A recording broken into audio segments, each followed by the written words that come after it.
Oh, well, everybody know who I want next. I want Crawford next. You're going to make that happen? Huh? You're going to make that happen? Oh, definitely. That's the fight that I want. That's the fight everybody else want. Like I said, I'm going to get these straps that I'm going to go over there and take his shit too. All right. Errol, congratulations. Terrific fight this evening. Thank you, man. Down. Strap season. Y'all know what time it is, baby. Terrence, I'm coming for that motherfucking belt. All right.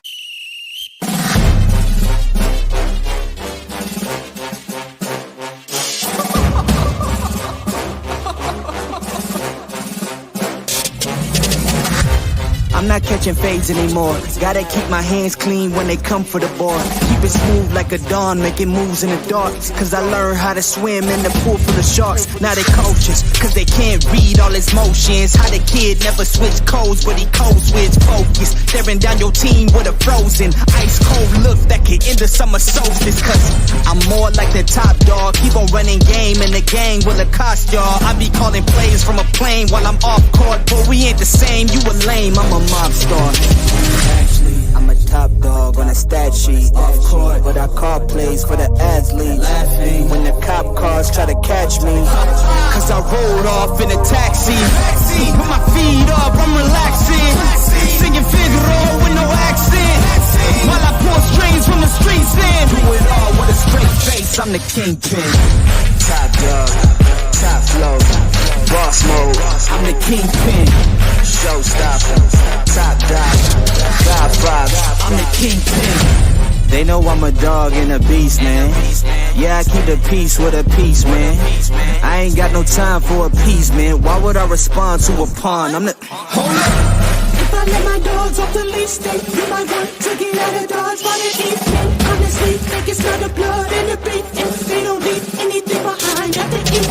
I can see you soft, ever thought about retreating. If you never have, then they'll give you a reason. Better watch your tone, lose your bass when you speaking. Underneath the mask is the wrath of a beast. When you learn how to smile in their face, then go cutthroat. Then they want to call you a con when the blood cold. I remember starving while y'all had a truckload. Now I'm with the mob with the call and the gusto.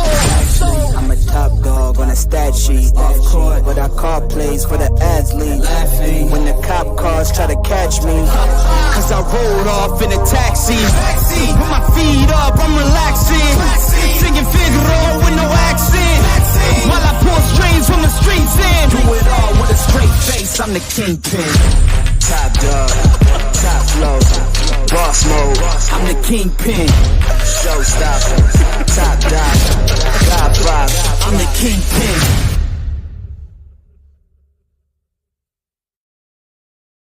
What's happening, bro? What's happening out there, my brother? What's happening? Man, boy, they are having a celebration. They're having a goddamn field day out here. People done lost their minds about celebrating the downfall of the Haneys, man. This is what's up. And this is what is in the news today, man. I'm talking about, man, they are like, you got people, the legends are arguing. And, saying for people who say that Devin wasn't a big deal, for people who trying to say he wasn't a big deal, bro. I mean, come on now. I mean, this is all everybody's talking about. Saying for Ryan not to be, what's going on, Master Khalid? For Ryan to be, a C-level dude or whatever, he represented a whole lot more, I think, for people. I think he kind of like represented the crow they wanted the Haneys to eat. Right, so he became bigger than who saying who he was. People tend to forget what Ryan has done in the sport and what he brought to the sport. So I think it was humbling of Bill Haney was more important to people than the things that Ryan has done in the past, and which kind of angers me because saying people act like there wasn't a reason why people thought Ryan wasn't going to win, right? It's just saying now that that it's a booger in Devin Haney's nose that he got Falumaloom, right? That they're all celebrating. You can go to any page, right? And they're just like they're thanking God, bro. They're thanking God they're so happy that he got humble. It's almost like Mayweather was the one to get away, right? They wanted Mayweather to pay this way, the way Deontay Wilder paid and got humbled. So people can't. This is, I mean, if you look at the happiness in people, it's almost like they just glad to have lived to this moment to see the Haneys, saying humble. And that's what I'm saying. Don't y'all see how the extreme? That is too lit. You got Ryan Garcia, what I'm saying, on podcasts out here talking about he didn't even try.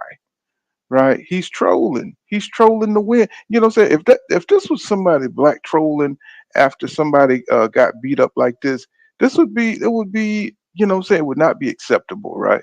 But since because it's hated by Bill, is the Bill Haneys, and the Haneys are so hated that they're allowing all this trolling and stuff. So it's on the next level, and I guess with Bill Haney not really sitting down and eating the crow like he should have, what I'm saying, putting on his bib and letting folks letting folks hearing folks out how he feel and just facing the public. I guess that's another thing where he kind of made it worse, right? And then you got Devin, who was talking about at least he didn't get the belt type situation because it was for nothing because, saying um, Garcia missed the weight. And so, therefore, Ryan Garcia didn't get the belt. But bro, he didn't want the belt. He just wanted to spank you with the belt, Devin. Don't you get it, bro? That's not something to say. You know what I'm saying? Because you're in a tender situation, and I just think emotions are running wild. When it comes to Devin Haney, man, it's like they just making all the wrong moves.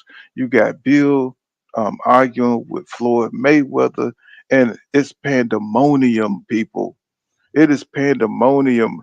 I'm talking about you got Zab. Everybody's talking about your cases, and it's really not that bad because they were just out strategized. What I'm saying? They got out coached. They got out planned. They were bamboozled. What I'm saying? And they got blinded by their greed. And this is not even a fight. This is the interesting thing, y'all. This is not even a fight that Devin had to take, right? He just thought he was superior to Ryan Garcia, but see, he got coaxed into, what I'm saying, the false security. What I'm saying, that um, this man wasn't as good as he was, and Devin isn't really wasn't as good. Well, I ain't gonna say Devin wasn't as good as he was. It's just that he got outplanned. What I'm saying, when you fighting somebody with a strategy, you got to take them seriously, right? And you can't, when you're on the big stage, there's something called big stage energy, right? And Ryan, he knew he had an advantage that gave him the courage to go out there and perform the way he performed, having the extra weight, uh, knowing that he was going to be the stronger man, knowing that Devin was going to be the weaker man because he actually made the weight.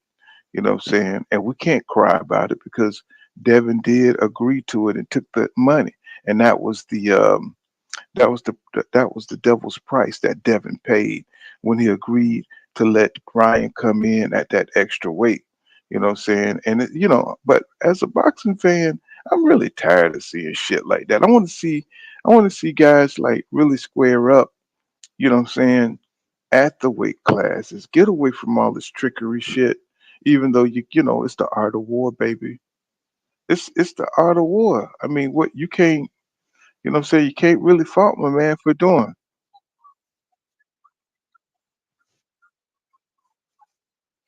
You know, he had Devin scrambling and scraping for shit, man. It just is what it is. He had him scrambling and scraping for shit. I mean, I don't know if y'all could hear that. Trying to mix that in. I'm trying. What I'm saying, you know,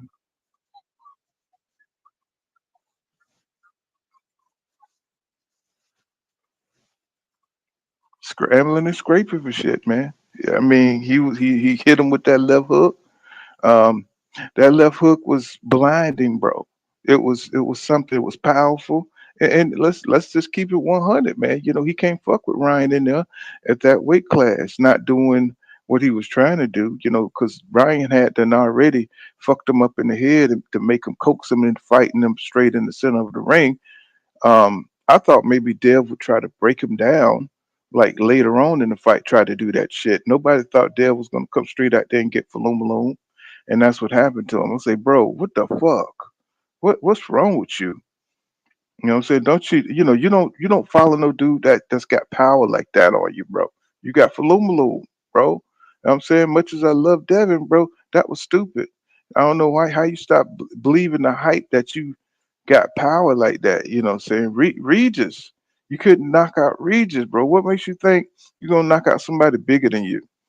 And D1 Boxing Edits, what's going on? He said, bro, he said it has nothing to do with Devin losing. He said everything to do with how much his daddy in the YouTube channels down other fighters. That's why people are reacting this way. It's called karma. You know what I'm saying? It's like the one boxer says nobody on earth thinks Devin's still a champ, plain and simple. Yeah, but why does the visceral? Why is it so visceral? Why is it so strong and passionate? And people like, what I'm saying, like for instance, you know, I mean, it's almost as if you have turned yourself into Ryan Garcia, right? Why is it so why are people so angry about it is what I'm trying to understand. You know what I'm saying? Because me, I'm type of dude, what I'm saying? I'm all about the heavier fighters, right? I mean, I like 135, I like Tank them, but I'm like that, what I'm saying? I'm like kind of like that about the heavier fighters, you know what I'm saying? Why Devin isn't like, so to me, he isn't like the heavyweight champion of the world. You know what I'm saying? He's a guy that went down there, he got a few accolades, you know what I'm saying, in a weak division, of course, when he fought George Kambosos. But I mean, I thought he was good, but what I'm saying, he's working on his greatness. Why does this hit everybody so hard? So why everybody like really just it's like they take it so personally, like it's them. You know what I'm saying? That's what I'm asking. It's like, damn, it's like they really wanted this man to suffer. So it's almost like you wanted to, what I'm saying? Like you wanted to burn his house down or something. It's like this shit became so serious for them. He says they got beat the fuck up, and all the talk about and sending Devin in there to kill him got killed instant karma. It says Devin is nothing more than an average fighter. You know what I'm saying? So this really, really, really touched home for a lot of people. And they really wanted them to eat, what I'm saying, eat this humble sandwich. But I don't feel it, what I'm saying? Maybe because I wasn't listening to the hype like that. But even if I was, I've seen people talk this shit. Say what is so different about Bill talking shit than anybody else? You know what I'm saying? Maybe he went a little bit too far. But Devin don't sell like that. Maybe he felt like he had to do extra to get people, saying interested. It looked like the hatred, so it looked like all he did was multiply the hatred because I don't think the fight did that well. From what I'm hearing, it's like maybe 50K or something like that. Maybe I mean, we got to wait and see what the numbers are, right? But what I'm saying? It's just like, I just can't believe how many people are just dancing on this man's defeat. It's like, wow, what I'm saying? People are like moonwalking, saying motherfuckers are doing the Harlem shake and shit on Devin's defeat. Um, Philly Bull 91 says, weight ain't have nothing to do with it. Says Dev getting hit with the same punch. Oh yeah. If anything, Dev, say he don't have to worry about the left or right jab. He don't have to worry about the left or right uppercut. I'm saying? If anything in his training moving forward, he will have to learn how to evade a left hook. You know what I'm saying? But that's not a normal left hook, right? That is not a normal left hook. Ryan Garcia left hook is different, man. I mean, that's a left hook from the gods, right? Because of the speed on it, right? Um, he couldn't see it. You know what I'm saying? I mean, you could run that shit in slow motion, and you could see where he faked with the fucking right, and then he didn't even pull the right all the way back, and he punched in between Devin punches, and he, Falumalooned him, right? So he was just totally unprepared to fight that kind of speed, that kind of power, that kind of. This kind of reminds me of the German strategy when they destroyed Poland, and they used to call it blitzkrieg, right? Where they would just rush, what I'm saying, different nearby countries, and they wasn't ready. They were just rushing with all their military might, and they wasn't ready. I'm saying it was too powerful hit. They call it blitzkrieg, right? And that's what happened. He just blitzed Ryan. I mean, just blitzed Devin, right? And Devin, he couldn't handle the power, bro. Um, it's just crazy, man. It's like, and why was Devin wearing those weird ass gray Uggs? Which was, that just made it worse. You know what I'm saying? Because them Uggs, they were just like, maybe double stitched. You know what I'm saying? I'm just glad them boots stayed together, because if them bitches would have fell apart, oh my God, if them fucking boots would have fell apart, it would have been a problem. You would probably had to retire. Probably would have had to go to the, saying, to Russia to fight. Because those Uggs was like, it was different, man. I was like, what is going on? Looked like, somebody had knitted them some of bitches. And I just was like, why doing all this different shit? And I think he thought that he underestimated Ryan. He thought Ryan was going to be an easy mark. You know what I'm saying? That's all I could tell you. He thought, he just went in there halfway. You saw Ryan in his dressing room, getting ready, doing the Mr. T, what I'm saying? Like, just looked like he got this animalistic, say getting the vibe right with the orchestra. And, say look like he's like just really honing in and focusing, which we know Ryan has a problem doing. Over there on Devin's side, they dancing and what I'm saying, with the rap music, and they having a good time. So he had no idea. He had no idea what was waiting for him out there. So that was just a natural disaster.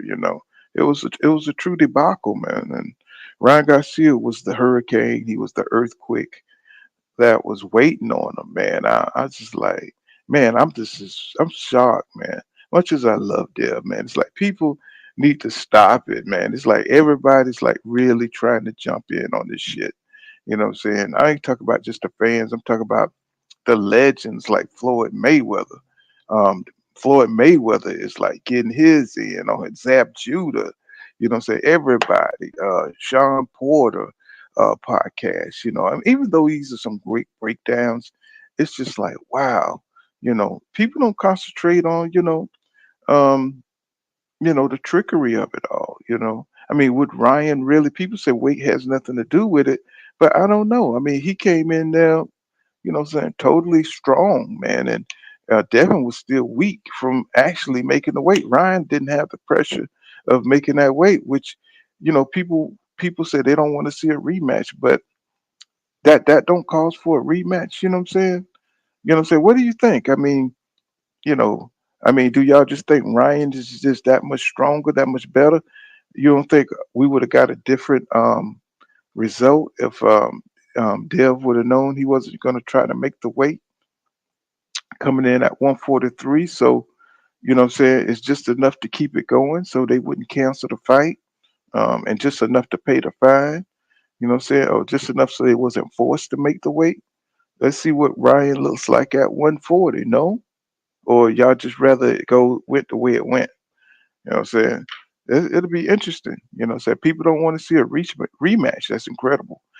Black Greatness is he says Black American allow themselves to be treated likely way all day been treated. Black Americans is the one who are celebrated. Another black my downfall. What the hell's going on here? Am I dyslexic? He says any black man down for I am a immigrant and it's strange to me.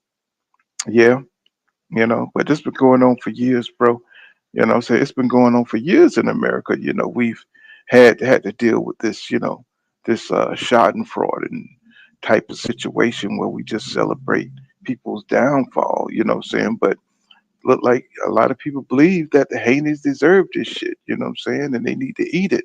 I understand it to a certain degree, but I just think Ryan is trolling and lit with this shit. You know, usually, you know what I'm saying, when you have somebody who win, you know, say, you know, you could talk pop your shit, but I think they're a little bit too lit right now about the way, you know, especially if you lose in this manner.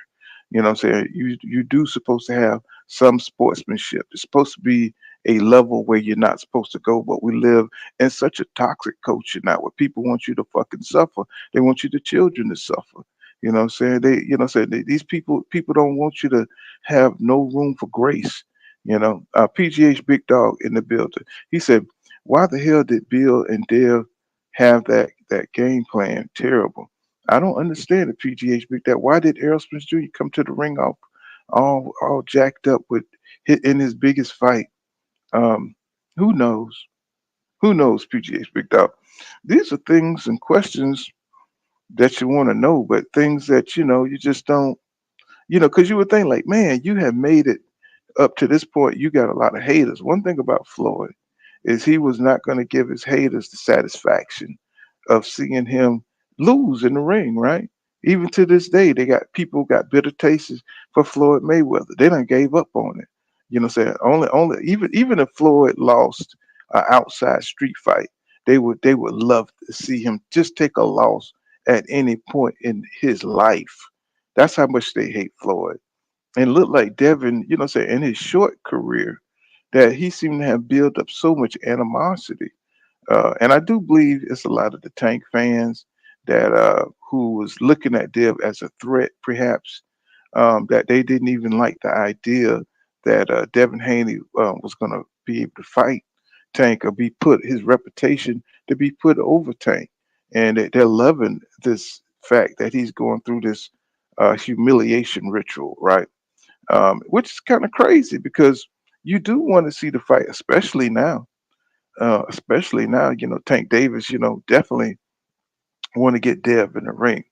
Now he would probably fight Dev at 140, but I'm pretty sure Tank ain't gonna fight Ryan Garcia, you know what I'm saying, at 140. But if he did, he would make sure that Ryan Garcia fight at 140.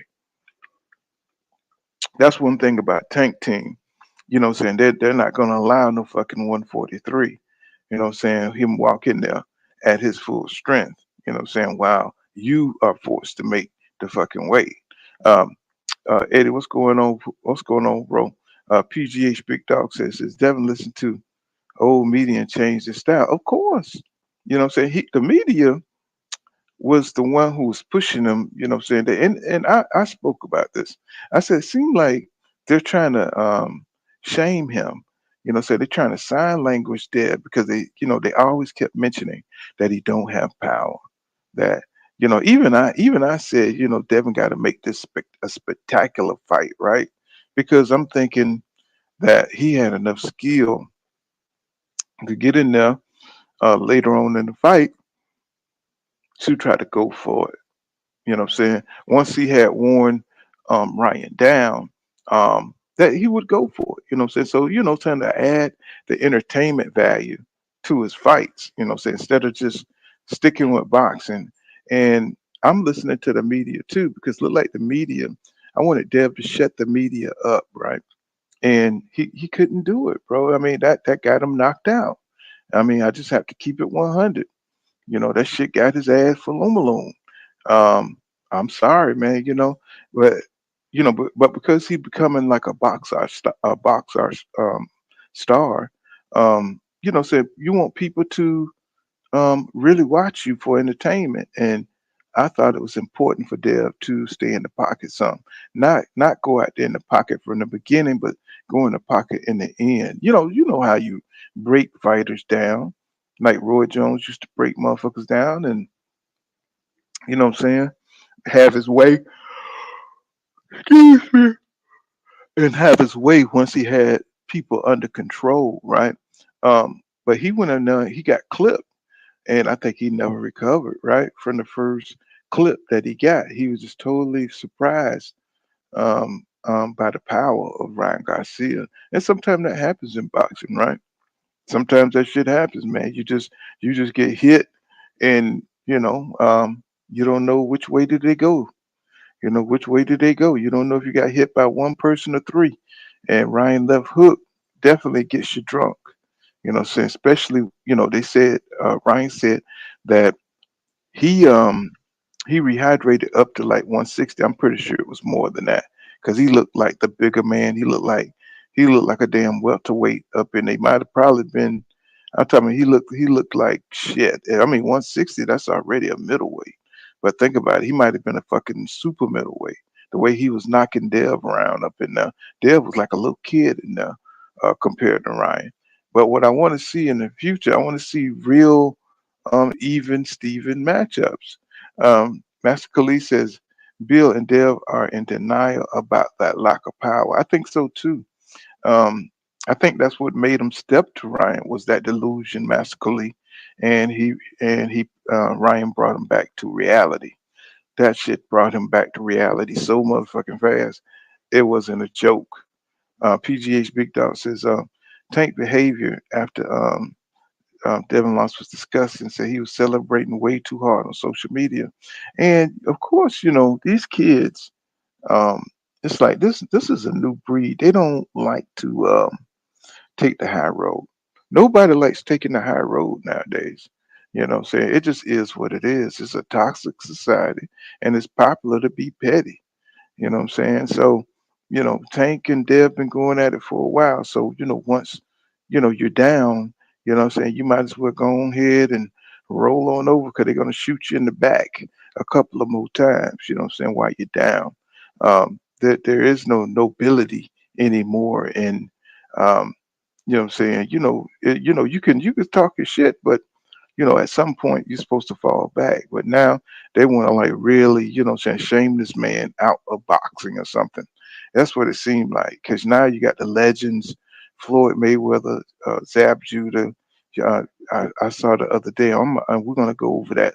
Bill Haney arguing with Floyd Mayweather, and it's like I just hate the way Bill argues, man, because he just be all around and about trying to bring shit about the streets and all kind of shit. You'd be like, what the hell is Bill Haney talking about, bro?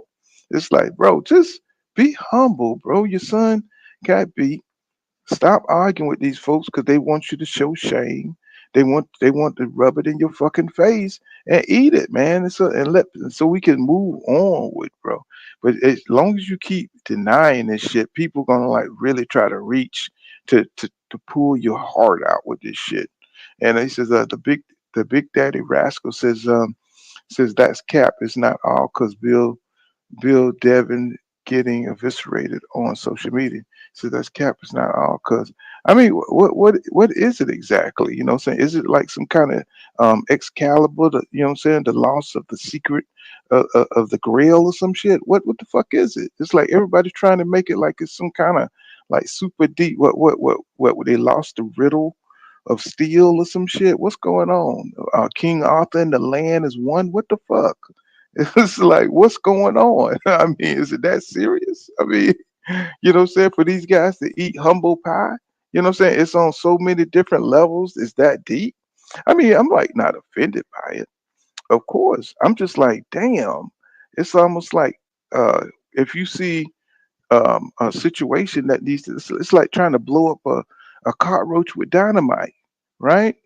It's just like trying to, what I'm saying? It's like overkill to me. It just seemed like it's overkill to me. You know what I'm saying? But people seem like Bill was like the germ like Hitler, somebody who had to be defeated, before they took over boxing or something. Like, if you saw Hitler and you knew who he was and what he represented, would you destroy him? And that's what it seemed like in this case, like Bill was Hitler or something. And he had to be stopped. People acting like it's that fucking deep. And I'm just like, bro, it's not that deep. He says Bill's going around YouTube, social media, tearing down black fathers, etc. So I'm not trying to hear the excuses. I don't think it's excuses. I mean, you got your point of view, I got mine, right? Um, I mean, I just think it's overkill, right? I mean, so what? I mean, he was promoting his son, right? He was trying to get his son name out there. We knew Dev had flaws, right? We knew he had flaws, but tell you the truth, I really didn't pay attention to a lot of shit Bill was saying because I really don't follow Bill that closely. I look at the fighters, what they saying. I really wasn't listening to a lot of stuff what Bill was saying, but but people definitely was paying attention to what Bill was saying, and I think because he said a lot of shit about Tank Davis, he got a lot of folks upset because people love Tank, right? And people they'll deny that shit, but it is what it is. You know what I'm saying? You know, um, but Tank said a lot of shit about fighters and shit after they get fucked up and shit. Tank did that for years. I never held it against him. You know what I'm saying? It's just who he is. You're not gonna change who your hero is, and you're not gonna admit who your hero is, right? Because you love that fighter. So it's just how boxing is. People are biased against their favorite. For or against their favorite fighters, right? So I understand this. So don't look at me like it's something wrong with me. You know what I'm saying? I just see this shit. You know, um, decade after decade, people shift who they like. You know what I'm saying? Back and forth. You're gonna be biased for who you like, and you can't. Why you gonna hate Deb about what Bill say? Bill ain't no damn fighter. You know what I'm saying? Which Floyd Mayweather kind of argue about saying that they really need a fighter in that camp. You know what I'm saying? To kind of like guide Dev and keep him grounded, which I thought was interesting. I was like, okay, you could take that from the TBE. You know what I'm saying? That's something he probably understands because he's went through being nobody to being somebody, right? What money and fame can do to you, you know what I'm saying? Like make you delusional and shit. Make you really believe that you can, you know what I'm saying, withstand those power punches from a power puncher because that shit was dumb. You know what I'm saying? That was like the dumbest shit we've ever seen in boxing. And that was just straight ego driven. And I think um somebody like really, really hooked Ryan up, and this is seemed like a Mayweatherish type shit. This is the Machiavellian side of it. You know what I'm saying? Because I don't think that was too much wisdom from the way that came. I don't think Ryan came up with that plan. Somebody gave him that insight, like, you know what I'm saying? Like, hey man, Dev, so we could get him and make this thing a ego driven thing and get his head pumped up. So you go out there and Ryan said they worked on this shit, but he worked on it with somebody. So somebody gave him the insight and gave him the strategy, which was a beautiful thing to pull off. He pulled it off to, he made it work, man. Art of war, man, make motherfuckers underestimate you. And he made Devin underestimate him, got him so relaxed. This was like perfect. This was like some perfect God. If this was like the Godfather hit when he went to the church and he was baptizing Carlos' baby, his sister's baby and shit, and while he was taking care of all of his enemies and stuff in the baby, you know what I'm saying? And he was renouncing all evil and at the same time all his enemies was getting knocked off. You know what I'm saying? This was that smooth, man. What Ryan pulled off. This was that smooth. This was like some smooth criminal shit. And people just a little bit too lit though. Cause this man, what I'm saying, especially when he heard that Devin's jaw was broken, man. Did you see how his chin, his jaw, maybe both sides was fractured? His cheek was puffed up. This is why we can't be doing this cheating shit in boxing, y'all. You know what I'm saying? Despite who you want to see get beat up, we need to come in the ring fair. Everybody need to drain themselves accordingly. You know what I'm saying? And rehydrate themselves. That's why Tank did what he did to Ryan. Because he didn't want this kind of Ryan. He didn't want the Incredible Hulk coming in on his ass like that. You know what I'm saying? This is why Tank did what he did. See, y'all try to play like y'all don't understand the difference. You know what I'm saying? Ryan couldn't reach these gamma radiation Hulk like strength levels, you know what I'm saying, because he had a catch weight at 136. right? So what if Dev would have they would have made him come down? You know, what I'm saying, y'all think it wouldn't have been no difference? I think it would have. I think it would have been. I don't think he would have been as strong. You know, what I'm saying, I think it would have been more competitive.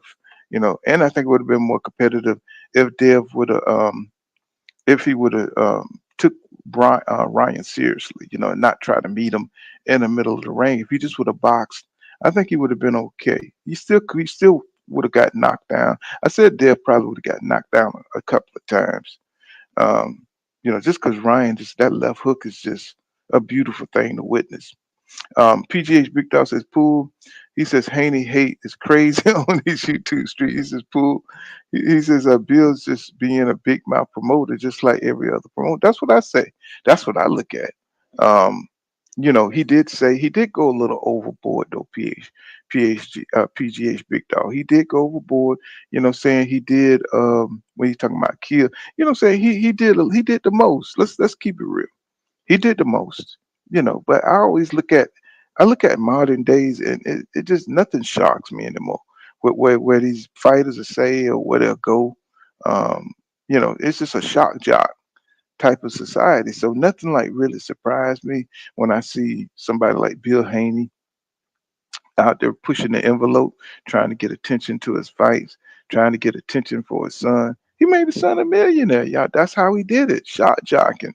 You know what I'm saying? But he did it at a price that people want to see him destroyed, right? Everybody want to see his ass destroyed. So, you know, he says Bill and T.O. Senior the same dude. Yeah, yeah, that's true, Dante. Dante Boxing Talk. That's true. Philly Bull 91. He says they got Shakur the way he says they got on Shakur the way he fought Dos Santos and he won. Yep, yep, you right about that. Because I was definitely um I want to see I wanted to see Shakur turn a corner.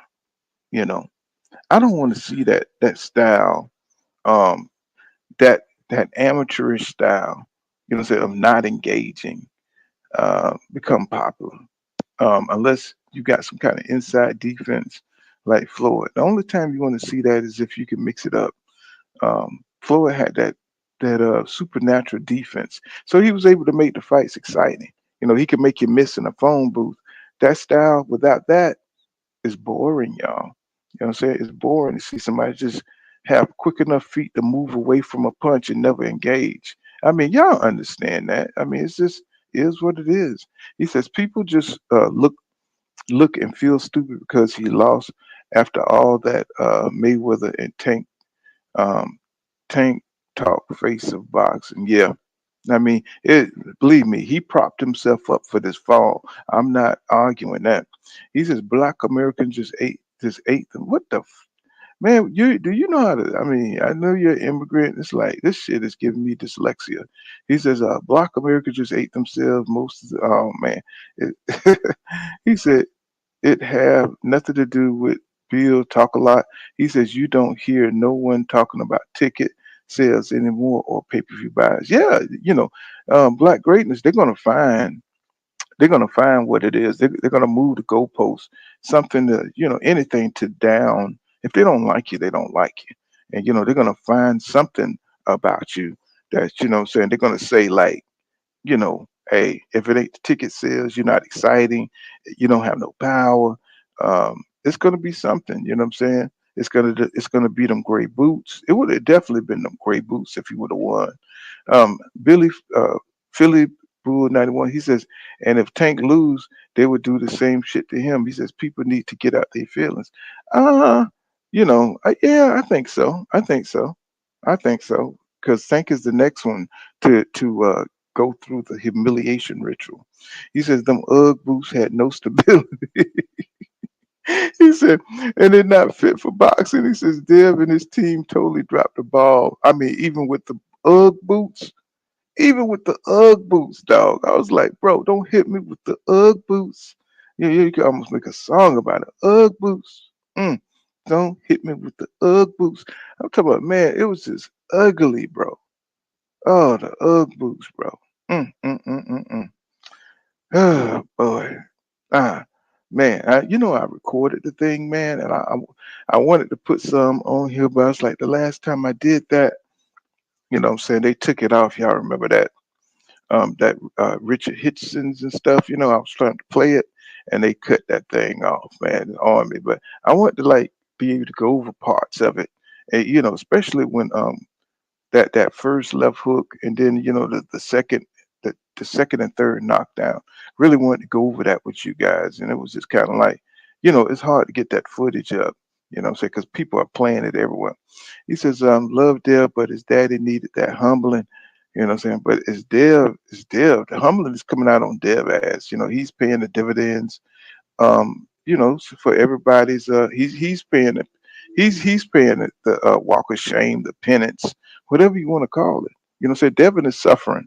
Um 5.0 Lundo. He says it would make him better though. I think so. I think so. Just depends on how strong your mental disposition is, right? How strong is your mental disposition? Either you're gonna take a licking and keep on ticking, or saying you're not going to be the same fighter. A lot of people's, you got Ryan Garcia, still trolling, telling people that after a beating like that, you're never going to be the same. You know what I'm saying? I don't know how you going to come back after a beating like that. I said, bro, oh man, oh God, it's like you got this dude out here clowning, man, on these interviews. But it's a part of the game, man. It's all a part of the game. I don't know how he gonna be the same fighter, but then in the same breath, he will say that Devin hits harder than Tank Davis, right? So he just say any damn thing. He just be capping, bro. Oh, talking about Devin hit harder than Tank, and I'm just like, bro, if you don't get the f up out of here, bro, with that, talking about Devin hit harder than Tank. I was like, are you serious, man? It's like, are you just up here? You just say anything. And then he act like a damn 13-year-old kid. Just in my opinion. Some people think that's just his social media presence. Oh no, it's a good win for Ryan, because now, beating Dev pushes his profile, saying for that tank fight, that second tank fight. They calling for it now. Even though Devin says he wants to rematch. Yeah, he wants to rematch, man. But I don't think that's good for Dev right now. I think he should just rebuild himself up, like Rich Prograde was saying, and saying to go ahead and fight Sandor Martin. Saying take it, rebuild your confidence up. It's psychological once you get. I mean, he didn't just take. This was his first loss. It's something about when fighter loses that first O. You know what I'm saying? Like Roy Jones, like Keith Thurman, they're never the same after they lose that O. I mean, it's the psychology of it. They thought they was invincible. They thought, what I'm saying? Like, we know that fighters lose. If you fight great competition, you're gonna lose. But in the fighter's mind, they're, they're unstoppable. What I'm saying? Can't be stopped. You remember that Roy Jones music? Can't be stopped, can't be moved, can't be, what I'm saying? Went out there and got Falumalo. That's what happened to you when you think you're unstoppable. But that's part of boxing. So if you can take that and come back stronger, what I'm saying, it just goes to show you, that you're a great fighter. What I'm saying, it just goes to show you, Muhammad Ali would go out there and get beat and come back, and have a stronger performance. So y'all saw the thrill in Manila. He lost that first fight. Joe Frazier looked like, I mean, he dropped him damn near in like the 14th round or 15th round. He dropped Ali. Ali looked like he had a broken jaw, what I'm saying? And um, I think it was, what I'm saying? And Ali went on, he came back, what I'm saying, to win the next two, right? Came back to win the next two, right? So it could be done, man. You know what I'm saying? It just shows you what kind of disposition, what you're made of. And I think Dev is young enough to take a loss like this. I mean, no matter whew, how bad it was, man, and it was bad. So he made it happen though. He really, really made it happen. But what an ass whipping, man! It was tough. Philly Bull 91 says again, what does weight have to do with Devin jabbing slowly, dropping his right hand and getting countered with the left left hook the whole night. Well, it's the difference between getting hit by eighth grader and the difference between getting hit by a 12th grader. Okay, that's the only way I could tell you. It's a power difference, bro. If you don't understand that, I don't know what to tell you. You know what I'm saying? I don't know what to tell you. It's a difference in the power, bro. I mean, yes, is it a flaw that you get hit? Yeah. Do you have defensive flaws? Does Dev have defensive flaws? Yeah. You know what I'm saying?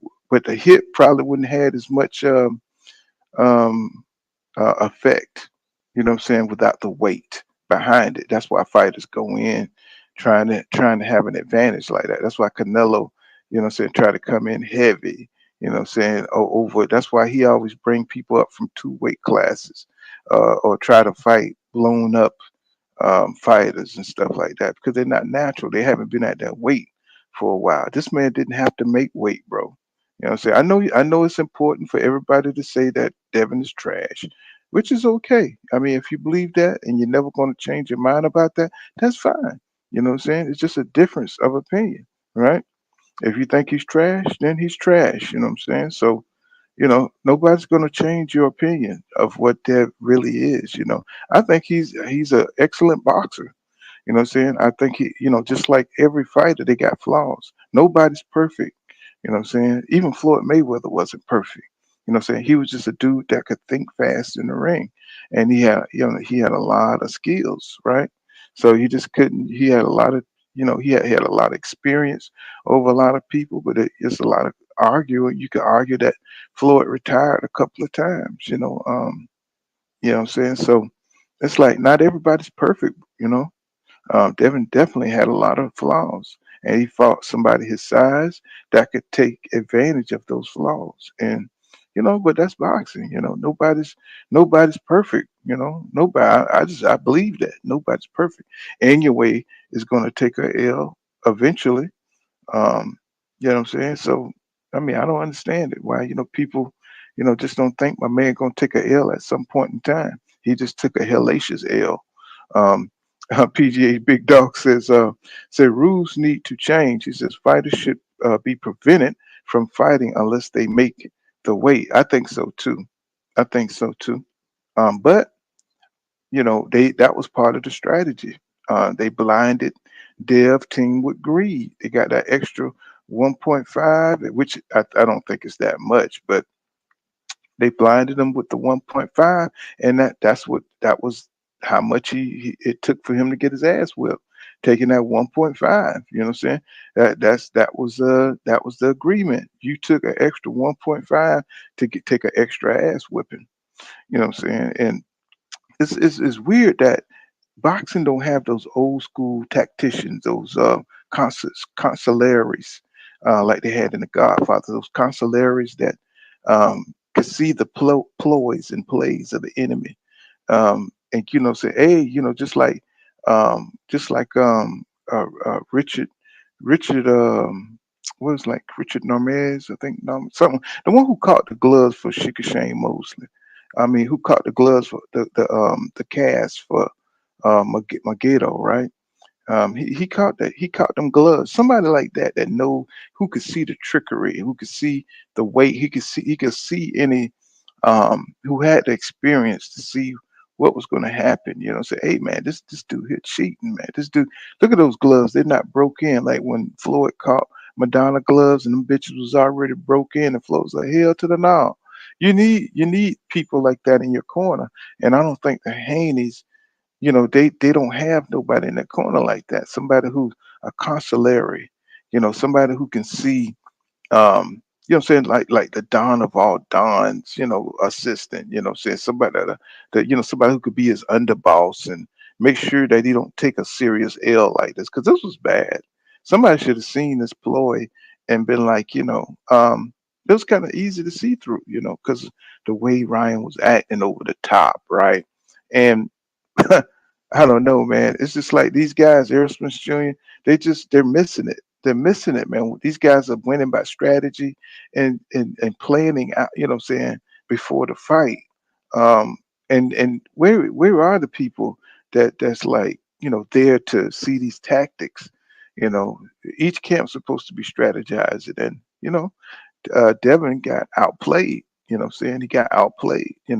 Regis was talking about the other day about how Dev outweighed him. So Ryan was talking about the weight bully got bullied, trying to cover up for the shit he did, right? He says, let's roll, because you heard Tim Bradley. Let's roll says, good morning, brother. He says the rematch shouldn't take place under said the rematch shouldn't take place under welterweight. Well, I mean, you got Ryan calling out Boots Ennis, and I don't know if he's clout chasing, but um, that's crazy. We might be getting. I know y'all heard we might be getting that Boots Ennis and Terrence Crawford fight. They're talking about fighting later on this year. I am not lying to you, my brother. I'm talking about, bro, this year the Turk, you know what I'm saying? Rock the Casbah, baby. Rock the Casbah. I'm talking about they are making shit happen. You know what I'm saying? I know y'all know that damn song. If you old as I am, rock the Casbah. You remember that shit? They used to be jamming on that motherfucker. But I won't. I'm so happy that they are really changing the landscape of boxing. I mean, adding that oil money, um, and like really giving these guys an option to say make more fights. Give them another network to fight on. And if they can make Jerron Boots Ennis, Terrence Crawford happen, y'all. Mm, mm, mm, mm, mm. Man, that's all we need to sew up this year. That's going to be an excellent. That'd be an excellent, excellent, excellent fight. You know what I'm saying? That would be excellent. He says, basically, he says, Black Racing says, stay out of Black American business. Said, we don't need your input on our lives. And what's going on, Ramon and Carolyn Jones? What's happening? What's good this morning? No doubt, no doubt. What's happening?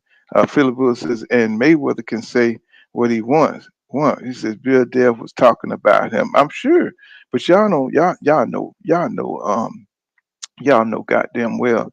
Y'all know goddamn well Floyd Mayweather be on some slick shit. You can see it all over his face. I wouldn't be surprised if he wasn't the one. He wasn't the one who gave your boy the plan to do this. I wouldn't be surprised because Dev always wanted to humble Bill. You know what I'm saying? Dev and Bill, because they didn't sign with him. You know, they always wanted to. You know, but this is the fight that everybody want to see. You know what I'm saying? Of course, they want to see, Tank and Ryan Garcia. You know what I'm saying? They want to see that since Ryan Garcia has furthered his profile. But you got Terrence Crawford to face Jerron Boots Ennis this year if the Turk manages to make it happen. I'm telling you, bro. I'm telling you, this is going to be a hell of a hot year, y'all, of boxing. But what I wanted to do, I wanted to go and show y'all some of these interviews that's been happening. Like I want to show y'all Bill and Mayweather. They had an argument, heated ass argument about this shit. And this is the way Floyd do. He like to come in on the back end and fucking troll you, right? Um, because of the losses. And I'm pretty sure all this here stems from some them going their own way, Bill them going their own way and not signing with Mayweather, because Bill takes pride in he takes pride in not taking anything from Mayweather and shit, because they went with the zone, what I'm saying, all this shit, and they didn't want to take anything from Floyd. Let me see if I can find it. Yeah, here we go.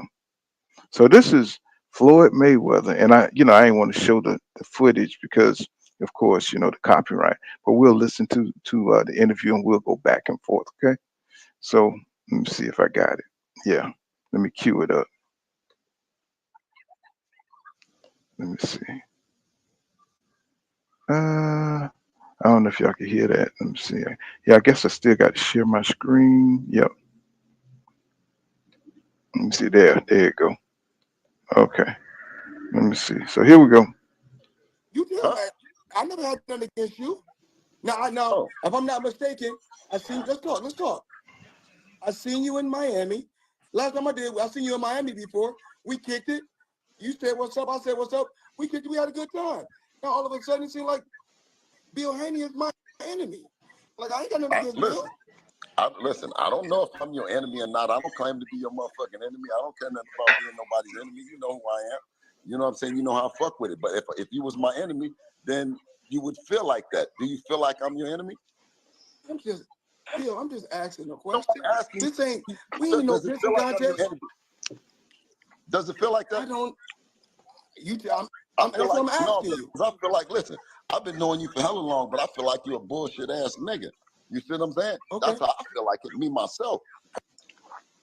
Y'all, what is going on? What is going on? He said, I feel like you are a bullshit ass nigga talking to. So what has happened between Bill? You know, maybe Bill is feeling some kind of way because he already knows where Mayweather's coming from. You know what I'm saying? With this kind of, like, hey man, don't look at me. Don't look at me. I'm not saying nothing about you. They got history, yo. They got history. But they're not really saying nothing, right? But we just see the attitude, right? Black greatness says, well, I think we black immigrants mix most of them guys hate yourselves. Think yeah, you on something else, bro. G 313 says it's all scripted and rig pool. He says this shit is WWE. You could have a point there.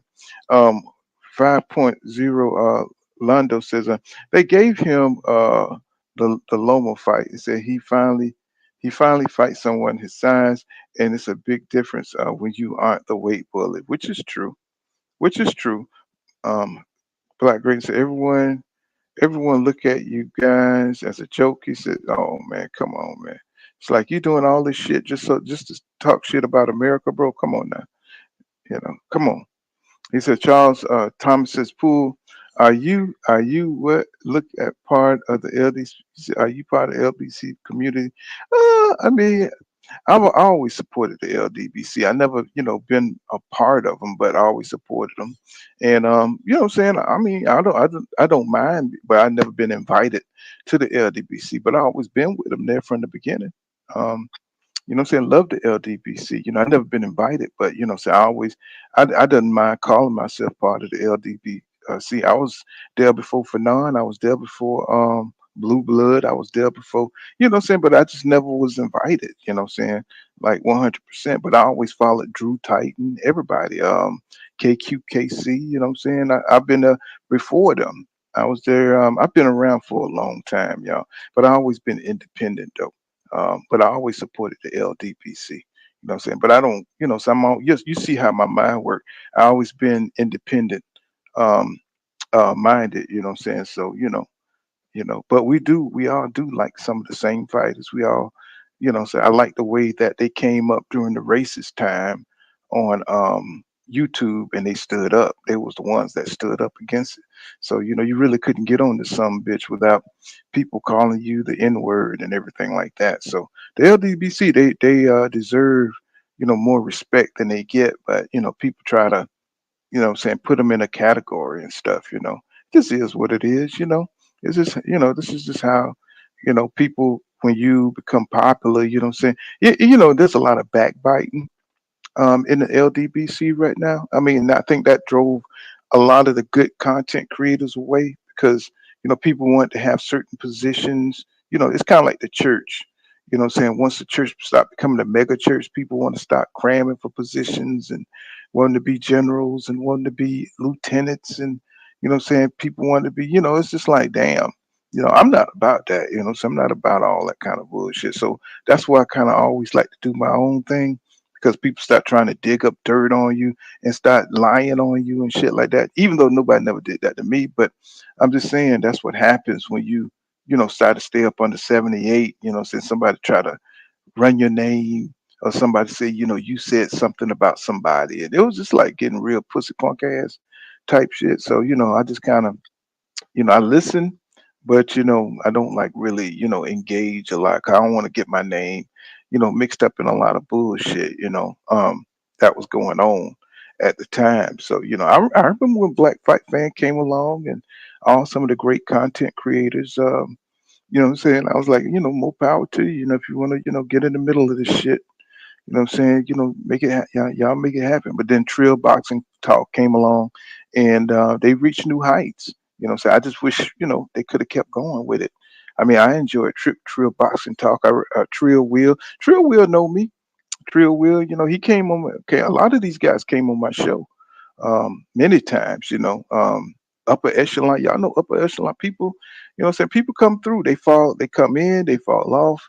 What I'm saying? But one thing about it, you just got to keep coming on. What I'm saying? And don't worry about other people's opinion because we're only talking boxing. But so many people want to take this into so many different areas. They want to be more than they are. And whatever you signed up on this thing for, it's just up to you what you make it, right? Don't make it into a negative thing. What I'm saying? But I wouldn't mind calling myself part of the LDPC, but they, what I'm saying? It's just, it don't matter to me, you know. What's up? He's Doc Ken says, what up, Pool? He said, what's happening with Bill flipping on Floyd? I know, man. I know. And I just wanted to see what y'all thought about. I mean, I'm gonna go back to it. But they really didn't say too much because that's the weird thing. It's like, you can see the animosity, but it's like, what are they talking about? Somebody got to break it down to me like I'm a 6-year-old. Philly Bull 91 says, why are YouTube channels victimizing Dev and Bill and making excuses? I mean, it's just depends on how you labeling. You labeling it excuses. I'm telling you what it is, right? I mean, how much do you want them to suffer? I don't care if you want them to suffer or not, but I mean, how much do you want them to suffer? They're going through it right now. They're going through it. So they're getting stoned right now. How much stoning is enough, right? So you want them to go all the way. Like I was saying, this is a toxic society that we live in, and I'm just saying, shit. You know what I'm saying? Do your worst and let it go. I mean, that's all I'm saying. Do your worst and let it go. It's only boxing. Understand? It's only boxing. Yeah, they talked a lot of shit and they fell off. Is this all this because people fear um what they said they was gonna do? It just pissed them off so bad that they want them to go to the third rung of hell and shit, you know what I'm saying? And have their soul burn for eternity. Understand what I'm saying? It's a little extreme. The hate is a little extreme. If you don't see that, I don't know why. I don't know what I could tell you. Master Khalid says, Pool, he says, I'm about to block. Yeah, go ahead and block that motherfucker. Yeah, go ahead and block him. He said he's a musty ass tether hating on Black Americans. Go ahead and block him, y'all. Crush the legend in the building. What's going on? Salute to you, Crush the leg. Nothing wrong with that. Yeah, I'll never deny the LDPC, bro. You know what I'm saying? I think they got us started as a black unit here on YouTube. So I always give 78 his respect. I mean, I was with them when they called themselves the Dog Pound. You know what I'm saying? The Lion's Den, not the Dog Pound. When they was with the Lion Den, they argued back and forth. This was before they called themselves the LDPC. Y'all don't know how long Full Counter Boxing have been on this mug. I wasn't called Full Counter Boxing back then. I was I think I was Mr. C Smooth, something Mr. C Smooth 50. I got another channel. I just never activated. I'll be trying to do social. I don't have time though to do that one. Mr. Smooth 50 or something I was back then. And we used to argue back and forth. I used to get on here and debate like knockout and everything. I just don't have time for that shit now. I used to get all vested in it and you know what I'm saying, know all the statistics and all that. It just takes too much time. I got a life right now. I got a life. I got a wife. You know what I'm saying? I got bills. You know what I'm saying? I don't have time to go research all this shit. I used to get back then. I used to argue and get down into it, and there's a lot of us had to retire from that shit just because life takes over. You know what I'm saying? Love it though. I love it when you can say have your facts together and go against somebody who's level headed. You know what I'm saying? And you know what the hell you're talking about.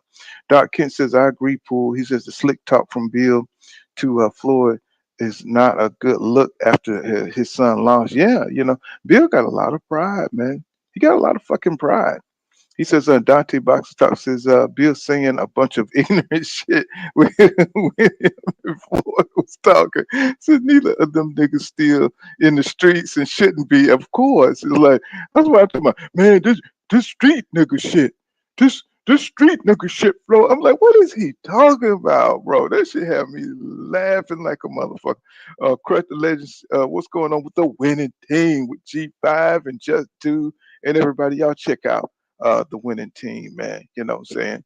It's like he says, their Lord's been exposed and they mad, sad as fuck. You know.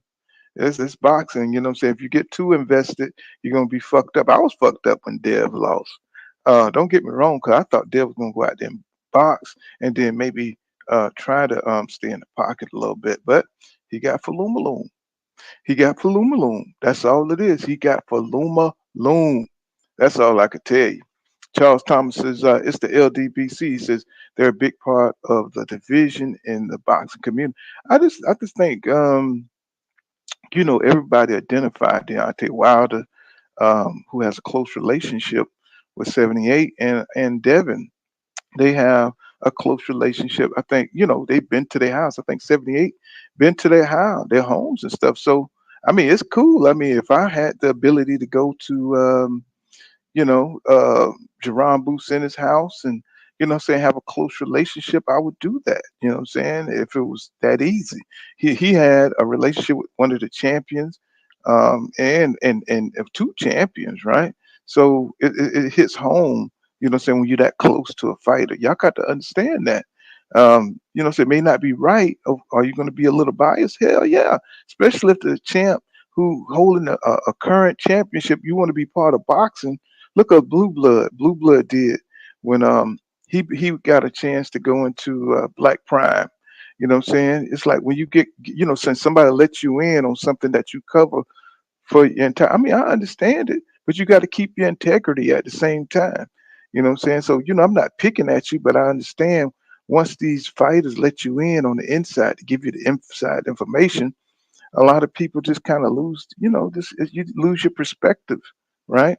Um, because he was close. He is close to the Haneys, Blue Blood, close to BLK Prime. And, I'm saying? Once these entities start reaching out to you because you're big on YouTube, it's you feel a certain kind of way, man. And I understand that shit, If you ain't shit and you just somebody like Pool kind of boxing, just talking boxing, saying you ain't got shit to lose, right? So, you can be free. And that's why I like to stay away from being, pulled in that close. So you get too close to the sun, what happens? What I'm saying? Them wax wings burn off, right? And you just crash to the earth, right? So, but as long as you stay a distance, what I'm saying, you're safe. And you could talk your shit. You could talk about boxing. You don't get caught up into all the biasness. Well, you could be biased, but you know what I'm saying. You're not going to this man's house. You know what I'm saying? So you're not forced to. You can't say nothing about this man or against this man. No. So you want to stay free and independent, so you can be, you can give your objective opinion on things. So let's get back to Floyd and Bill talking shit and see what's going on with that, y'all.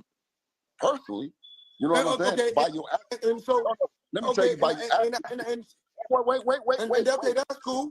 Wait, PB. You wanted me to tell you? I feel like you're a bullshit ass nigga based on your actions about everybody that's been in the town that's been down with you. You dig what I'm saying? They doing dirt ball bad. Ain't nobody doing real good fucking with you. You dig what I'm saying? Now, you told me that you was going to show me what you can do with Tank. You always kept telling me, Tank. You see what I can do with Tank. Listen, brother, you see what I done did with my son.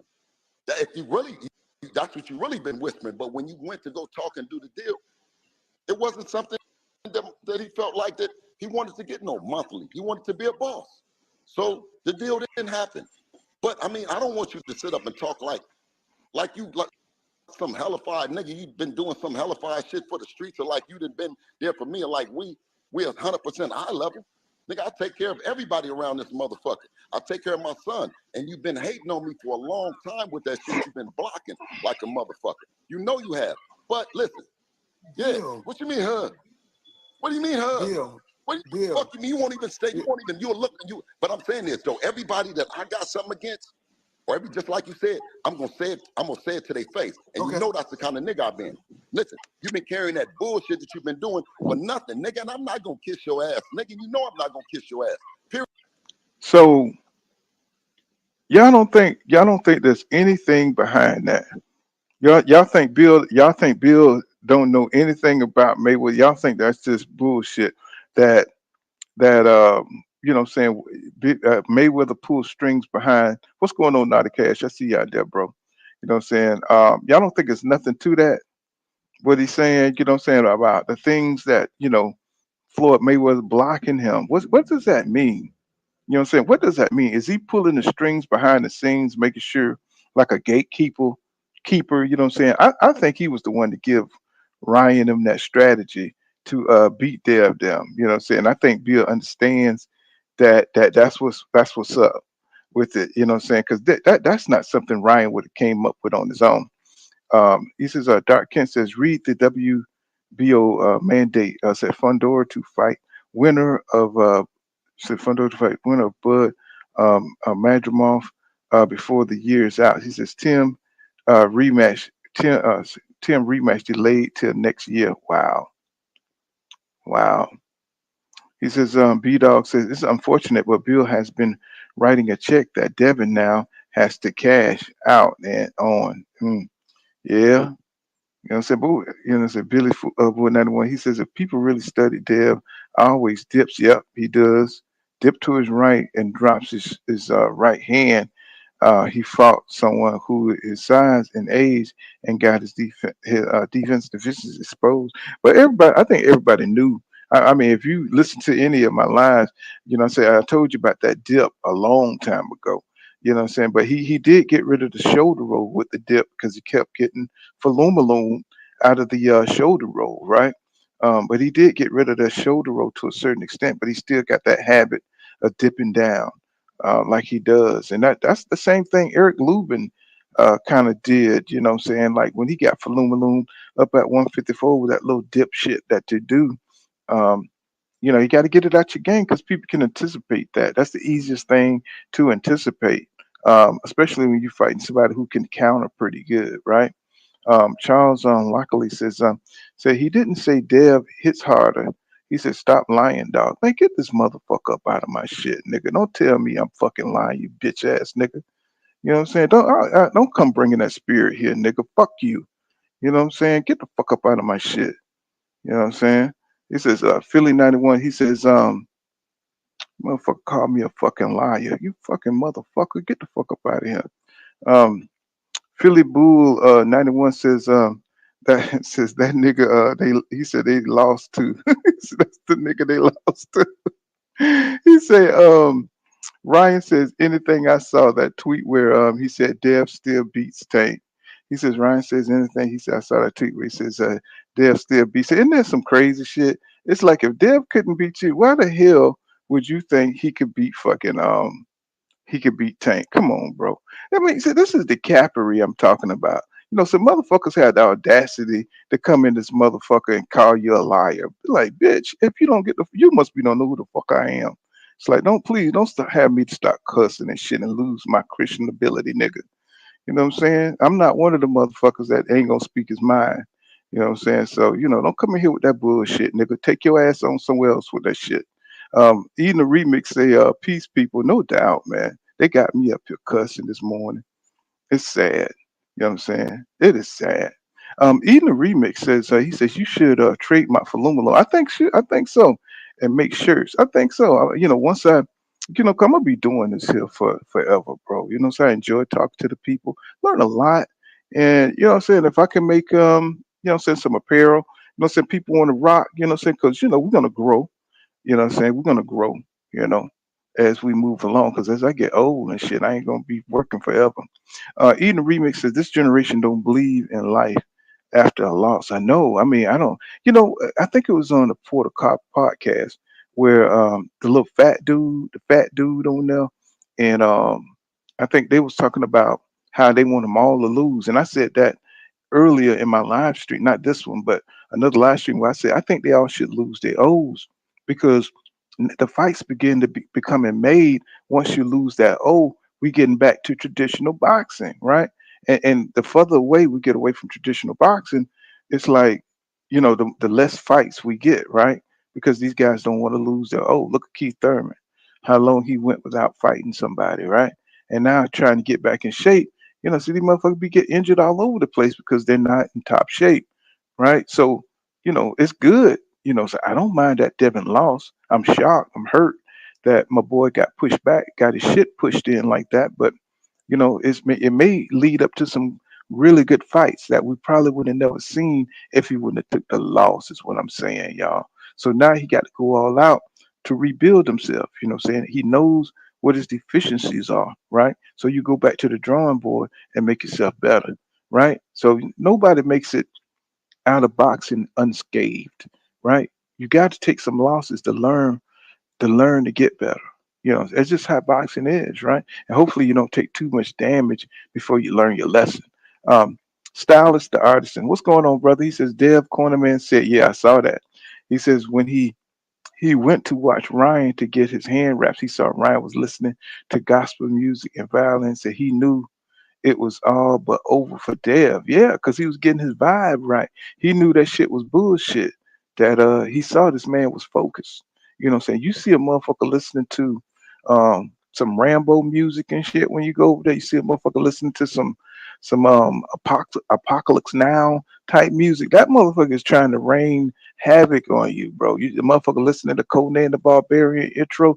Dong dong dong dong dong dong dong dong dong dong.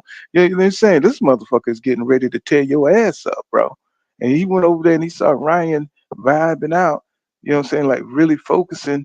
And you went over there to Devin camp and they're like, hip hop hooray, yo, so this motherfucker over there like really got the focus music on, right? On 10. And I mean, he's sweating. This motherfucker looking like a straight beast over there. Ryan was looking like a straight beast with that motherfucker, man.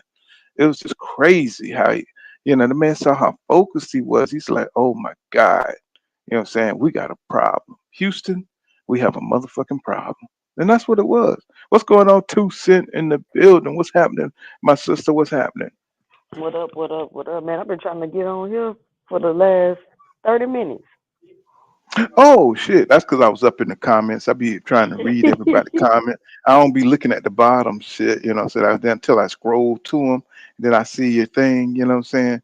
Yeah, that's how it is. Cause I be way behind and stuff on the comments and stuff, trying to read it. What's going on, Jolly Allison? If I don't be saying what's up, that's because I be way up in the comments and stuff, trying to work my way down. So I told you 2 Cent. I told you that everybody was gonna have a field day with this shit. This shit is so lit. Do you see how lit it is all over these Y2 streets, these YouTube streets? You see how lit it is. Bill brought it on himself, fool. I'm telling you, I'm Bill just brought it on himself. I'm I sure he didn't get to did. record But it, but it was an interview that Mayweather was doing before this one. I didn't get to record it though, so I could post it because I caught it. I just jumped in it. But he was basically saying like Bill done pissed off a lot of people in boxing, and he been real disrespectful. So mm-mm. I don't know what him and Mayweather got going on, but Bill been talking big shit about Floyd Mayweather. He been talking big shit about Floyd Mayweather. So maybe Mayweather was doing But some gatekeeping. Maybe Bill pissed off a lot of people and just couldn't get what he wanted. I'm not sure, but Bill done pissed off a lot of people for. wow. Wow. I mean, I don't follow Bill like that, you know what I'm saying? But and apparently something done happened, what I'm saying, in this boxing streets where Bill is like, what I'm saying, he got a hit on him, man. It's like he's got a hit on him. Somebody they got money on Bill head, man. But let's get back into it and see what they saying, because they saying a bunch of nothing right now, 2 Cent. Let's see what you think. Period. Hey, And Bill. listen, for every nigga, Mac and all Bill, of you had the Mac, floor. listen, I'm saying, Mac, Bill, when can I get the Mac, floor? whether it be Bill, Mac, when can I get the S floor? Mac, okay, I'm gonna let you get the floor. Whether it be Mac, whether it be S Mac, whether it be all the bad niggas, whether it be my nigga from up the way from Oakland, you know what I'm saying? Rest in peace, nigga, a lot of niggas. You know what I'm saying? So you popping it, so nigga, when I pop it, what's the Oh, this is for fair use. This is for educational purposes only. problem? Because other niggas don't pop it. You know what I'm saying? You pop it 1,000 times. Nigga, you was talking about that sparring shit. Nigga, you beat niggas up in sparring. I didn't watch you beat niggas up. And when my son got down on you, you dig what I'm saying? You act like you tell us, Bill, if your son is undefeated in the gym, congratulations. Congratulations that you got an undefeated fighter in the gym. I'm not. That's not it. I'm the under the light I got a nigga fighter. that don't lie. I got a nigga that don't lie. So Nigga, guess what? 100% of the time. Can I ask you a question? Bill, let me ask you a question. Yes. What's my record under the lights? What's my record under the lights? I'm gonna tell you, but listen, what's your record in life, nigga? No. Yeah, Get nigga. down to it. Yeah, what's my record? What is Nigga, my what's my record? record in life? Nigga, what's your record under the lights? Nigga, every 50 of your opponents My will record say, in life, my record in life is undefeated. Nigga, listen, huh? You said what? You said in life my you record undefeated. in life is undefeated. Nigga, come on, man. What are you talking about your record in life? Nigga, who you talking to? Who you talking? You trying to tell these people that you don't take no L's. Nigga, you take L's around this motherfucker. I done took L's. Nigga, my son took L. Nigga, we take L's. What the fuck you talking about? I'm confused. I'm sorry, y'all. I'm confused. You know what I'm saying? What do you think of that? What do you think of that, 2 cents? I mean, they're not Man, saying listen, nothing really. they not really saying nothing, but see, this is the thing. You remember, Boxing Outlet, right? He said a lot of Yeah. things because he was in the gym with Mayweather, so he kind of know a lot of personal things about Mayweather. And some of the stuff Bill was saying, you'll see as you get later through the thing, it's Boxing Outlet told me. So I really think this is the most genuine we've ever seen Bill with what he's saying about Mayweather. But I don't know. It's some behind the scenes stuff going on that I feel like we don't know about. But have you heard? You never heard Bill saying the Mayweather era is over and all that stuff? Mm-hmm. Yeah, I've heard him say that, but Yeah, he been talking a lot of shit about Mayweather publicly. I never thought it was nothing personal. I just thought maybe, saying because Floyd was in a retirement state, and maybe I'm naive, because I never like really looked at Bill. I just looked at him as a dad, a proud dad, a promoter, like really trying to put his son name out there. So that's all I really seen. So I didn't really thought anything malevolent about what he was saying. Well, this this is like Mayweather, news he to don't me. like that. Mayweather's like a what they Oh call yeah, it? What they call it? Megalomaniac. egomaniac. Yeah. Yeah, egomaniac. Mm-hmm. You're right about that. But you can see the way he's smiling and shit. The cynical smile that Floyd Mayweather has as he, saying like he knows what he's done. And I think this is Mayweather. This is just my assumption. I think Mayweather gave Ryan the blueprint um, to beat Dev. You know what I'm saying? I think he wants Bill to know it. You know what But I'm saying? just like you were saying earlier, Devin had a lot of flaws. Anybody could have gave him the blueprint to beat Dev. Mm-hmm.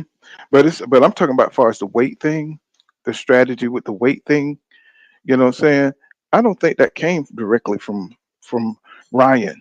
Yeah, of course you're right about that, about his flaws and stuff.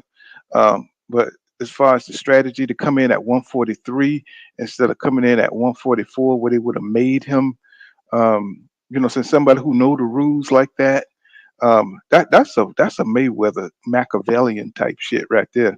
Somebody who's been in the industry for that long to know to pull a strategy like that, so he could come in the weight bully. So I think it's something like that, and I think that you can see the anger in Bill because he probably know that Mayweather, got his fingerprint all over this shit.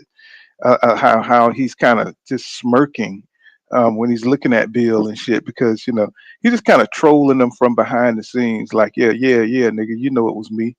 You know what I'm saying? It's just, I just feel it. You know what I'm saying? Let's get back into it and see what the hell if they finally say anything that's You keep running around this relevant. motherfucker acting like that you the only one like When your shit somebody don't died, stink, when nigga. somebody died, when you lose a loved one, of course we take an L. You just took an L. And when you and I'm not talking about in the ring. We're not talking about in the ring. And I know remember this, Bill. I ain't never been no ring. I ain't never been no ring. Bill, You talk, Bill. I've always been respectful that to punk ass 50-0, nigga. I'm 50-0 in these streets, nigga. I got love in these streets, nigga. Fuck your 50-0 with that boxing shit, nigga. That shit don't mean nothing. Bill, I ain't gotta get. We ain't gotta have a pistol contest. Bill, I ain't gotta be. I ain't gotta talk to you crazy. You know why? I just pissed a little bit longer than you, nigga. What you talking about? We started pissing. You started pissing. I started pissing, nigga. What are you talking about? Bill. At the end of the day, listen. I called to find out what is your problem with me, because I don't have no problem with you. I'm for the streets, nigga. Do something for the streets, nigga, and then I'll be cool. I'm cool. I'll stop saying something, nigga. If 50-0 under the lights, nigga, fuck the lights, nigga, and that 50-0. You know that shit don't mean nothing in the street. If you ain't really pushing that line and your kids all right in these streets, nigga, you a hoe ass nigga. You see what I'm saying? Nigga, if you ain't out, if your kids ain't walking around and they mobbing in these motherfucking streets, nigga, and they all right, nigga, then don't nothing else matter, nigga. Bill, it's not about the streets, Bill. I said, Bill, it's not about the streets. That's why you got out the streets, Bill. That's why you got out the streets. I learned from my dad not even be in the streets. But listen, I ain't coming up in no suburbs, Bill. Listen. I mean, they just going on and on. They just going on and on. And I don't know, each one is trying to, position themselves to, saying to have. I mean, I see what Bill doing, saying he's trying to make it about the streets because he can't really fuck with Mayweather as far as his boxing, say acumen. So what is this whole thing about right here? What is this? You say that Bill been saying stuff about Mayweather. So why is it coming to a head on fucking Fight Hype? That's what I'm trying. Why not just get a phone call? Saying behind the scenes, I'm sure they got each other's number. Why is this coming out in the public? You know what I'm saying? I don't understand this. Because Floyd was on a live before this, talking smack and calling out Bill Haney. And Bill Haney, Floyd, you gotta watch the other live before this, and hopefully somebody will post it. He's like, "Well, Bill is. Somebody get Bill on here." Bill not gonna not show up. Mm-hmm. So he rolled up. Mm-hmm. Right. So he rolled up. So Mayweather pretty much baited him into, this situation right here. And Bill not gonna miss a viral moment. Mm-hmm. Because Zab Judah came. They all had like a powwow. That's what I'm talking about. Yeah. That's what you were talking about. Mm-hmm. Let's see, because this one here, you really don't get a whole lot out of that one. Let's see. That was more personal. No, but you gotta watch the rest of it. Oh, you seen that whole thing, right? Where he was like, "Your son needs some help." You seen the end of that one? Oh, Let me see. Let's go back. Let me see. I just took it down. Let me see. Messy Mayweather, he was being real petty. I call him Messy May. This is sad, man. Okay, let me cue this here up because because the interviews they were just like, this is like really fuck over Dev Day, man. People are like really tripping, man. This is for fair use. Man, Fight Hype get everything. Between I ain't lying. Father and being disrespectful. 100% right. You're 100% right. So your eyes be closed, but when you hear a certain shit, you just perform like that. Everything gonna be alright. But listen, I think, man. Like I said, it was a bad night, man. In Bill's defense, Bill did great by his son. He's a stand-up father. He stands up tall for his son, very much so. Speaks his opinion out with his chest. There's nothing wrong with that. As a father. Zab, as a father, I'm the same way. There's a difference between being a stand-up father and being disrespectful. 100% right. You're 100% right. So at the end of the day, one thing we gonna like, no matter what man you've been through, Zab, you always show respect, and I always show respect. Right. Correct. And when these fighters go out there and put their lives on the line. And Zab and Mayweather really didn't like each other. They really had an animosity towards each other. But they, like you say, Zab showed respect. But Mayweather must feel totally disrespected by Bill, to be making this point. To feed their families. And then we have just somebody, because his son, when your son at first he wasn't acting like that, but at the end of the day, to let you know what money really does, what money really do to a person. Mm-hmm. Because if you wasn't acting like that when your son was getting, say, we don't really know the numbers, but let's say when he's fighting in Mexico, when he get, whatever, I don't know what the number, it could have been 20,000, 15,000, whatever it was, right? He wasn't acting like that. All of a sudden, once the more money he started getting, the more he started changing. Money shouldn't change you. So that revealed who he really. Wait a minute. I know Money Mayweather ain't saying that money shouldn't change you. What are we in the twilight zone? What's going on, KL? What's happening? How you there, y'all? KL? Yeah, I'm there. How y'all doing? How you doing, two cents? All right. What's going on? Oh, what's up with you? Oh, nothing, What? man. I'm just laughing. This is a funny situation, man. That's all I can say. This I saw this coming, though. Classic. I saw this coming. Ain't it classic? This is classic right here. Yeah, I mean, it's a classic situation, but I want to know y'all. I will say this: Floyd definitely ain't the one to be talking about money because we know his history and his MO. But I will say that leading up to this fight, and I think that's what I was talking about last time. Pull up. Is that Bill, they've been doing a lot of chirping. We better than Mayweather. We better than Mayweather. We beat Mayweather up in the gym, blah, blah, blah, for about 2 years now. So I kind of seen this coming like, hey, you keep dropping little tad bits. And, again, you get, like Mayweather said, you can say what you want to say. But, we black. If you get to talking a little too much, people going to be like, oh, okay, you want my attention. So now you got it. And Floyd came off Mount Olympus, and it's going to be, it's dangerous when Zeus come to town, baby. You know what I'm saying? And now they got his full attention. You know what I'm saying? He's not making these little bogus ass fights. You don't want Floyd attention. You know what I'm saying? You really don't. At all. And not especially when you done took a L like this. This shit is embarrassing, bro. I mean, this is terrible, man. It's almost like getting into 2 goddamn car accidents on the way home. You know what I'm saying? First you get faloomaloomed in the ring by your boy Ryan Garcia. Then here come another a major media icon, you know what I'm saying, coming down on you with another major legend in Zab Judah, and they talking about you, bro. It's like, oh God, man. It's like this. Do y'all think, and you right, pull up, do you think Floyd has been fair? Do you think Floyd been sneaky with the Ryan Garcia stuff and maybe some things behind the scene? Do you feel like Bill is jumping out the window for no reason, or you just feel like, is it animosity because you the top dog and we want to take you out, or is it the top dog been talking so we've been responding? Which one y'all think it is? I think Floyd been. I mean, even Mike Tyson hate Floyd Mayweather. You know what I'm saying, for sneaky shit that he's done. So I mean, he's very he's a passive aggressive type dude. They said you can't like really cross Floyd on anything. They say he'll try to fucking destroy you. You know what I'm saying? So he's like one of those narcissist type people. You know what I'm saying? Like you can't stand to be around him because if you don't agree with him, you know what I'm saying, 100%. You seen how he did his daddy on what was that behind the 24 hours or whatever, and how he attacked his daddy and told him, you ain't shit. My uncle was a champion. You wasn't shit.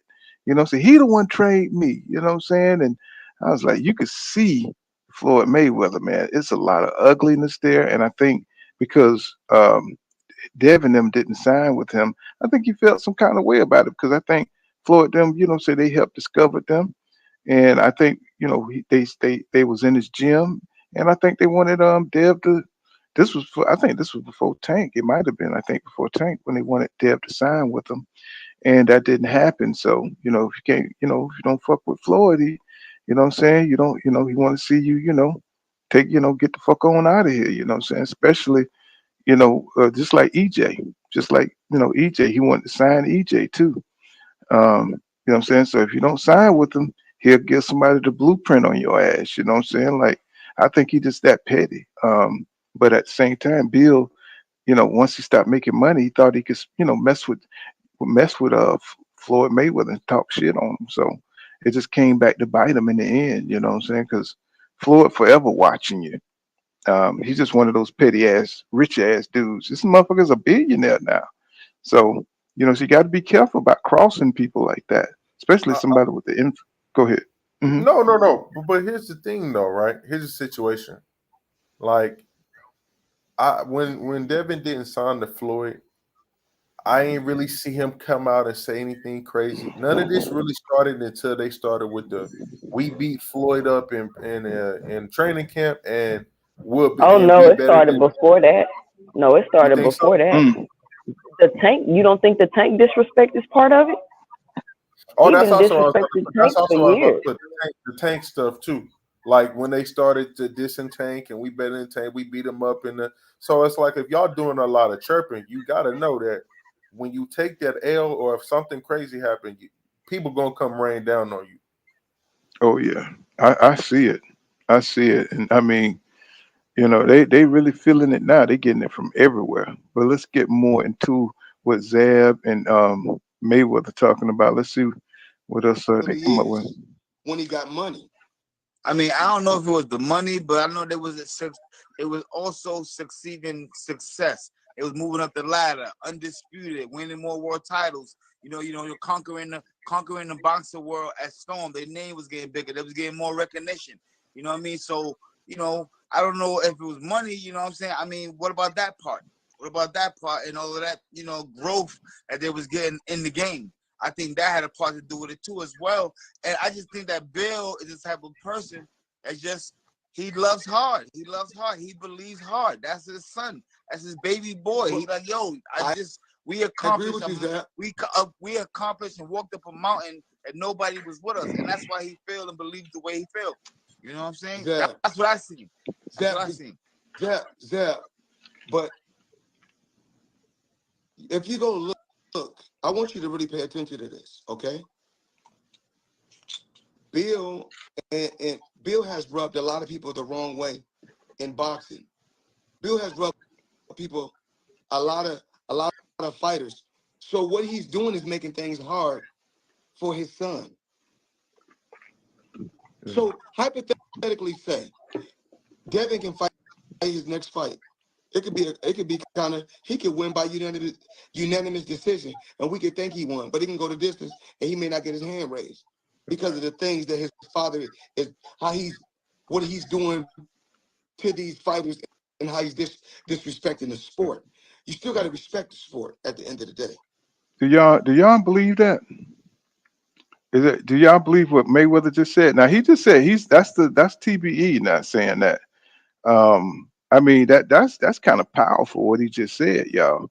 You know what I'm saying? That a fighter can lose a fight because people dislike your father that's beside you, like T.O. father, somebody who's toxic and shit like that. Do y'all really believe that affects, I mean what Mayweather was saying, that could keep you from getting your hand raised in a fight? When you're a black man, yeah. Because when everybody else say it, they have look. The thing about Floyd is everything that he's saying about Bill Haney and Devin Haney can be said about Floyd on this come up as well. That's why it's ironic. It's a mirror situation. You was doing the same thing, talking crazy about people, Mexican flag. You was anything but respectful to your opponents and your come up. So this is interesting that he's trying to flip it, for whatever beef that him and Bill's having, because if Floyd would have lost any of those fights, he probably would have been blacklisted out of boxing the way he was talking.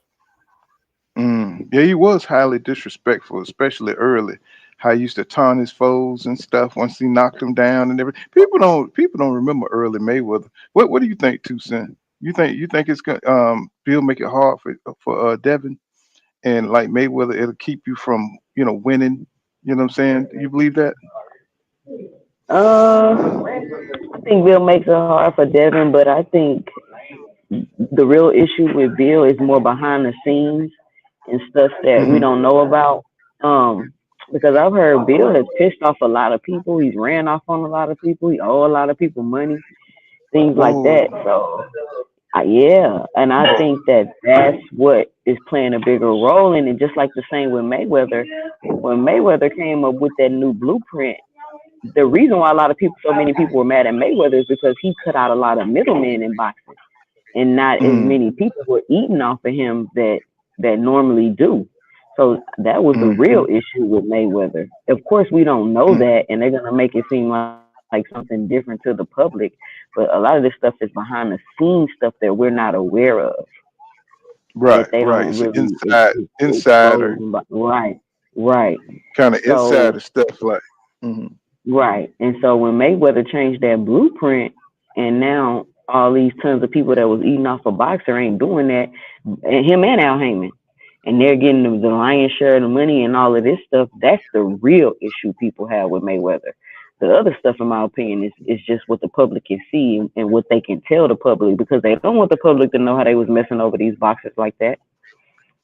And I think Bill, like I said, I feel like Bill promoted, conned, and finessed his way throughout his son's career, and that wasn't good enough for that, and it finally caught up to him. And so now he's being exposed. So that's really what I think. I think he just pissed off a lot of people behind the scenes. Of course, he pissed off a lot of the fans with all the trash talk. And it's not even just Bill, because then you putting batteries in these people back, and then you got people going to the YouTube channels arguing with people, spreading this stuff. Oh, Devin's the face of boxing and this and like, all that type of stuff. And so it's just it trickled down from there. And I think that's the real issue, and that's why you really getting this type of backlash. And it's really interesting because it's like all of a sudden all of the underbelly, the pus is coming out the wound, the sore. Now we're starting to see a lot of that, come out. It's like just out of nowhere, just behind Devin Haney, who's somebody who's relatively like new, what I'm saying, to this whole history of boxing, but it runs so deep. You know what I'm saying? Between these legends and stuff. Hold on, Paul. G313, click the link, bro, because I don't know what you're talking about.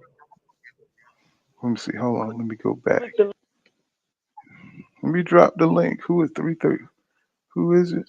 Oh, let me answer some of my people too. Cause I'm getting deep in the comments and stuff. Why is he talking crazy like that? Because I ain't even done it.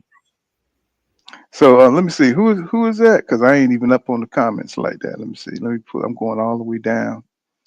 Who is it? G13. He's basically saying Bill's been disrespectful to the Freemason Brotherhood. He said to the Freemasons Brotherhood. Let me see. I'm finally down with the comments. I was just about to talk about that because Bill was talking about he getting love in the streets, but we know that Floyd rode with the Jew mafias and the mafia. That's why this is funny. It's a lot of undertones in that back and forth. It's a lot of undertones, and I don't understand why Bill want to take it there, because it's like, well, Floyd linked up with a lot of things. I don't know why you keep trying to take it to the streets. Like, it's just like, why? I guess he was trying to say, we kept the wolves off your son in the streets or something like that. But it's like, why you take it? Because that's not what Floyd is saying. Simply saying, hey, you talking real crazy. From what Toussaint saying, you running off the plug, you disrespecting people, saying you better, you doing a lot of things that's getting your name in the mud. And now that you lost, he simply said, hey, your son look like he needs some help. And honestly, Bill can't even get mad, because if you keep saying that your son is better than Floyd, but this happens, you got to take that. Because you was talking real crazy. And it's like, you can do whatever you want to do, but repercussions of if things don't go your way are twofold. So I mean, people feel strongly about Mayweather, man, as it is. You know what I'm saying? So let's see some more, get some more interesting knowledge from this interview. I didn't watch the whole thing. No matter what men you've been through, after the fight, we hug, we say what we gotta say, we'll be built in the fight. And once we squash, once we do, but yeah, but when you tell I never came to you and told you, I'm trying to kill you, I wish you die. And you don't say that to people. Come on now. Yeah. It's boundaries. It's certain limits that we don't cross. Well, I didn't hear him say that. Did he say he gonna kill us? I didn't hear him say that. I don't know. Yeah, he said it. I don't know. He said it a couple times. So, but my thing is this: we got to do our homework. We can't only see what we want to see. Now if we see the good in people, we got to see the good as well as the bad. And my thing is, I don't have a beef with Bill, but I want to tell him this: respect the sport. Let your son do what he got to do. It's okay for you to have a voice, but it looked worse. It looked worse. It looked worse than what it really is, because he went out on he didn't went out on the line and as if he was getting in the ring. You can't do that. And Dev, you already know. A lot of times we got people that's with us, that's in the entourage, that's going out there and saying, "Oh, fuck you! It's this, is that, it's this, is that." You can say whatever you want to say. Your dad can say whatever you want to say. Your cousin, your brother, but they ain't got to get in that square circle. Right. Wow. So Floyd, saying, kind of rubbing it in, like, you writing a check that your son ass can't cash, right? I mean, it's just kind of weird for him to come out like this, saying, against, saying somebody, like, it's like he's definitely settling scores here. Don't y'all think he's settling scores? I mean, I know it's a little overstated here, but Floyd got a slow way of talking, a slow way of getting it out. And I think he's savoring this moment that Devin eating all this damn embarrassment and crow. And he's like trying to slow drag this shit. Saying he's putting the chains on your legs and dragging you behind the pickup truck. Saying he's going about goddamn 10 miles an hour with it, with all the stuttering and shit. So I think that's what's happening. I think, they like, this is the what they call that shit through medieval times. This is the not the disposition. I forgot what they call that shit when they put you on trial. They putting him on trial and they executing his ass. You know what I'm saying?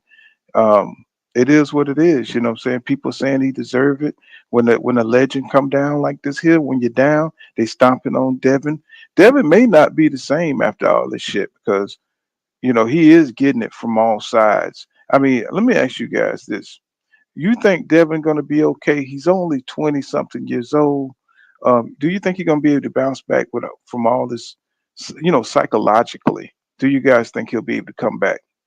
If he wasn't drinking the Kool-Aid, if he didn't really believe all that stuff and he understood, oh, we promoting and we this and we that, then of course. But if he really believed that, if he really believed he was the face of boxing, that's when it's gonna be tough to come back from it, in my opinion. Mm-hmm. What about you, Kaya? So just from, I ain't gonna act like I'm a psychologist or anything like that, but just from seeing what I could see from Dev seems like he's a young man with a good head on his shoulder that wants to work hard. And yeah, he's a little cocky, and he, for what he's accomplished and where they come from, I'm pretty sure it's there. But he also seems like the type of brother that's tough-minded, and he's very into his religion. I know he came from Ramadan. Seems like he has a decent head on his shoulder. I think he'll be fine, but I think that to 2 Cents' point, if he thought he was on the high hill of the mountain, if he thought he was on the other side, it's time to kind of rethink some priorities on what matters to him and what he wants going forward, and not falling into the hype of what the world wants for you, but what do you want? This is his chance to become his own man. And it sucks that it has to come like this, but life don't always give you warning signs for it put you, in the spin cycle.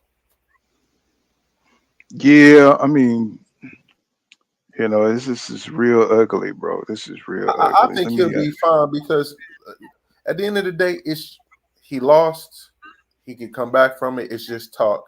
Now he's just getting to see, hey, that when you're doing well, people love you. When you ain't doing so well, it's the people that really love you that's going to show you where they stand and who's going to stand. He's actually getting a wonderful lesson in life, right? Yeah. You can't tell who really there for you when everything is good. You can only tell who really there for you when you ain't where you was, and when you can't give people the value that they once wanted from you. So he's getting a chance to understand that at an early age. And if he, he takes that and runs with it, he'll be unstoppable. I think that it can really be a rebirth for him. And I think he will. That's why I think it's funny that everybody's talking now, because it's like, I mean, let's keep it honest. Dev we ain't seen Dev in no controversy.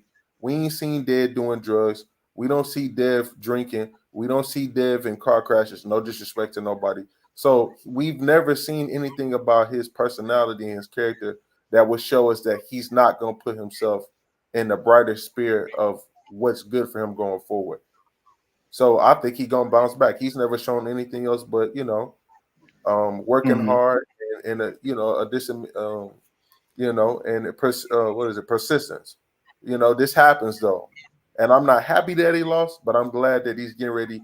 I'm glad he's able to see what's going on because it's only going to make you stronger if you allow it. We've all been there. That's true. PGA Big Dog said, he said, Haney's a black man trying to buck the system. He says, Floyd could have changed the sport, but didn't. That's true, man. Floyd had so much power. He had the ability to like really do some things, you know what I'm saying? Him and Oscar. You know what I'm saying? Them are the two, they could have like really made a great improvement, progression in boxing, better oversight, you know what I'm saying, over these decisions, these refs, the rules, the sanctioning bodies. But he didn't, you know what I'm saying?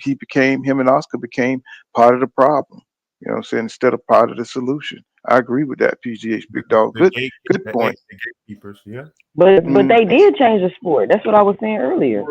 They did change the sport. Now, as far as them changing rules and sanctioning bodies and stuff like that, I don't think anybody's going to be able to do that. That's why they don't even have a commission. They don't want that. That's just like Victor Crosby talking about he about to change the cheating. He's not going to be able to do that because they don't want that. But what he did do was be able to make the fighters not get played and make more money. So would you say he changed it for the better or the worse though? Because we went from. That's what I'm about to say. I'm sorry, yeah. Mm-hmm. No, I was about to say you. That's good. I'm glad you said that. 'Cause I was about to say that too. I think fighters are making more money, but they're fighting less. You know what I'm saying? It's good for the fighter themselves, you know what I'm saying, to be able to fight less and make more money, but it's terrible for the sport that we're getting less fights. You see what I'm saying? So I guess that's kind of like how you see it. You know, if you see it from a boxing fan perspective, you know what I'm saying, you care about the fighter, but then again, you know what I'm saying, you want to see the fighter in the ring. Look at the PBC fighters. You know, they make so much money to the point where, you know what I'm saying, they don't have to fight as often. You know, we want to see fighters fight at least 3 times a year, maybe even 2. You know what I'm saying? But they getting that money to the point where they can only fight, they have to fight once a year. You know what I'm saying? Just depending on, you know what I'm saying, what they're trying to achieve. So I guess you could it's kind of like a twofold thing, you know. Like a catch-22. You know, yeah, catch-22 for sure. Let's get back into it. See what they're coming up with here. They ain't got to get it. And there's a difference. Like, you got to realize, like I said before, you're a rare breed. You special, you know, you've been the undisputed champion before, right? So it's just like when you fought Constitute, they didn't think you was going to be able to bounce back. Right. So anything is possible. So even like what they teaching Devin in the gym is for starters, it's certain things he got to turn his shots to get his power. You got to turn a certain way. Right. You're right about that, 100%. And you can't be shooting a jab like this. Just amateurs do this. When you professional, we here. You here. Boom, boom. It's here. So even like I want you to go back and look at the Arturo Gotti fight. You see, every time I get my shit off, but I'm still right there like this. Because I know that motherfucker got a hook. And the hook comes from, remember, the hook is the shot that knock fighters out the most. Because it comes from the blind side. It comes from around here. So in the 11th round when he got knocked down, he didn't see the shot coming. He was throwing a hook with his head in the air and got caught. So it's a lot of things that has to be taught to him. Right. Could he bounce back? Anything can happen. Absolutely. My Uncle Roger been knocked out. 100%. 100%. He got skills. My Uncle Roger been knocked out before, and he bounced back and became world champion. So that shit comes with the territory. But what I want to say, but what we have to know is this: you have to respect the guy. A lot of guys that paved the way to put these guys in position. So, and I want to let Bill know this as well as Devin. The money that these fighters are making in boxing today, they're making because of the sacrifice that I made. That's the reason why the dynamics and the money has changed in boxing because of Floyd Mayweather. But there's a lot of guys that paved the way for me to be where I'm at. But I came into the sport and changed this shit drastically. And these fighters, because a lot of, and this is the truth, is a lot of these fighters overpaid? Absolutely. Absolutely. But I'm a fighter, and I got to look at it. You know what? What? I'm going to say they're absolutely, but guess what? But then you got to look at the bigger picture. The bigger picture is this. Every time these fighters go out there, they're risking their lives. So do they deserve? So what he's trying to have it both ways. He's trying to have it both ways because he is a promoter and he do have to pay these fighters themselves, right? But at the same time, you acting like he see it from both points of view. All right, okay. You were just saying this 2 cents about how he's changed the sport, how Mayweather changed the sport, and I mean, but it's a catch-22, you know. So I mean, how does this affect Floyd Mayweather relationship with Bill Haney? How does this affect boxing moving forward? You know what I'm saying? Because Floyd is doing his own thing. He's with the PBC. I mean, I just don't understand why he's all of a sudden, has to do this. You know what I'm saying? You're a billionaire. You know what I'm saying? You got your own shit going on. Why, I mean, so he's saying some shit on your name, somebody who's nowhere near your legacy level. Um, that'll be like Ryan Garcia saying some shit about Oscar De La Hoya. What could he really say to Oscar De La Hoya? You know what I'm saying? Because Oscar De La Hoya career is similar to Floyd Mayweather's. You know what I'm saying? He fought everybody. You know what I'm saying? This motherfucker was a bad motherfucker, right? So I mean, I just think it's petty. For me, I just think for the legends to come down and start talking on this level, you know what I'm saying? Like, I mean, dude, y'all on Mount Rushmore.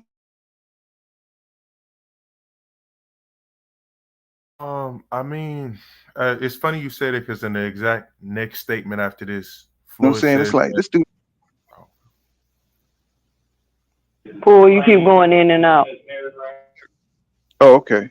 Let me see. Something going on with my internet. Can you guys hear me now? "Yeah, I can hear you." Yeah, we hear you now. Okay.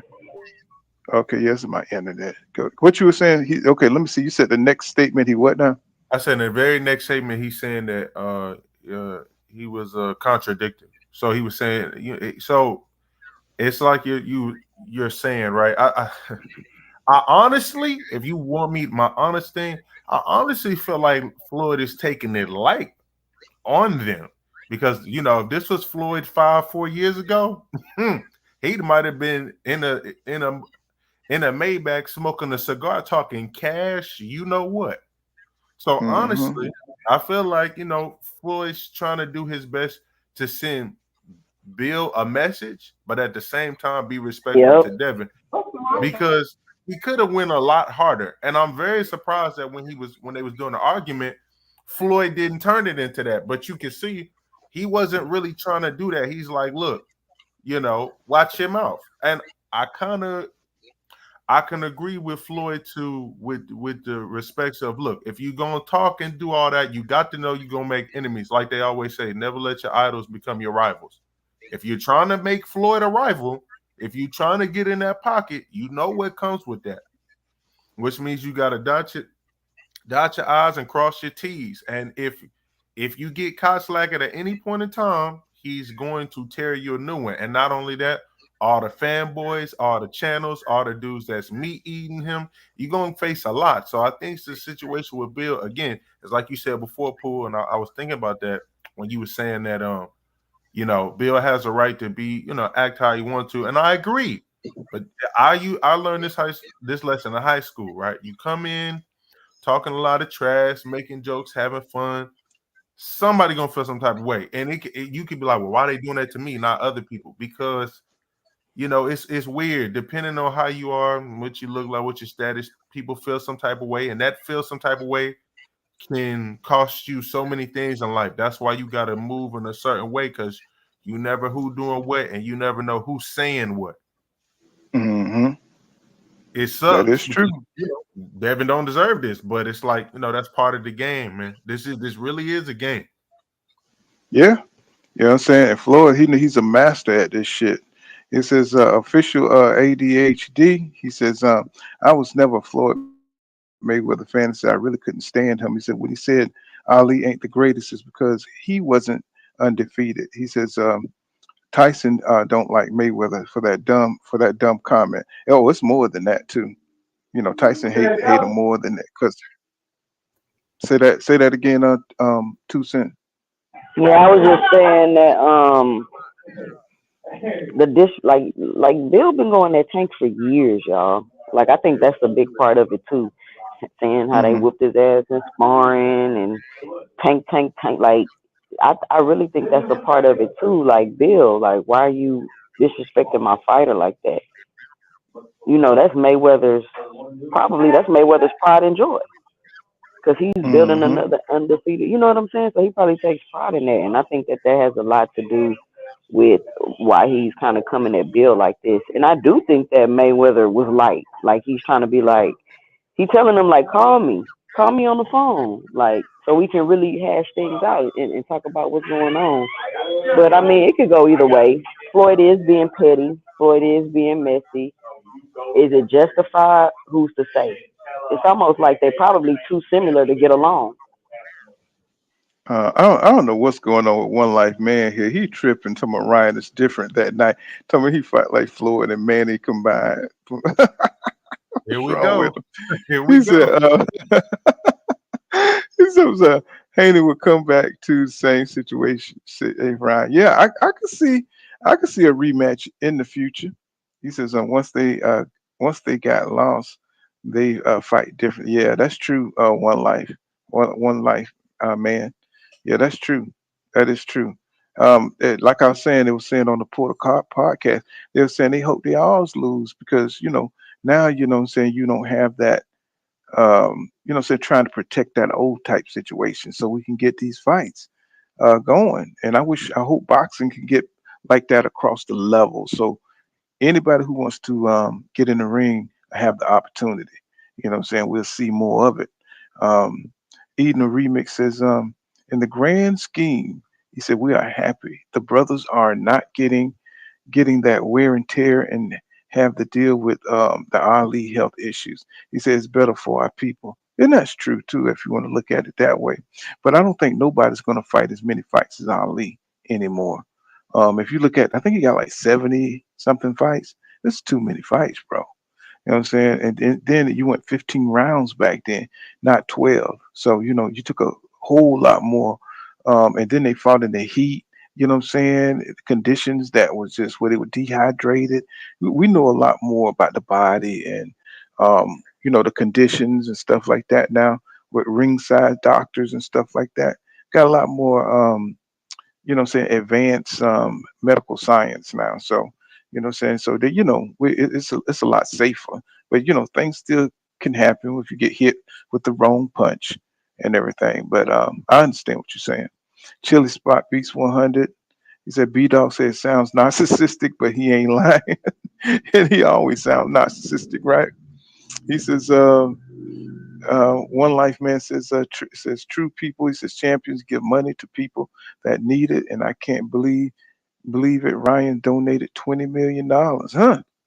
There's something. PG, something to be said for that, man. That's like real shit. PGH Big Dog says and the fighters are still getting screwed. He said he was still robbing his own fighters. Like I said, man, the devil, the devil ain't gonna let you go without screwing you in the ass. You know what I'm saying? He's gonna let you get so far, but like P. Diddy, he'll make you a star, but that booty gonna be hurting.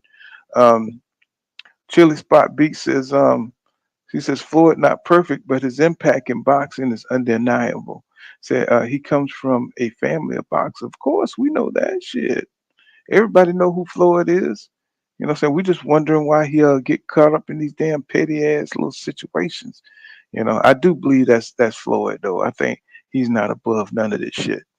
B Murray says Floyd supposedly gave Ryan sparring tapes. Oh, Bill shouldn't trust him. Oh, Bill and Devin wants to be their own men. Els can come with that. Do y'all hear this?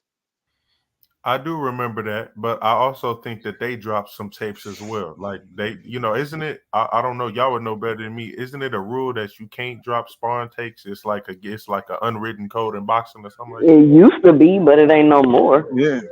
No, Okay. not with the invention of social media. This shit is wild as hell, man. This is crazy.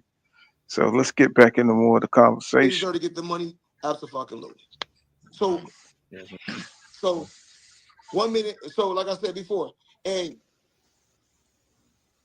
do I contradict myself? Absolutely, I just did. And I come on record and say I can contradict myself. That don't mean that my kids or my family not gonna love me. I'm human. I make mistakes, but we live and we learn. And just like I told Zab earlier, I'm proud of Zab. I'm glad that I was able to face Zab, one of the best. One of the best.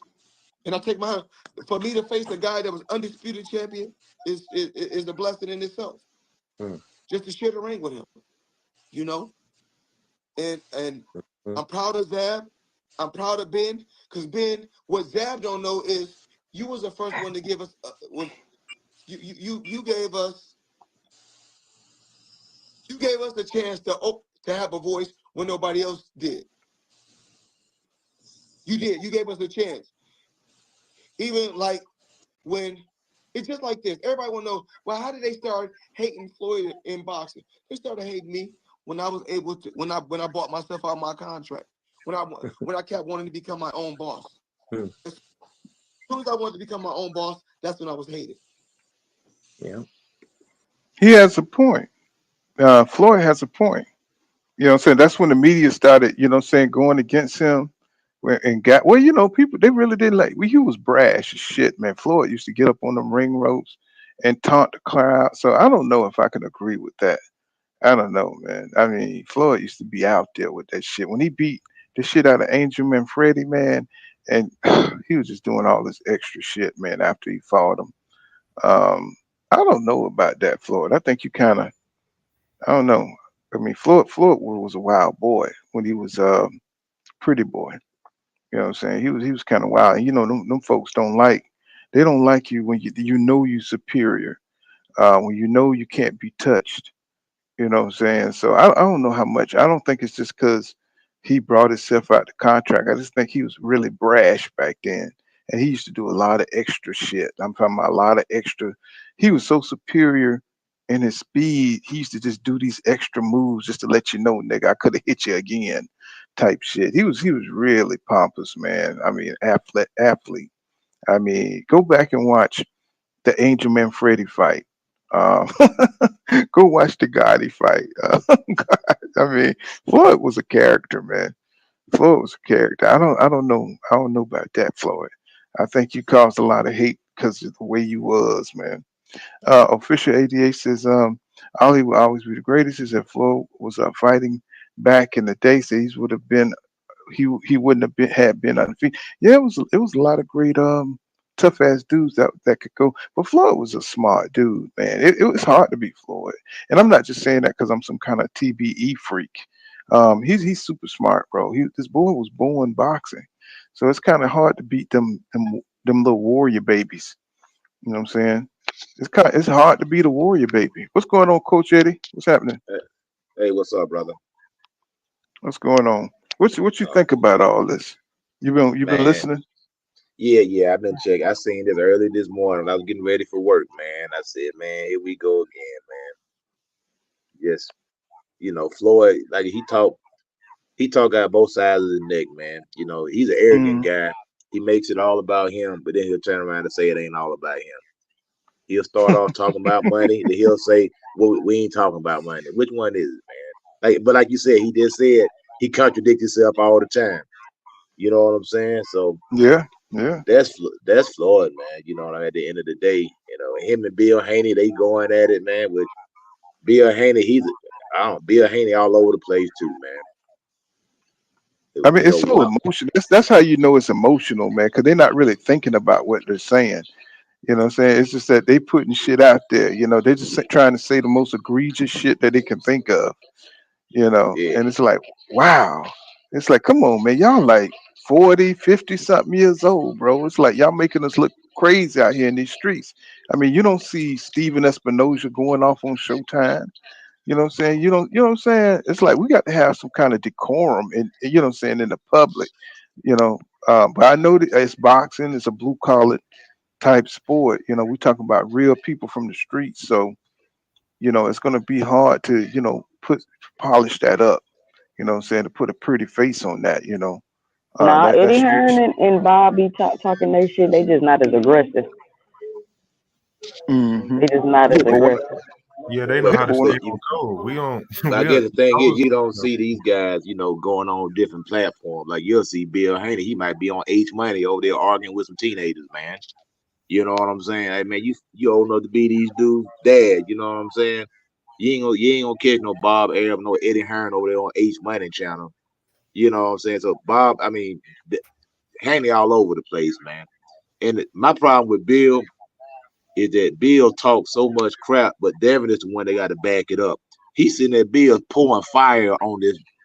Sometimes people can say so much. You can motivate a fighter just by talking a lot of crap. And Bill whipped that boy into a frenzy. He said, "Man, I'm about to kill your son." And the Bill just kept Bill would just say he just doing too much. He just kept just kept pouring gas on the fire, man. I feel like he got Devin beat up. I mean, real talk, man. You sitting there saying this guy is bigger than your son, he's stronger than your son, he's faster than your son, and he punch harder than your son. And you gonna keep pouring gas on that? That don't make no sense to me, bro. Well, let's Crawford to pull up too. Ryan, he's been doing these interviews too. He's been tripping, man. I want to show y'all this. Cause I thought it was funny as fuck, man. He's been like really out here bugging and trolling and shit. Of course, a lot of it don't make sense because, what I'm saying, like, bro, he talking about Tank and people trying to take you seriously. And Ryan, he was on this here interview. Talking about he barely tried and shit in the fight. I was like, come on, man. You can't take. If anything, y'all should have learned about this fight is you cannot take Ryan Garcia serious about nothing. And because it's valuetainment, I'm gonna block out the thing so they don't try to hit me with that bullshit. So let me go ahead and block that on out.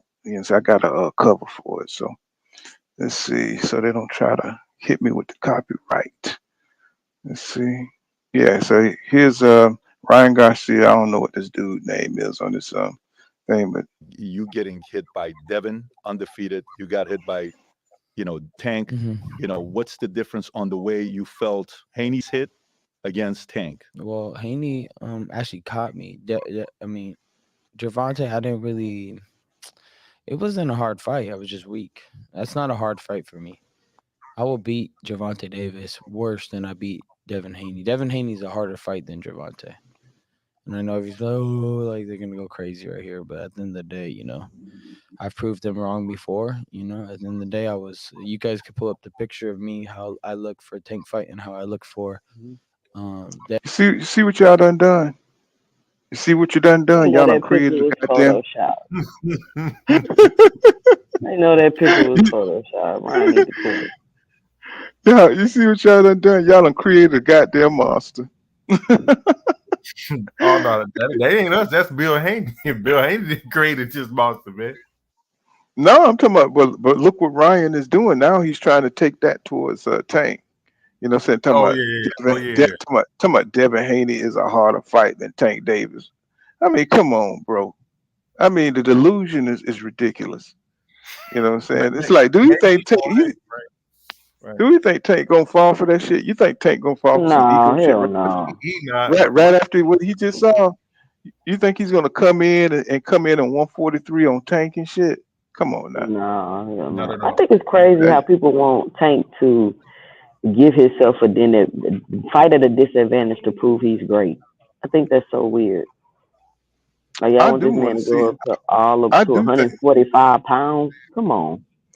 Now, I just want to see him at 140. I do think his size is small, but I think he carries a mighty punch. I think he's super strong, and he has all the other intangibles. You know, he's a thinker in the ring, so he set traps. He can do it all. So, do I want to see him go to 140 and knock out Ryan Garcia? Hell yeah. And see him fight Devin Haney. You know what I'm saying? Not so much now, but since see him fight like a Matisse or fight like a Pitbull Cruz. I told you I was the only one calling for Pitbull Cruz too, because I thought that fight was I want to see Tank knock him out. See, I want to see if he could knock out Pitbull Cruz. But Ryan he's trying to get that $30 million. I think he made $30 million on that Tank fight, and I think he want to make it again, win or You, lose. But I you know don't. what, brother? So, hmm You know, and I was there. I had a thought this morning. It's a salute to you too, Sin. I see you on the panel. I What's up, see. brother? What's happening with you? I had a thought this morning. You know, this Ryan Garcia is actually poised to take over if he plays his cards right and stay with De La Hoya for a minute. He can take Canelo's spot, man. As far as being Yeah, he can. taking that Mexican fan base, he can take it, man. Not only that, this dude, a lot of black people switched up on Devin and riding with Ryan Garcia now. So this boy fan base has skyrocketed. And I'm gonna tell you why a lot of people switched up on Devin because of Bill. Bill talked so reckless to everybody, man. And Devin is the one that got to back up everything that Bill has said. Bill ain't never put a glove on a day in his life, man, other than maybe to hit the bag to work out or something like that. Devin got to back up everything that you saying, man. You know, and I see this happen all the time. I own my own boxing gym. I see dads in the corner with their son, and sending their sons out to kill each other, man. But them dudes ain't never fought a day in their life. They just, it's crazy, man. It's crazy. Well, that's crazy. I did a live 5 months ago called Floyd. I did a live 5 months ago. I think I named it something crazy like Ryan Garcia is the next Floyd Mayweather, and I said that because he has the new blueprint for boxing. And I said that as long as Ryan Garcia can stay competitive, he will get big fights and he will become one of the faces of boxing. He don't have to win. He don't have to have no championship belts. He don't got to do none of that. All he has to do is stay competitive and continue to fight big name fighters for the simple fact that he's already built his own huge casual fan base. Yeah. And let me just say this, so y'all subscribe to 2 Cent Boxing. I can't believe that y'all hear how she talks and she knows of boxing. I love the vibe. I mean, take a second just to go over there and subscribe to her channel. You know what I'm saying? Why don't she have 1,000 subs yet? You know what I'm saying? I'm embarrassed. For my boxing channel to have this many and not be able to get her up to 1,000 at least. Go over there and subscribe to her channel, because if you rock with me, you rock with 2 Cent, you rock with everybody. You know what I'm saying? An honest speaker on this boxing talk. Go over there and subscribe to 2 Cent Boxing. You know what I'm saying? You hear the swag and everything. You can say she cute. You could say it. You know I want to get your ass back. You know I want to get your ass back for that shit. You fucked me up with that one. I was like, oh god damn. Said, let's see. Let's see more of this interview. Let me see where I put it. He said, yeah, because he's on here acting like he's nonchalant and shit with all these fucked up tats on. It's just crazy. Devin Haney fight. They knew what they were doing, and he will never fight me at 145, so it doesn't really matter. And that's why he was trying to text me all nice and tweet me, "Oh, Ryan, I'll give you my real number now. Go let's go to the club. You know, I hung out with P. Diddy, and now I want to hang out with you. Like, bro, relax. Tank is Man, saying, I think he lying about that. He hung out with P Diddy shit. Well, yeah, I mean, why would he do some shit like that? That is just silly, isn't it? I hung out with P Diddy. He knows what that means. You know what I'm saying? I mean, that's just silly, man. You know, this dude here is silly. this, I saw that. Yeah, you seen that? Did you guys speak after the fight? Like, did he call you to congratulate you or no? He tried to go out with me. Pause. He did though. Facts. Yeah. That night. That would have been weird. So he tried to go. So did he call? Like, did you guys actually have a phone call? No, he was trying to reach out. He was trying to reach out through Twitter. Got it. So what do you think his outcome is of wanting to talk to you? Do you think he wants a fight or no? He's trying to set me up. He's just clout chasing at that moment. He wanted some clout. You think Tank wants clout? No, I think he wanted clout at that moment because it was just such a big moment, and I think he doesn't like Devin Haney either. I think it was both. So who the hell does Devin fight next? Because I understand who you want to fight. We don't know if he's ever going to be the same. No, but no, I mean, like the rematch because the belt was on the line because so 3 pounds. So Ryan, and I'm happy you went back to that. So Ryan, you lost the 3 pounds over.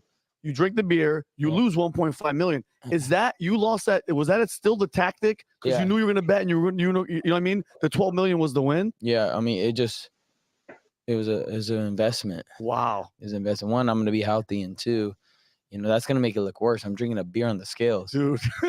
That's fucking crazy. Yeah. After you lost, but now, let's be honest. We put apple juice and sparkling water in it. Okay. Yeah.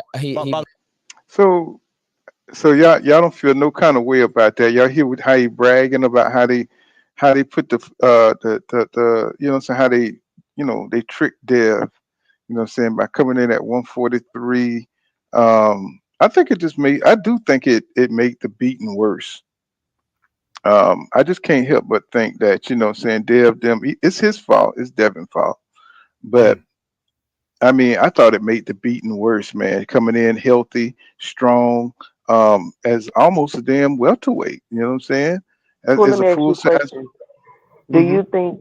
Well, let me ask the whole panel a question in the chat. Do y'all think that it was cheating? Do y'all think Ryan cheated? Yeah.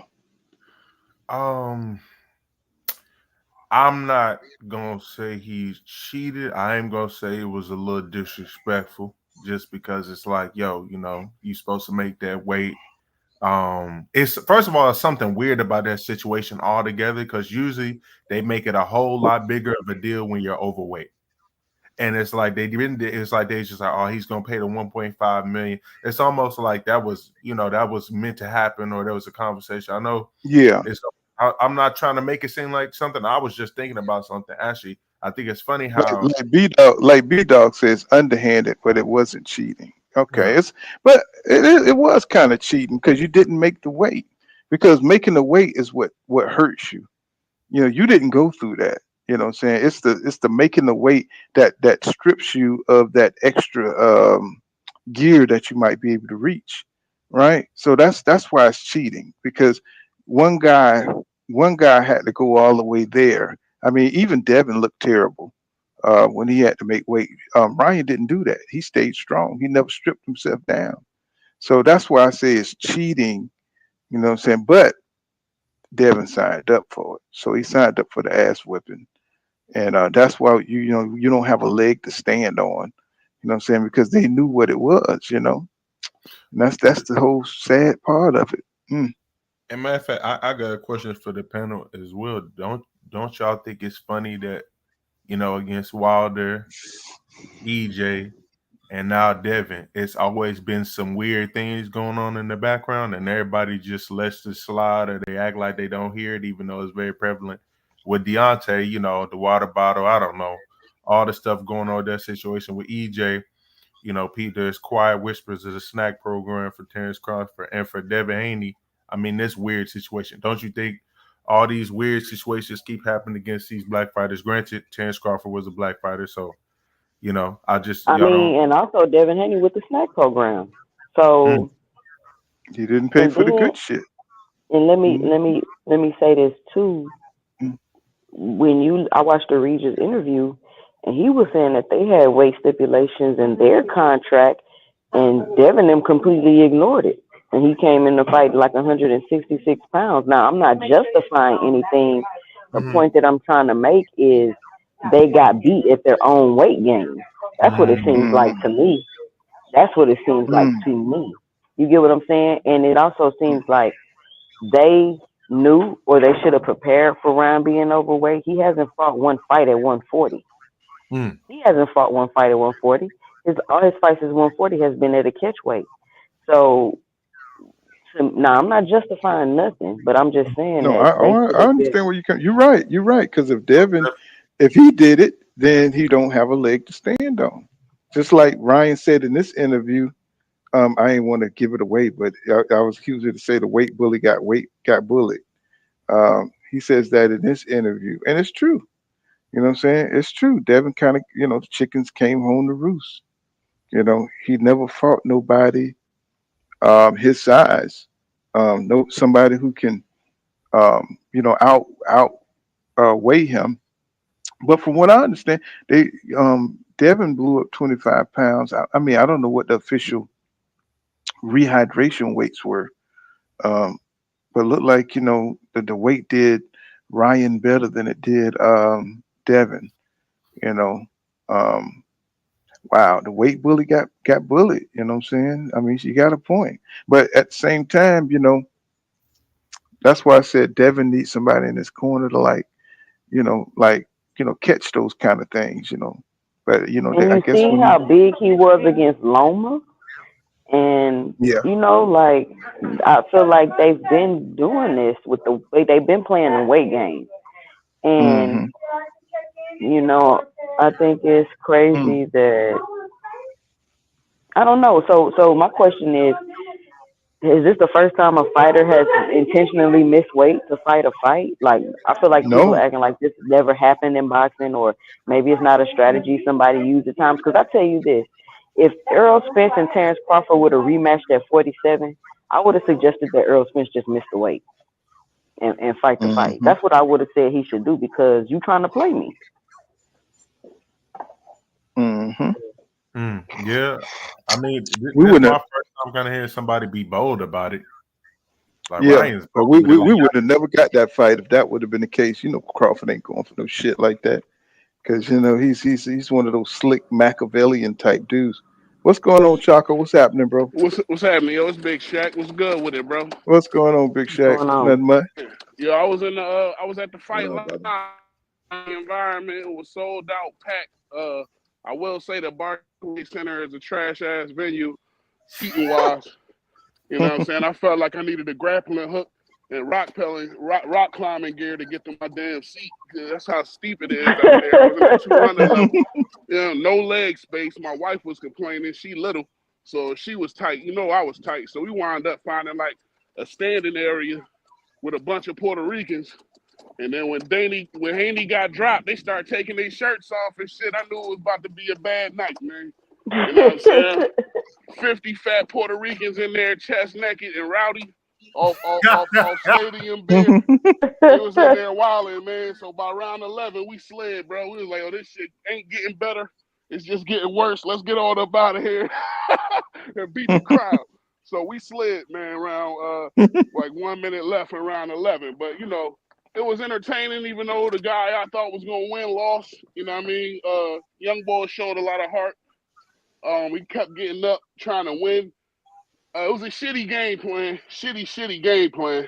I can't believe he really came to the center of the ring and tried to go toe-to-toe. When he was outgunned, he bought a pistol to a machine gun fight. That was kind of crazy. I thought he was going to be a sniper, move around, and try to, press it a little bit in the later rounds, assuming that Ryan wasn't training very hard like everybody thought. So, it was amazing skullduggery for Ryan Garcia all the way around.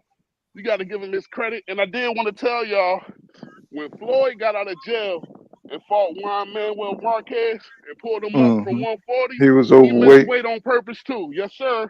And beat the dog shit out Marquez, treated him like his son. You know what I'm saying? He definitely pulled that shit. So I think it did come from Floyd. That's definitely a Floyd strategy. He's done that in the past. But I think Floyd was like over 2 pounds or something like that. It It wasn't was no about 2 goddamn pounds over. about 2 pounds. You know, it I wasn't mean, no But I'm y'all saying 2 saying the goddamn. pounds strategy when you came pull from Floyd, somebody but up from he ain't. 140. He been missing weight though. It's not like he make weight every fight and then he just decided to do it for this one. He been doing it. That's why Tank put the claws on him. Hmm. That's true. You know, so to me, fighters need to stop being greedy. They need to stop letting this money blind them to their legacy. It's either money, legacy, money, legacy. You're gonna have to weigh it because it's gonna come out in your ass in the end. Um, I think Devin overestimated what he could do in the fight. He underestimated that bulldozer that was coming down the road, and it looks little when you look at a bulldozer far away. That motherfucker small. You know what I'm saying? You look like you could thump it off the road, but when that motherfucker come up on you, you know what I'm saying? You can't do shit with it. It's too powerful. And Ryan, he gave him that powerful left hook. He underestimated how strong Ryan. Did you see when Ryan was like pushing his head down? It's like Devin looked like he was weak as shit, man. His legs were weak. I'm pretty sure the left hook loosened that up, but he couldn't handle Ryan upper body strength or nothing. It's like he was just a weaker. Go ahead. I'm sorry, he didn't. To me, it looked like he ain't rehydrate as well as he did for Regis Prograis. I don't know if his body gonna let him make that 140 as comfortable as he did a few months ago. Because after the Hmm. rehydration, he didn't look nearly as strong. He was a beast a couple months ago. I don't know what happened. Is Ryan that much bigger, or did he not rehydrate as well? I You think he was see, you still got. bigger than Ryan fight night. I mean, Not you. filled out wise. It didn't look like that to me. He looked scrawny in the arms. Ryan looked like muscular, like his veins was full of fluid. You know what I mean? I don't know if it's like Yeah. slight dehydration still from the cut or what, but Ryan looked filled out. And Haney looked flat, man. He wasn't even sweating when he came out. Yeah, you see that goddamn that little bang that's looked like a damn S like Superman and shit. That motherfucker was strong that damn night. I'm talking about that. He already got that. You see, you know what I'm talking about. Look at that bang, goddamn it. That That motherfucker front looked like he swirl. from Krypton. That motherfucker looked like he from Krypton that night. And shit, like shit. Devin, he should have never went to the middle of the ring and got clipped. Never recovered. Never recovered. And B man, Dog when he says hit that. him, Go oh, ahead. go ahead, No, OG. no, you go ahead, bro. When he hit him, So man, he fell flat on his face, man. The crowd went stupid, man. Everybody just started taking their shirts off and spilling beer, man. I just knew that shit was bad because he was struggling to get up. Like a couple times he fell back flat. I don't know if y'all noticed, he fell right on his face trying to get up. I thought they was gonna stop it in the first round. So yeah, man, he yeah, was hurt. He never got it together after that. There was no legs I from there on. mean, it was ugly, man. It was as ugly as it can get. He got one of the pictures. I mean, the way Dev was holding on, and it was just like, damn. I mean, you just couldn't believe this shit, bro. I mean, oh God. I mean, I'm still like tripping on it. I could I'm, believe it. I've been telling y'all for months. You was. I ain't gonna lie. I remember you saying it. You know what I'm saying? You was saying it. I remember yeah, Upper Echelon yeah, saying it. Few people were and I saying it. and I was like Bill Haney. I was disrespectful and shit. I'm like, get out of here. That ain't happening. I was disrespectful and stuff. And look, went out there and he just faloomaloomed his ass like, So oh speaking my on God. that, after like all the backlash pool and everybody on the panel and just in the room, after all this backlash and kind of seeing how Bill Haney has conducted himself with the Floyd situation, is it time for Devin to, still have his dad but have somebody else in the corner? Is it time for a different strategist? They've been getting help the whole Oh, time. hey. Oh yeah, it's most definitely, man. Or more so He's to put him in the background. Like he needs to be in the background. Like we see less of him. He less talking, less being, by the podium. Like just the person conducting the business, and that's it. Is it time for him to move? Because look at this. Go ahead. No, I would have said after right when he lost the fight and everything. He's just like, no, we got to seeing how he seeing how he dealt with the Floyd situation and all. It's about the streets and trying to. His mind ain't where it need to be for war. Yeah, and he's not a wartime consular. What they call it, consulary. What they call Consigliere. consigliere. Whatever. He's not a wartime. Just like my man. The lawyer. He was a bad motherfucker. Now, don't get me wrong. He was a strategist, but he just wasn't a wartime consulary. What they ever call it. And they need a wartime consulary. I think all fighters need that. I think Errol Spence Jr. needed that. They all. You need to see what slick shit that the other side, somebody who's able to peep it.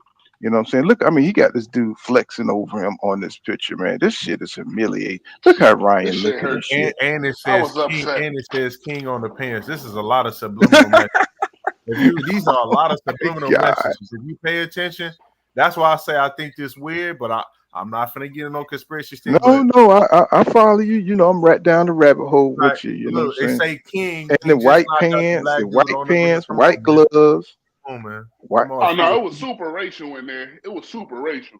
It was friendly racial. And this nigga got Uggs on. He don't make it no better with the Uggs on, nigga. And I ain't know he had. I ain't see the king until now. And when you just it's a lot. He came to the ring with a diamond crown on, cuz that's how he came to the ring. If you notice, Fury did that too with the crown shit. You know what I'm saying? So it's conspiracy there. I ain't saying no conspiracy there. I'm just saying, look, subliminal messages and stuff like that is real. But Ryan always got a crown on in the ring. Nah, you just look, man. The fact of the matter is, the young fella got a gap in his defense when he shoot the jab, and he was susceptible to the left hook. And that was the money punch he should have been looking for. It was a bad style matchup. Terrible. It was a bad style matchup.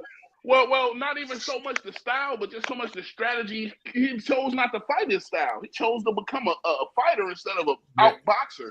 He should have stayed true to the outboxing style, man. Yeah.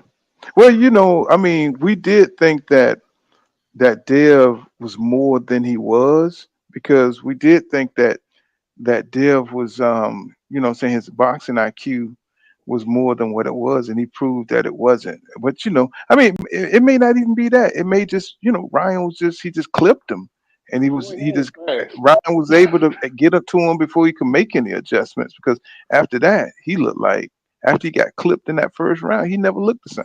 He tried to come back, but his legs didn't have it. You know what I'm saying? His legs, he couldn't do the damage that he needed to do against Ryan, who was physically superior in that fight. And like Porter say, he kept getting hit with Errol Spence Jr. left hook. He said he got hit with it twice. And I mean, if you go back, it was more than twice. I don't know what the fuck Sean was talking about. But he said, how do you slip that? He said, you don't get hit by the same shot. You know what I'm saying? Twice or whatever. And he said, well, you got to get offline. He said, and that's what Devin had to do, was he had to get offline. You know what I'm saying? Once you know what I'm saying, you throw your jab, you know what I'm saying, get the fuck out of the way. Get offline. But man, Ryan's so damn fast. I don't think Devin had a chance to adjust to see, you know what I'm saying, the timing of his speed. Bill kept telling him to step to him though. Why was Bill keep telling him? Did he just say, fuck it, your legs? He's not a wartime consulary, man. Hey, he's not a wartime consulary. That's why you got to have a wartime consulary up in your corner. You know? I mean, going back to even the Loma fight, right? I mean, he got hit. Loma fight, the Linares fight, like Devin can be hit. Like he got good defense, but when he get in the pocket, he can be hit. So it's kind of interesting that the two warnings he got before with those fights, even though, he beat the dog shot of Regis, in this situation, he kept that, like Floyd said, he clapped that chin up in the air with the jab and he got hit. So it's an interesting situation. Devin need to learn how to end fight, man. He don't know how to end fight at all. Well, what's interesting is why can't he make why imagine if you're a fighter, you can imagine how you can punch somebody, right? Like when Ryan did that shoulder roll bent over thing, man, I would have been eating his ass up, man. I don't give a fuck if I would have been hitting him in the kidneys, in the ass crack, whatever. You know what I'm saying? And he turned over. He had like he couldn't hit the man. Somebody said that Devin ain't mean enough. You know what I'm saying? And that kind of resonated with me because I would have been hitting that nigga in the balls. I mean, I would have been hitting a nigga. I would have been, saying, Back and of the Dev, head, I would have got a warning for sure. I would have hit him right in the back yeah, of his head as soon as he turned his and back. he kept, I ain't gonna he hold you. kept, he kept doing that weird bending over shit and stuff, and Dev was just trying to be fair and trying to. I see Keith Thurman do the same thing too. He always wait for his opponents to turn around, which is an admirable thing. Don't get me wrong. You know what I'm saying? But in the end, when you lose, nobody's gonna say, "Oh man, he's such a noble fighter." You know what I'm saying? They're gonna say, "No, nigga, you lost." And I knew it was over when Ryan clipped his ass over in that corner. Um, I'm talking about, and he hit Dev and shit, and Dev just like, it was almost like a delayed reaction. You know what I'm saying? Just for a split second, it was like one of them goddamn Bugs Bunny Roadrunner cartoons when a motherfucker get blown up by dynamite or get hit with an anvil and shit. I was like, oh my God, man, this nigga is fit to go out cold. I said, Ryan is fit to knock Devin Haney out cold, bro. Um, do y'all think that Devin got help from the ref? I mean, honestly, I want to hear your honest opinions. Did he get help from the ref? I think the fight was so doggone messy, man. It was like it was a messy fight, man. You know what I'm saying? Then not only that, you got to remember, when you got a house full of people, you want to put on a good show. You don't want to be that ref that stopped the fight too quick because now you on not play. I don't think he did a terrible job. He didn't do a great job. Like to me, he could have, possibly warned Ryan for spinning, but he did. He did give Devin Haney a lot of opportunities. Now, this is the way that a referee can help. If Harvey Dock really wanted to help Devin, he could have called some of those things knockdown. Like when he was falling down, he could have called it a Mm-hmm. knockdown. That would have gave Devin extra time to get himself back together. You know what I'm saying? That could have gave him another 20 seconds if he was really trying to help him instead of just putting it right Mm. back in the fire like that. So it was a messy fight at times. Devin Haney, now, and I said this about Devin Haney a few years ago. I said I wasn't quite sure sold on him because to me he reminded me of a Andre Darrell. Andre Darrell, whenever things got rough, he always would drop his head and start complaining. And he would do that amateur stuff where he hold his hands out like it's an airplane while somebody got you Yeah. in a headlock. That you don't do that, man. You got to protect yourself at all times. And then with Andre Darrell, when he went back to the corner, I heard him say, "Granddaddy, he cheating." I said, "What, bro? Mm. You here to fight? You talking about Granddaddy the man cheating? Talking about the other guy that was roughing him up." So with Devin, he had a bad habit of he drops his head when he don't know what to do. Yeah. He'll duck Yeah. down and get put in a Yeah. headlock. That's what, and he always does that. He been doing that for a long time. And I fought Yeah. Bill Haney. Bill don't have no business other than to hand the stool up and to give him some. Keep your mouth shut. You don't know what's going on, bro. You cost that man a victory last night. The best way that Devin Haney should have fought that guy, just like when Sugar Ray Leonard came out and fought Thomas Hearns, the very first fight.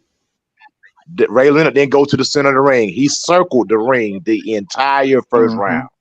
So, shifting Mm-hmm. back and forth. So he didn't engage Thomas Hearns at all, man. And Devin fought the wrong fight. Everybody wants to. Floyd done a lot for boxing, but Floyd has messed up a lot of these fighters because they come out and they got their feet glued to the concrete, won't use the legs to get in and out. They want to sit there and stand in front of a guy. A moving target is hard to hit. And that's what Devin Haney had Yep. made a mistake. He went out there and stood in front of a guy who's bigger than you, who's stronger than you, and who's faster than you. And you dared this man to hit you, and he hit you. You know what I'm saying? Instead of getting up on your Mm-hmm. stuff, getting up on your toes, slipping and sliding, dipping and bobbing, moving and weaving, using your footwork. Don't let that sucker get set, man. You can't let a man like that get set. You got to keep it moving, dog. You got to keep it moving, man. And that's where you messed up at. I want to ask everybody, y'all think the 2 Cent, did the ref help Devin out? I know. I think he hurt Devin worse than anything. He should have stopped the fight. Mm. He hurt Devin. Devin took way too much damage in that fight because if you notice, usually when Ryan Garcia hits somebody, that's the end of the fight. I ain't never seen Ryan Garcia knocking somebody down multiple times. Mm-mm. They said, please don't start the conspiracy theories. He says Bill Haney is the promoter. A promoter is not supposed to be in the background. He says it's the first time that the promotion of Bill did not work for Devin. Yeah. And you live and you learn. But let me ask some of the other guys. Anybody on the panel think that the ref helped? Gave him extra time to kind of recover. Because Dev was not kind of like you could have caught the 3 knockdowns during that one round. I think it was more than 3 knockdowns. It was at least 5 knockdowns. So maybe he tried to help him by not calling it a knockdown. But like my man said, shit, that extra time could have helped him. But honestly, man, after that first punch, Dev's legs went never right. They didn't adjust strategies even after getting caught. He kept his right hand low even after getting caught with that left hook. They didn't have the right stance. No high guard was there. He should have been moving him around for the first 3-4 rounds, trying to get him tired. If they was assuming that he wasn't training well, it should have been a plan to take Ryan into deep waters. Instead, he pounced on him. It was just an all-around poor plan. They lost on every level, man. They got psyched out, and they came in cocky, and they paid for it. I got 2 questions for the panel real quick. Mm-hmm. One, do y'all think Ryan carried that fight? And my second question is, Bill is a smart dude. He's been able to maneuver and move Haney and promote Haney in a way and have people talking. How could he make such a huge mistake? It almost seems like it's too stupid to be done on accident. Does that make sense? Yes, it does. Yeah, it do. Queen, that's what I was trying to hint at earlier. Dudes told me, take me and my conspiracy somewhere else. So it's like, yeah, I agree. There's a lot of weirdness in this fight. Like, that's why I meshed it back to the other 3 fights. There's been a lot of weirdness in the main fights that everybody has wanted to see when it comes to black fighters. And I know everybody want to ignore it, but that EJ fight, that EJ Terrence Crawford, that was a weird situation. Because Deontay Wilder, that shit was weird too. All them fights. Yeah. Like, it's been some weird situations. People can sit up here and play naysay if they want. But do I think that Ryan Garcia? Yeah, I think he carried the fight. I think he could have knocked him out in the 5th or the 7th. I think it was weird because around that time after them knockouts, I was like, man, this is over. When I seen it went to unanimous decision, and even the whole thing with Ryan, like at the end of some of the rounds, he would just run, move back on all 4 corners, and Haney was chasing him, but he wouldn't even throw a punch. Well, Ryan was gassing out in the middle of them rounds. You gotta realize when you that explosive, and he was letting combos go, bro. So he was letting a lot of combos go. So he was gassing himself out and trying to give himself time to recover. I think that's what that was. And you gotta get credit to Haney, man. That kid got hurt, man. He kept getting up. He kept trying to win. And when he was actually boxing, he was winning rounds. It's just the fact that they didn't come in there with a plan to box. They came to fight. Ryan took those rounds off. He wasn't even doing nothing. Like I said, he got gassed. He was gassing because he throwing heavy ass combos. Nobody could sustain that for 12 rounds straight without resting. And you that fast and that explosive. You got to take time to recharge. So, but like to Dev's credit, after getting cracked like that, and when he was actually boxing, he was doing something with the jab. But man, it's shitty game plan. He came to fight. He ain't come to box. And look where Ryan was hitting Dev. He was knocking his equilibrium off. I mean, in the ear, around the ear area and the frontal lobe. Oh my God, bro! Catching him clean, man. He's catching him clean. Look how big Ryan arm is compared to Dev right here. That's what I was saying. The way he was filled out, man, it was different. Look how big Ryan. He's about 172. He's about look how 172. That motherfucker he's look about like 172 pounds. He look like Conan the Barbarian right there compared to Dev. Look at that forearm. Dev look like he in the 9th grade and shit. You know what? Versus senior, JV versus varsity. Bill should have stopped that fight. But Bill talked so much crap. That's why he didn't stop that fight. You know, because all that noise that he talked. You know what I'm saying? I mean, you come back, you look at your son possibly got to look like his jaw might be broke, and you keep sending him back out there because your pride is on the line. You ain't thinking about your son. you think about all that crap that you talk and how you gonna have to eat crow. But like I say, Bill failed his son miserably in that fight, man. And leading up to but the answer 2 cent question, she was saying, do we think, what I'm saying, how was that question? Say, what was the rest of that? Was it too stupid? It was the game plan. How you said that? How you phrased it? 2 cents. You there? 2 cents. She said was that shit too stupid to be an accident? Yeah, she was saying, did Ryan carry the fight, and did Bill? It looks weird that she said Bill was a very smart guy and how he's been able to maneuver Devin. So for him to come in with this game plan and be so stupid with the left hook and just, Devin coming in, very thin and lethargic. She says Bill's too smart for that. Do we think that Ryan carried the fight and there's something weird with that? Because it's like Bill's a smarter guy than that. So I think they cut corners. They cut corners somewhere in training. Somewhere they were off track. I think Ryan Garcia did a masterful job of making them underestimate him and where his mind was. So I think it gave them a false sense of security. They thought they had this fight in the bag, that it was going to be easy because everybody was saying something was wrong with Ryan, that he wasn't focused. And I think he used his past antics too to help him out because everybody knew that the past Ryan Garcia, who didn't want to fight Devin at 135, he was the interim champion. So he had a couple of interim champion titles where he could have fought Dev and he didn't want to. So he used all that. I think he used all that to throw people off. And so they also might have thought he gave a damn about that belt and thought he would try to make the weight. And they probably thought that would even the field, him being so big and trying to actually make 140. I don't think they anticipated him not giving a damn about getting the belt. He just needed a win because he already got a name. The win was more important for him. Another thing, I don't think people were saying, sorry to pull, but I haven't heard people mention this yet.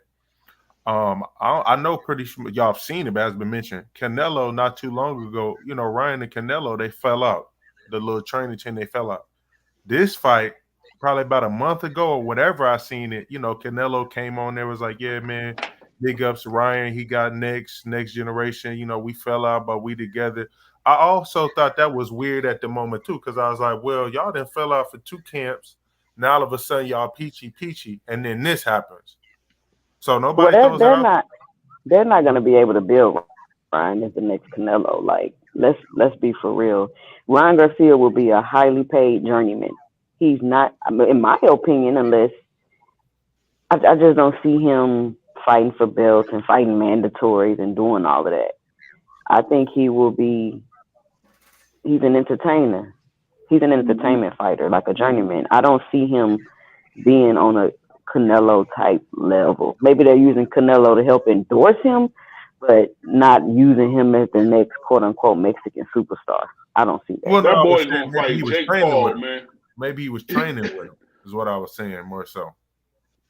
That boy on the collision course for a Jake Paul fight, bro. That nigga, he's going straight entertainment style. I agree with 2 Cent. He going straight entertainment. That boy does not want real wreck.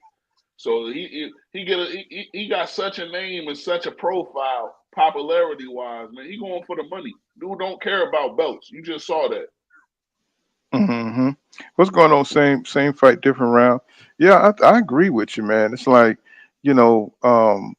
boxing is changing, and Regis Prograde, saying he said something interesting about Ryan. He was saying like Ryan is changing the sport, saying by not being focused on a belt, by going out there and getting your money. I think a lot of fighters feel that way because a lot of fighters, they're not in the politics of it. They're not getting the opportunities that other fighters are getting. So it's the sanctioning body's fault, though. Mm-hmm. See, a lot of people are saying, "Oh, all these boxers is focused on money," but it's coming from the top down. The sanctioning body's focused on their money. The promoters focused on their money. How you expect the fighters not to be focused on their money? Because there's no way Canelo should still have those belts. There's no way Canelo should be able to hold up a whole 168 division and not give people that actually have earned and deserve the right to become a champion and deny them of that because Canelo makes a lot of money.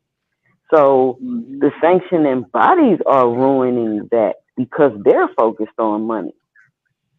So you can't be mad at a fighter if he say he don't care about no belt. Shit, he better get his money. You see how all them old fighters wound up poor in a nursing home by their damn self. I ain't mad at these guys for not for going for the bread. You can't be mad at that. Right, that's true. I mean, now is it some kind of like empty victory? You know what I'm saying? When Dev, you know what I'm saying that you know, he just seemed to be happy that Ryan's not getting the belt. You know what I'm saying? Is this? I mean, is he making himself look worse I would by? just say, I think they cake with them he candles in it, needed. making them look worse. Thing is, Devin need that belt in order to get fights, bro. He not the most Mm-hmm. popular person. He need that belt, man. Yeah, I agree with that. Oh, I definitely agree with that. So let's get more into the interview. See if Ryan say because he said a lot of cap and shit up in here, but you know. By the way, everybody, a lot of people said that's not beer. Just so you know that. Again, these antics, what's happened with the marketing side, very, very interesting to see that happen. But I want to go back. I told you I was going to make 100 million this year. I told you. Yeah, and we had a whole vision as well of what could happen in the next 5 years. And I saw you talk about your vision as well, next four fights, and what's going to happen. But let me ask you, now that let me see something. Wait, shit. Okay, I can play it. So. Everybody told you, Ryan, sleeping early. Ryan, don't fool around. Ryan, can y'all hear that? Early. Can y'all hear that? Yeah. It's good. Yep. Okay. 7 o'clock. Ryan, go train. I know what I'm doing. And you end up winning. So who the hell do you listen to now? Just God. Keep on listening to God. You know, at the end of the day, you know, I just did what I felt like I needed to do. They were all trying to hold me back. Oh, no, he was this fucking crazy dude.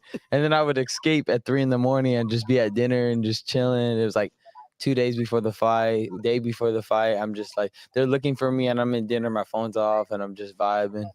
But here's the question though. Who does he now listen to? Like after the fight, is Ryan saying, I told you guys, trust me, I know what I'm doing? Is it that kind of a moment? Would you say yes? No, because like he at the one point he's seen so many amazing things that he's like, I do whatever you want. I don't care. What more do you want? You almost have to have the rematch again. No, so let's run it back. Because you said it. I did, but it ain't no rematch. This dude got clowned up. I barely tried, bro. I was drinking every day. On Monday, I was at Tao nightclub. Tuesdays, I was at Little Sister. Wednesdays, I went out. Thursday, I went out. Friday, I was drinking. I was doing whatever I want. The day of the fight, I drank a Blue Moon. I was chilling, bro. So it's a goal. So Ryan, it's a goal now. So he's because there was no belt on the line, and I'm untouched. Look at it, untouched. Is Tank? So is Tank? Was this the stepping stone to get like, Tank? I mean, Ryan is off the chain. I mean, he's trolling this shit, obviously. He lied. But I mean, he eventually it'll catch up. He's gonna end up getting his ass whooped. Yeah. Hey, but Mike Tyson was partying though. Remember when he got his ass whooped by Buster Douglas? He said he was banging Japanese hookers and drinking sake all night. So he might not be lying. He that much of an athlete and he young, but that shit ain't gonna last. Man, a lot of guys used to drink. Y'all like Bob Foster used to drink during training camp to keep his weight up, man. So I mean, you can actually drink beer and smoke weed and still fight and win. You know what I'm saying? You just can't. I mean, a lot of those guys them old guys, they used to snort cocaine before they would go into the ring. Yeah, Alexis Arguello, Aaron Pryor, them dudes be coked up in their fight, man. Because you know, coke is a stimulant anyway. May Organ, what you think was in the black bottle against Arguello? What was it? Cause he came back out. He was super energized. They said it was asthma medication. Yep. It was oh, that shit that opened up your lungs. Yep. Yeah. Because he came out that motherfucker like the Tasmanian devil. Yeah. Arguello asked him. Imagine if you tired and you get to hit an asthma pump 3 times, but you done drunk that shit. Hey, Arguello asked him, did he cheat it? I think he lied. He lied and said he didn't, but shit. You know what I'm saying? That was a grueling ass fight. You know what I'm saying? That was a one grueling ass back and forth fight. You know what I'm saying? Your boy was on his ass though. You know what I'm saying? Them were 15. I think wasn't that 15? That shit got You real, got man. There was to some think different about era, how much supreme confidence you will have. You already fought a guy multiple times. Just think about this: you going in to fight a guy that you already fought before. It's nothing new, and you know that you're bigger. You know that you're faster, and you know that you're stronger, and you know the guy across from you can't hurt you. Come on, bro. Yeah, You that's said exactly how you he fought him. That's you exactly know how what he I'm fought him. saying? Dun, dun, dun. They're gonna get Ryan to But play Superman next. I'm telling you. Yo, that's definitely how he fought him because he was not scared of nothing coming back. Yo, he just went right Not a in and damn his chin thing. up. Chin was still I in mean, the air. All that. he beat Dev like he was a child, bro. He just Your went in little there brother. overwhelmed. Yeah, like damn. I was like, did I you was so see sad to see that shit. Mm-hmm. did He had you his forearm all in his did you neck. see the back? Go ahead, bro. I'm sorry. I said he was just muscling him with the forearm under the neck, moving him, gristling him up. It was just an all around. It was bad, man. Fucked up, bro. Just fucked up. You see, he gristled him. Yeah. He was mushing them and shit, man. Like nigga, you the little dog, nigga. Little brother, God. he little brother. Then you know Slide. what was messed up too is like if you can kind of see how Ryan tried to throw Devin a bone at the end during that interview where he said, well, you know, Devin is a harder fight than Tank. So he tried to throw him a bone right there, you know what I'm saying, to give him some type of prop, you know, so he doesn't ruin his credibility. You know, trying to set up a fight between Devin and Tank, you know, possibly. Yeah, Man, that fight was never going to happen, bro. They never had no intentions on fighting Tank, I don't think. Because it's a bad style matchup. And then when the sparring tape dropped, I was like, they definitely not gonna fight Tank. It's a bad style matchup. It's definitely a bad style matchup if he gonna step to him. Like if we doing that shit, man, he need to chill. Like he don't got nothing to keep Tank off of him though. Like you gotta have some type of power to be able to go with Tank. Like what you gonna do? I keep you it a use buck them too. legs now. I never thought he was gonna beat Tank, but I thought he could make it a match by boxing him and staying away. If we step in 2 power punches without power now, that shit is not a winning recipe, yo. If that shit, I don't need to see that style no more from him, man. I don't need to see that no more. Oh, no doubt, man. Like Doc Kent said, he says that's Mayweather ideology. He says I skip the belts to get to the bag. So this era of boxing are following that. And what's going on, Ruben Gutierrez? How you say that? Gutierrez? He says boxing's a science. So if a pro fighter has 3 pounds over another pro, he says the fighter that weighs more has the advantage. He says, and Garcia had the advantage at 143 over Haney at 140. And same fight, different round. He says, what's going on, bro? He says, also, let me finish this. I'm sorry. He says, I don't blame fighters for not fighting for belts. He says, Ryan showing that belt's not really an issue. Tank's been saying that motherfucker the one to get paid and paid and the what is it? Sanctioning fees. A motherfucker plus promoters get in the way. Okay, I see what you're saying, bro. But go ahead, my brother. What you saying? I cut you off. What you saying? No, I was cutting you off. This is your show, brother. My bad. Yeah, I was saying though, you know, it's weird. I think guys, to me personally, I think guys should fight where they feel comfortable with. I'm not really a fan of these guys shrinking down, 20 pounds to get into another weight class because you're not going to be strong. And people like in these smaller weight classes, we argue over 2 pounds, 3 pounds. But think about it, when you go over 200 pounds, you may give up 40 pounds, man. So what's the difference between a heavyweight and these smaller weight classes? I mean, I think the difference is these guys are shrinking themselves down, depleting themselves. As a heavyweight, you giving up 30 pounds. You giving up 40 pounds. I mean, Evander Holyfield, when he fought Riddick Bowe, he was like 212. And Bowe was like 240. Then he fought Lennox. Lennox was 250. Holyfield was 211. So y'all don't understand these guys are crying about 2 pounds here, 3 pounds there. Other than at my point, if you got to rehydrate up 20 plus pounds, you in the wrong weight division, bro. You know, in the amateur, you in the 1 weight division, man. You should move up where you're comfortable. I Be agree. strong. But a lot of these cats wouldn't be able to compete at all. That's the problem. Once they start fighting in their own divisions and the physical attributes that they don't have, the better athletes keep winning. And like you said, man, Holyfield was always out size against Foreman, against everybody he fought. But he was always fighting as his full self. So I think that is the advantages that heavyweights have. They don't have to deplete themselves. When you start cutting and making weight, if everybody not cutting, then somebody got a clear advantage. That's how that shit rolls. Well, they never talk about Evander Holyfield light heavyweight, career. They always catch him at the heavyweight position. You know what I'm saying? He had some battles at fucking light heavyweight. You know what I'm saying? It's just nobody really talks about what the fuck Holyfield went through. You know what I'm saying? In that division, they had some good fucking fighters in that. They had some legendary fighters in light heavyweight at that time. It's just that nobody really paid attention to light heavyweight back then. Let me see. B Dog says, I feel like this dude is steering Ryan wrong with that type of question. He says, insinuate he shouldn't have listened to anybody. And let me see.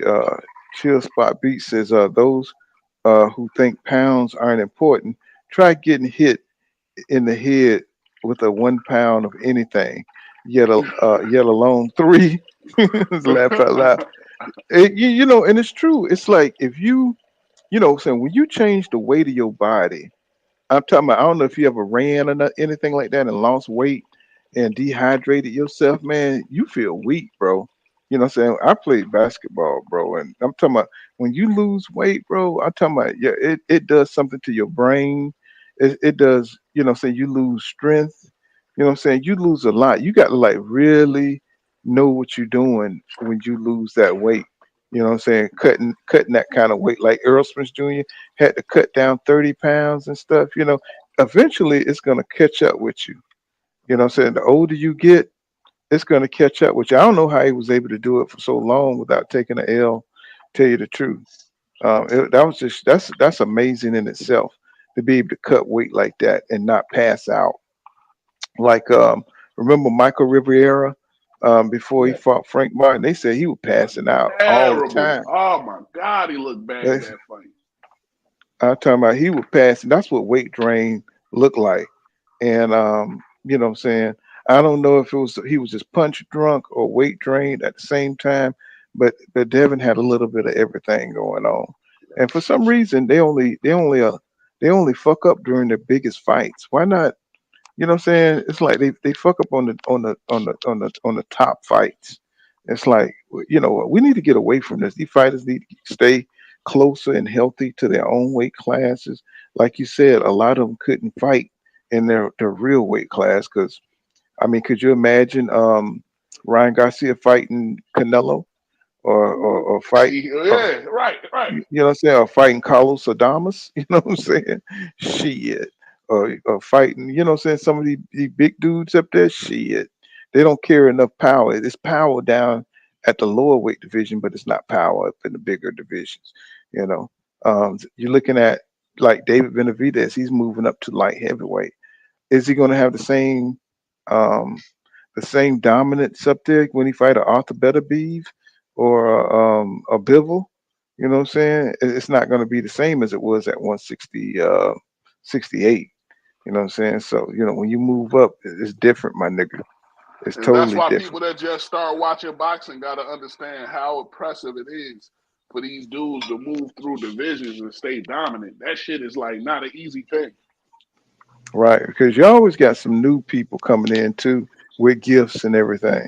But let's get back to the interview and see what else this goofball talking about. You do it. Was this the stepping stone to get the Tank? What? Was this just like this was what you wanted to do to get the Tank? Yeah, I want to fight Tank, but Tank's not going to fight me. You don't think he's going to fight you? 100%. Why not? Why is that? He won't go to 145. Where's he at right now? He's in the is he 135 still? Oh, okay. What was the first fight? Was it 135? 136. 136. Yeah, so it was death. Because if you put the pictures side by side of you fighting Tank versus fighting Haney. There's on yeah, I saw that. Can you put the picture together, Rob? It's Ryan Garcia body against Tank versus Haney. It is night and day. By the way, during the fight with Tank, what did you weigh fight day, fight night? I was bare like 140. I couldn't gain no much weight. Look at 142. That. Look at that. That's 1 year apart. Dude, look what he looks like on the right. I'm gonna show y'all this. I'm gonna show y'all this. I'm gonna take down this picture so y'all can see that difference. You know what I'm saying? So, man, that is Photoshop. He did not look like that. I'm gonna let y'all see it all the same. Okay.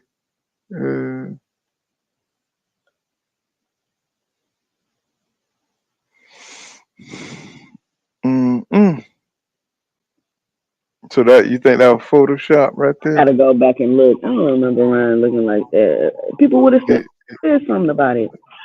Nigga look like he done been through a Spanish Holocaust and shit. Man, I said something. That nigga was big as hell out there. I'm trying to tell you, man. Like, most big as shit in the ring, yo. Every time he clenched up, that shit was obvious, yo. I'm trying to tell you. That boy looked like Rambo. Real talk. He was on this Stallone, juiced, husky. Let me see. Let me cover it back up so Valuetainment don't come after me. Let's see. Let me put a cover on that thing. Let's see. Oh, there it is. I don't want these people coming back after me. Look at the jaw. Look at the. Yeah, you don't even look the same. And then, so what do you? So fight night on the left versus the right. What's your weight? 140 on the right. What are you on the left? 155, 160. So 155. Well, Tank's not going to get to weight like that to fight you. He's not going to go to 145. No, he's not. And would you go to 136 again or why not? It's just not healthy. It's not healthy. And Tank has fought at 140 before. We can meet at 144. I mean, simple. If he wants to make a lot of money, we could do it. If not, I don't need him. I'm making a lot of money regardless. I could retire tomorrow. What was it? Now, if Haney would have had that attitude, he would be undefeated right now. He'll have his belt. I mean, he would have went on his way if he was smart like that. You see how Ryan thinking about the shit. Like, either you come up the way I got the advantage or we not fighting. What y'all think about that? I believe that Devin Haney can come back, because think about it, Sebastian Fundora, he got knocked out cold. Next night, he's in the freaking title fight, fighting for won 2 belts. You know, this is what people don't understand about boxing, man. I'm not saying you guys, but a lot of these casual fans, man, people get beat, man. You know, it's 2 guys in the ring. Somebody gonna win, somebody gonna lose, man. And these young kids, they run around, they act like these guys are indestructible. Oh, Tank can't lose. Shakur can't lose. Man, please, man. I seen Roy Jones lose. I seen Mike Tyson lose. I seen Muhammad Ali lose. Seen Joe Frazier lose. Seen George Foreman lose. You telling me that this little guy, this little kid from New Jersey can't lose, or Tank can't lose? It's crazy. So like at the end of the day, man, I tell people that every day. I say, man, and they try to troll me. I was like, bro, you can't troll people that seen, some of the best lose, bro. You know what I'm saying? Got way better attributes. Yeah, way better attributes. Like, I don't understand trolling. That's like, man, if you've been a hardcore boxing fan for any length of time, then you can't troll us, because we done been through it, bro. It's like we know a great fighter could take a L. You remember Rockman versus Lennox Lewis? Exactly. Y'all remember that fight? Exactly. Come on, man. Who would have thought? With the hook. Right. I'm talking about he knocked Lewis out. That ass. But he knocked Lewis out bad, didn't he? Didn't he knock him out like he wasn't shit? Like, fuck. He was asleep. But you know what was funny about that? Lewis was showboating and playing with him, had his hands down. That hook came out of nowhere. But Rockman had some serious power, man. That dude was just cockstrong. And I think who was that gave him a hematomas on his head? That motherfucker had Holyfield gave that to him. Yep. Holyfield gave him a hematoma on his head. I was like, good. That was crazy. That's a crazy fight right there, man. I ain't never seen a look on somebody's head that big, man, and the ref ain't do nothing. They let that shit continue. You know what? Didn't Dubois get his shit lumped up? You said who? Dubois? Oh yeah. Oh shit. Dubois always getting knocked down. and shit in his fights. He can't fight unless he get knocked down a couple of times. You know what I'm saying? That motherfucker Cartoon up there. on this shit I though. think He he had just a got bad cartoon. balance. He just got bad balance and shit. Yeah, You know do what I'm saying? all of them a call, knock him out too. Yeah. That's what I'm saying, man. Cats used to get their ass whooping and come back, but I'm gonna keep it a buck. I think it's better to get just knocked out than take 12 rounds of punishment. Like that shit harder to come back from. All right, I'm gonna try to make this a sound bite. Let me know if y'all can hear this.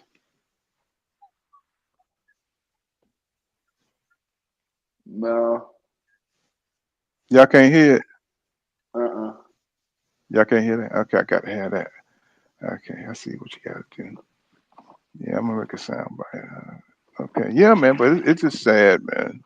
Let's see what Ryan talking What about. was the terms you guys had when you fought Tank? Because you know the whole all these clause that was So in basically, place. when I make weight and cut all that weight and basically kill myself, I can't gain more than 10 pounds, which is very hard in itself not to gain more than 10 pounds after cutting so much weight. So he pretty much handicapped me to basically be dehydrated in the ring. So meaning 136, you To hit the weight, you 146, cannot go to that's it. 146. Who else that fought in the past puts that in the puts that clause in there? Only pussies. That's it. I would never do that to nobody. I don't know. There's a lot of pussies out there. Not me. Excuse my language. Ryan, To stop me, it. that's the worst rule. This dude, cut it out, bro. Nobody can take you serious. You just did the same thing in the opposite way. But he said if you made 135, you could rehydrate it up to whatever you want. You didn't want to make the weight. That's the thing. I really don't like that young fella, man. I don't know what it is. He a clown. I really don't like dude, man. I'm trying to tell you. Y'all done created a monster. You can't take that dude serious, bro. Yeah, I mean, he's just immature. Mm-hmm. I think he'd be wanting to do the right thing. 'Cause I've seen Ryan act serious before, but he can't do it for 5 minutes straight. You know, he just got to put on this mask. He's uncomfortable being just a regular dude. You know, I think he feel like he got to perform. You know, for the people.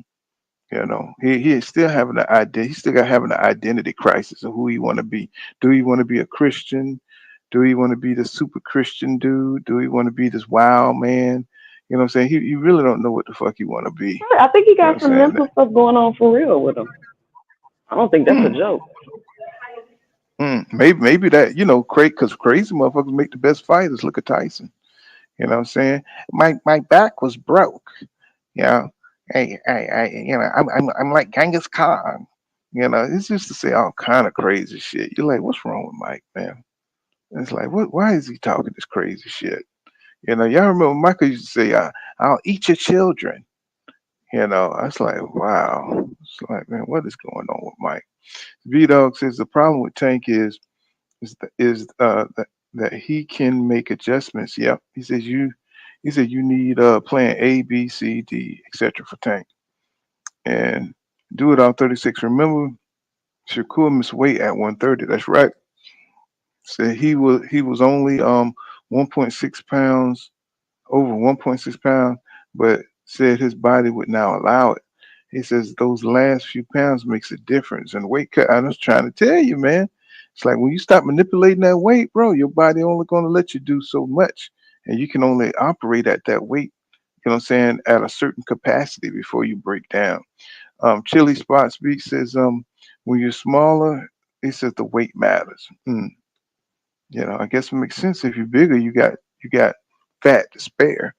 Because I mean, you could be as big as you want to as a heavyweight. You know, there's no limit. You know, do it on 36 says pound difference during weight cut is more critical. Say a pound or two weakens you and can kill you. Yep, that's very much true. Very much true. He says, do it all 36 says, I used to wrestle. He says, cut weight, that last few pounds are the hardest to lose. And that's what drains you. I agree. He says, I think it was the last press conference before the fight. And what's going on, Mr. AMG in the building? He says, questions. He said, is cutting weight an advantage or disadvantage? It just depends, you know. It just depends. You know, that depends. Look at EJ. He was able to do it for 10 years, became unified champion. A lot of fighters cut weight and don't fight at the weight class. Excuse me, y'all. Don't fight at the weight Well, a class part they're of it supposed to. too is because certain weight classes is more profitable than others. So we gotta take Yeah, that into consideration too. yeah, because you know you want to cut towards the glamour divisions. The ones that got the stars. So that is true. I think it's an advantage. You know what I'm saying? It's an advantage. If you can fight at a lighter weight and beat somebody, that's awesome. You know what I'm saying? So, yeah, I do think it's an advantage. The only way you're gonna cut weight like that is, to go down there and have that advantage of strength over other fighters. Charles Thompson says Holyfield was on the snack program. He said before it was called the snack program. Wink, wink. Of course, we all know. We all know what Holyfield was on. And said that motherfucker always ripped. You know what I'm saying? I don't think I ever seen a flabby Holyfield. You know what I'm saying? He always looked like a bodybuilder. Do It All 36 says Devin looked really strong against Regis and looked very weak against Ryan. He says Ryan looked weaker against Tank than he did against Devin. Yeah. That's what I was saying, man. Like against Regis, he was a monster. The other day, that shit the water ain't come back the same way. And you got to remember, man, the age these cats at. Y'all remember when you was like 23, 24, 25, how you swole up. Like that muscle come in different. It's a different muscle density, different bone density when you come into your manhood. So that shit ain't as easy as it used to be, man. Yeah, that's true. I think Ryan is like, what, 24? So Right. shit. He can't really do that shit much longer neither. It ain't gonna be long. He got a couple years left to try that shit. But as you start filling out, you see he ain't even tried. He ain't tried to do it. So maybe he can't no more neither. So what's going on, Nebraska Assassin? I see you out there, my brother. He says, do it up 36. He says, I don't think it was Pez. It was probably the 7 pounds difference from 136 to 143. And do it on 36. He says Ryan is trying to flip it on Tank like he is afraid, even though he destroyed Ryan. It's like, bro, he can't even play with that. That motherfucker, when he got hit to the body and he went down on one knee, you could see it in his face when he looked up. It was like, this fight is over. This fight is over. And then Tank said something about in the fight they had heard that Ryan had a rib injury or something, and I would think maybe that's why Tank went for the ribs, or it was just what was open at the time. B Dog says, I think it's edited. Says PBC put the fight up on Monday. He says I'm going to check. You know what I'm saying? So That ain't my ass. That boy was big as hell. That ain't no question, yo. That boy was big, man. Oh, for sure. Oh, for sure. He says, notice Ryan is not trying to go to 140 anymore at all. Now he's too fucking big for that, man. Ryan's probably a welterweight, a welterweight, and shit. Everybody's talking about him fighting Jerron Booth Ennis right now. That's going to be a hell of a fight. What's going on, Just Duke Boxing? I see you in the building, my brother. Peace and blessings to you, my brother. Doc Kent said, fight, yo. I have to actually respect, dude. If he take that Boots fight, I'm gonna have to talk different about Ryan. I'm gonna keep it real with you. Man, that fight don't even make sense. Jerron Booth shouldn't even want to waste his time fighting no damn Ryan Garcia. Nah, he should though, because all he missing is a profile. That boy is so talented. If he can get in the ring with Ryan, yo, that'd be great for his career. It'd be silly. And prove what though? Yeah, and prove what though? Popularity purposes. That's it. Like he big to us. Boots is big to us because we can get a profile fight like that. He can like get some crossover ability. That's what he need with that type of talent. But I think Ryan caught out Boots. Ryan actually caught them out. 2 Cent. Of course, clout chasing since he got the limelight on him. And Ryan might be silly enough to go out there and think with Derek James that he could beat. Oh yeah. Oh yeah. He think the Earl is damaged goods. So Man, and that Terrence boy would Crawford, be I think he come Mikey Garcia 3.0 fooling with Earl. and he caught that. I think Terrence Crawford too. So he capping all the way. That'd be crazy. He don't Just want none do of in the that. building. Yes, sir. Just So who do in y'all the think he'll building. really fight next then? Who y'all think is a logical move for Ryan? Sean O'Malley. Yep. Some somebody that's some obscure Jamal. I could see Just him do fighting Jamal James or somebody like that. Somebody who's what I'm saying, like ranked like number 50, 56 or some shit like that. He might have a chance to beat a welterweight like that. Maybe a Blair Cobbs. That would be a fun fight. See him fight Blair Cobbs or AB. Could you imagine Ryan knocking out AB, man? That'd be a sad day in boxing. I would like to see AB get a credible win before he Trying to attempt stop to fight AB. anybody. Trying to stop AB. AB I bugging. know, but wouldn't that be sad though, y'all? Saying No. knocking all that damn I'll old be English happy out for his ass. AB, man. He need that check right now. I'll be happy for him. No, I'll be happy for AB. I ain't gonna hold you. Oh, man, that would be sad. I wouldn't want to see AB getting his ass beat up Would you like rather that. get knocked out by Ryan or Rolly? Roller kind of nasty with it. Rolly You know what I'm saying? got that retarded strength, bro. That's different. That Yeah, shit. Roller gonna hit you and then he gonna throw you down and shit. That nigga is like, he kind of barbaric with it. Roller, he kind of stupid with it. He gonna be I ain't making gonna them hold you. faces. That's You an know, making entertaining them. fight, though. I would like to see Ryan and Rolly together, man. That shouldn't be a silly ass press conference. I know that. But I think Ryan would beat the shit out of Roller. He should. Absolutely. Absolutely. But Rolly got the retarded puncher's chance too, though. So it's still a possibility something could happen. Let me stop. Let me stop. And you guys, we got one of them in it. So you don't never know. Let me stop. Rolly will get stopped early too. Yeah, I think so too. One thing about it, they got that youth, man, that youthful speed and that reflexes. You know what I'm saying? So if they hit you, boy, it's gonna hurt. Doc Kent says, yeah, man. He says Real Deal was known for them damn headbutts. Yeah, I know that's what drove Tyson crazy. He got in Tyson head with them headbutts. Yeah.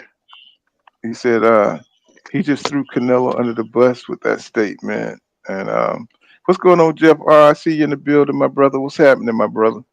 What's happening? Trying to, get back on a good little schedule here. But by the way, you know what I'm saying? My thing came through with the job.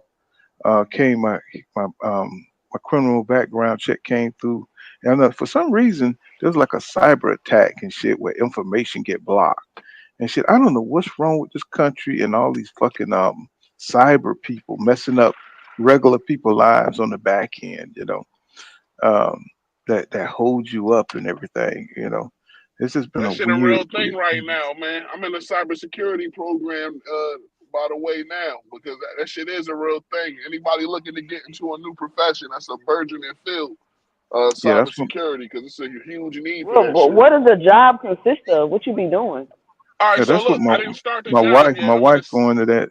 Go ahead. I was just saying my I'm in wife the going second into that. year of coursework. So what they got you doing, basically, all it entails is you using programs. They got different facilities. They got the forensic side of it, to where if you're working for like a police department or something and they collect somebody for like how they ran their Diddy house and took all his files, you got forensics experts to like comb through files and find information. You got people that secure financial systems or scan for like people trying to hack in the systems. It's basically you just being like a overall security expert for like networks. So it's not. And once you get into the profession, a lot of that shit is automated. So using a lot of That's what I was programs about just to to ask. Am scan. I sitting there like typing and No, look? they Yeah. gonna make you do that shit all through school. But my cousin already working in the field, and he's saying like most of that shit is automated once you get through. So it's just collecting the credentials in order to be able to get through. But that's basically what you're doing. You monitoring systems. Yeah, my old lady, she going into that. You know what I'm saying? She already, you know what I'm saying, got um, a master's in electrical engineering. Now she want to go back for security. Yeah, You know what that's I'm where saying? it's For at, man. cybersecurity. That's where it's at. That's that bread, man. They paying healthily. Yeah, that's what I hear, man. When you start seeing a lot of Indian and Asian folks up in there, it's big Exactly. money. You Cause know what I'm I'm a saying? nurse right now. I'm in healthcare. I'm an OPN, but man, I really don't like this shit. I've been doing it for 15 years. I'm trying to find something that's less demanding on my body, and I can, we all gonna be working till we old at this point. The way this country going, you kind of want to You be in a already position know. to get it with your brain. You know what I mean? Oh, you already know. What's up, Mark? I see you out there, my brother. What's happening? Oh yeah, me and Mark go all the way back, man. That's my partner right there. Go all the way back to high school. You know what I'm saying? Anybody want to know what pool counter was like in high school? That's the man right there. You know what I'm saying? He said he just threw Canelo under the bus with that statement. Well, let's get back into what the hell Ryan was talking about. Let's see, because he always saying a lot of crazy bullshit when it comes to Tank. He want that fight, but he always playing it off like he don't. He want to do the Tank what he did to Devin. You know what I'm saying? So somebody mute your mic. Yeah, that's me. Rule you could put on somebody because you see if anybody else. You could kill somebody like that. Your brain needs to have hydration. The first, your brain is the last thing to rehydrate. So I heard, but who knows? But 136 to 146. So if you guys go to 140, would you fight him at 144 with the 10-pound clause? Yeah, I'll do that. So you're okay with going to 154? Yes. But you don't want to go 136 to 146. Okay. So this time when you weighed in, you were 3 pounds over. What did you gain when you went to the fight? Oh, I was like about 160. So 160 fight, what was the weight when you, was it 145 with you and Haney, or what was the? Oh, it was, I was 143 and he was 140. So you went 17 pounds. Yeah. And that clause wasn't in it with Haney. No. Yeah, because when you guys stood toe to toe, it just didn't make sense. No. It was very obvious you were the bigger guy. Yeah. And did you feel usually he's the bigger guy. Usually he's the weight bully. But the weight bully got bullied. So. And you're saying Haney is a tougher fighter? 100%. Okay, so put him. If Haney fights Tank, who wins? Haney beats Tank. Haney beats Tank if they fight. Yeah, I know. Boxing's a wild sport. Why do you say that? In what area does Haney beats him? Out of just pure volume and just knows how to use his reach good. Tank will try to hurt him, but I don't think Tank won't get to Haney. Definitely Haney will beat Tank. That's bullshit. Stop playing. I know everybody's gonna be like, "Oh, Ryan's crazy again." Blah blah blah. But if it happens, I have Haney. Okay, so you're not. Let me get you. Let me see. Who's that trying to come on? I had to click back in. Oh, that was you. Too soon. Yeah. So once again, he's just capping. No, that's not me. I'm not trying to get back on. I'm already on. Oh, okay. Somebody was trying to come in. I just missed him. Yeah, I'll just drop the link again in case somebody else wants to try to come on. Yeah, so I mean, once again, he just capping and shit. He be playing and shit. You know what I'm saying? Ryan just be bullshitting. He'll say any goddamn thing. Now, goddamn well that that Devin ain't gonna be able to beat no damn Tank. Style do make fights and stuff, but I just think Dev don't have the strength to keep Tank off him. Plus, Tank gonna make sure you come down to his weight, and Devin can't fight at no damn 135. That shit is not happening. And Dev got to fix that flaw with that right hand dropping. That shit is gonna get him knocked out against Tank too. Oh, Tank gonna notice that shit right away. He'll notice that shit right away. But what do y'all think about this fight right here? Saying that y'all think we're gonna get this fight this year? Hold on. Damn, where's the? Okay, there we go. Let me see. Y'all think we're gonna get this fight this year? Right here. Boom. Yep. Sure do. Y'all think we're going to the Turk? What do y'all think about? The Turk, man? The Turk is getting shit done where the American boxers, you know what I'm saying, like the American promoters, they can't get this shit done. The PBC couldn't get this shit done. Look here, now the sand people about to get this done. What's going on? Well, I mean, if you're willing to lose money, you can get anything done. What up, Mark? Yeah, but I'm just saying, like, damn, really? Is it that this easy? What kind of money are they going to pay Crawford? That 15 million, guaranteed, or whatever it is. You know what I'm saying? That's a lot of goddamn money. You know what I'm saying? But You if gotta that's what it realize when takes, they pumping cash out the ground, they pumping it out the ground over there. They don't really think they care about the money over there. They trying to be entertained, bro. I mean, that's money talking, bullshit walk. I guess you know what I'm saying. So Crawford is really about that cash.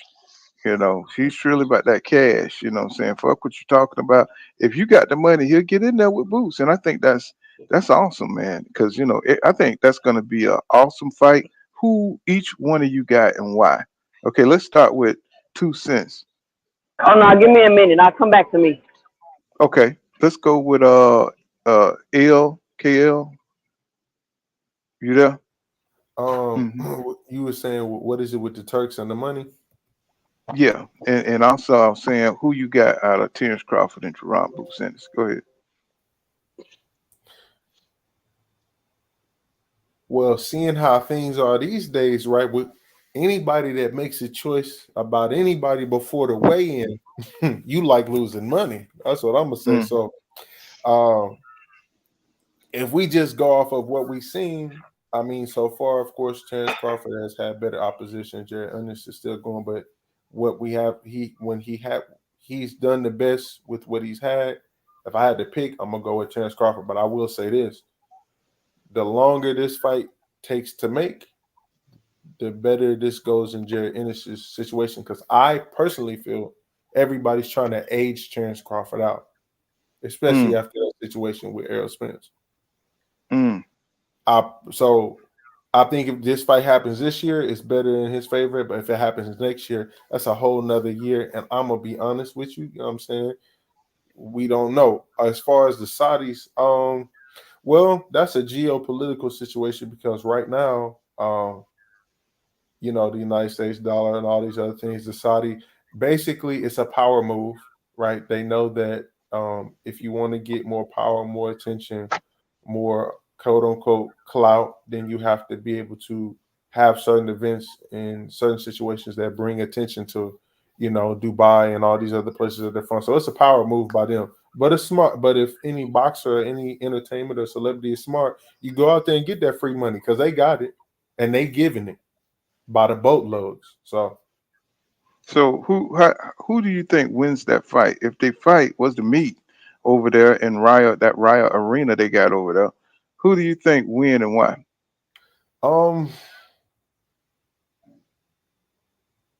I think Terrence Crawford wins because Terrence Crawford has all the tools. He's got more experience. I mean, he just made Errol Spence look like he was average. We haven't seen Boots face nobody like Errol Spence yet. And it's as good as he's been. I just don't know if he's ready for Terrence Crawford yet. So I think Terrence Crawford at the moment. All right, Coach Eddie, you know what I'm saying? Same questions to you. Yes, sir. First question I'm gonna answer is the Saudi money regulation. How much money they have. Not only that, the Saudis, they also produce poppy fields. So they're playing with drug money and they playing with oil money.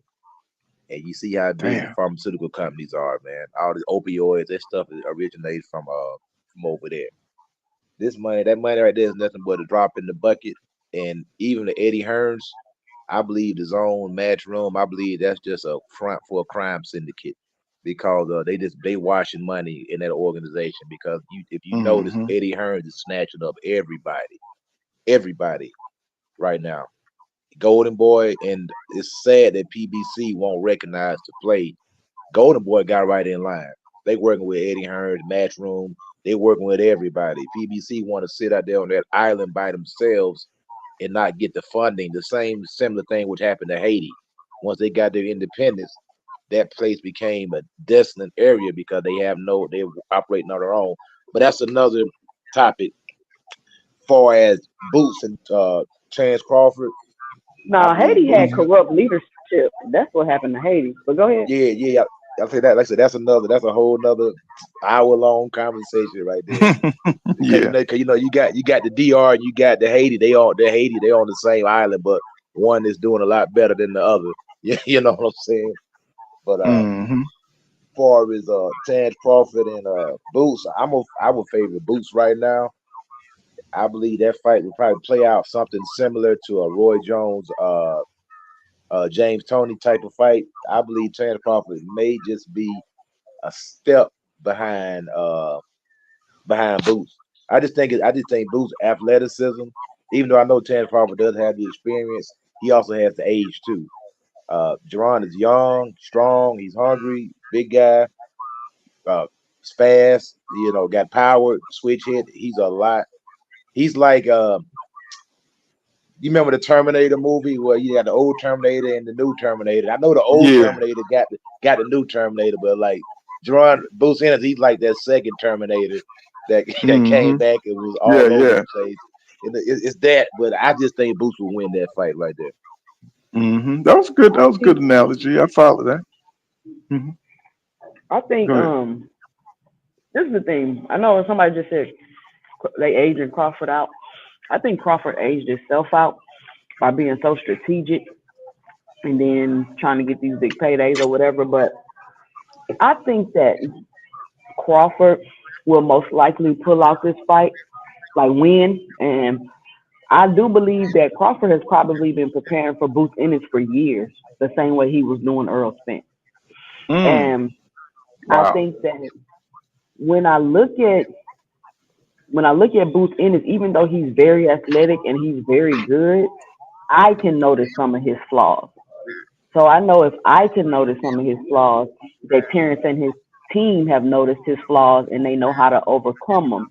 Now, the only thing will be, is Terrence still athletic enough, fast enough, quick enough, the age ain't got to him to overcome them. And if he's able to do those things, I think that Crawford will be able to pull off the fight. But I do think it will be a competitive fight. I do think that this will be the first time we ever see Crawford fight a A-level fighter in their prime without any strategizing, waiting, and all that other type of stuff. So I do think it will be a very competitive fight. But Crawford has a good team. Crawford is able to put together good strategies, and if his body is able to perform how his mind is, I think he'll be able to pull off the win. Very good. Very good. Y'all subscribe to 2 Cent. Y'all be bullshitting. You know what I'm saying? Should be deep with this shit. You know what I'm saying? Hey, Big Chuck, what you got? Yo, yeah, man. Listen, I'm from Philly, so there's no way I'm gonna ride against my young boy. But I will say, this is a hell of a step up.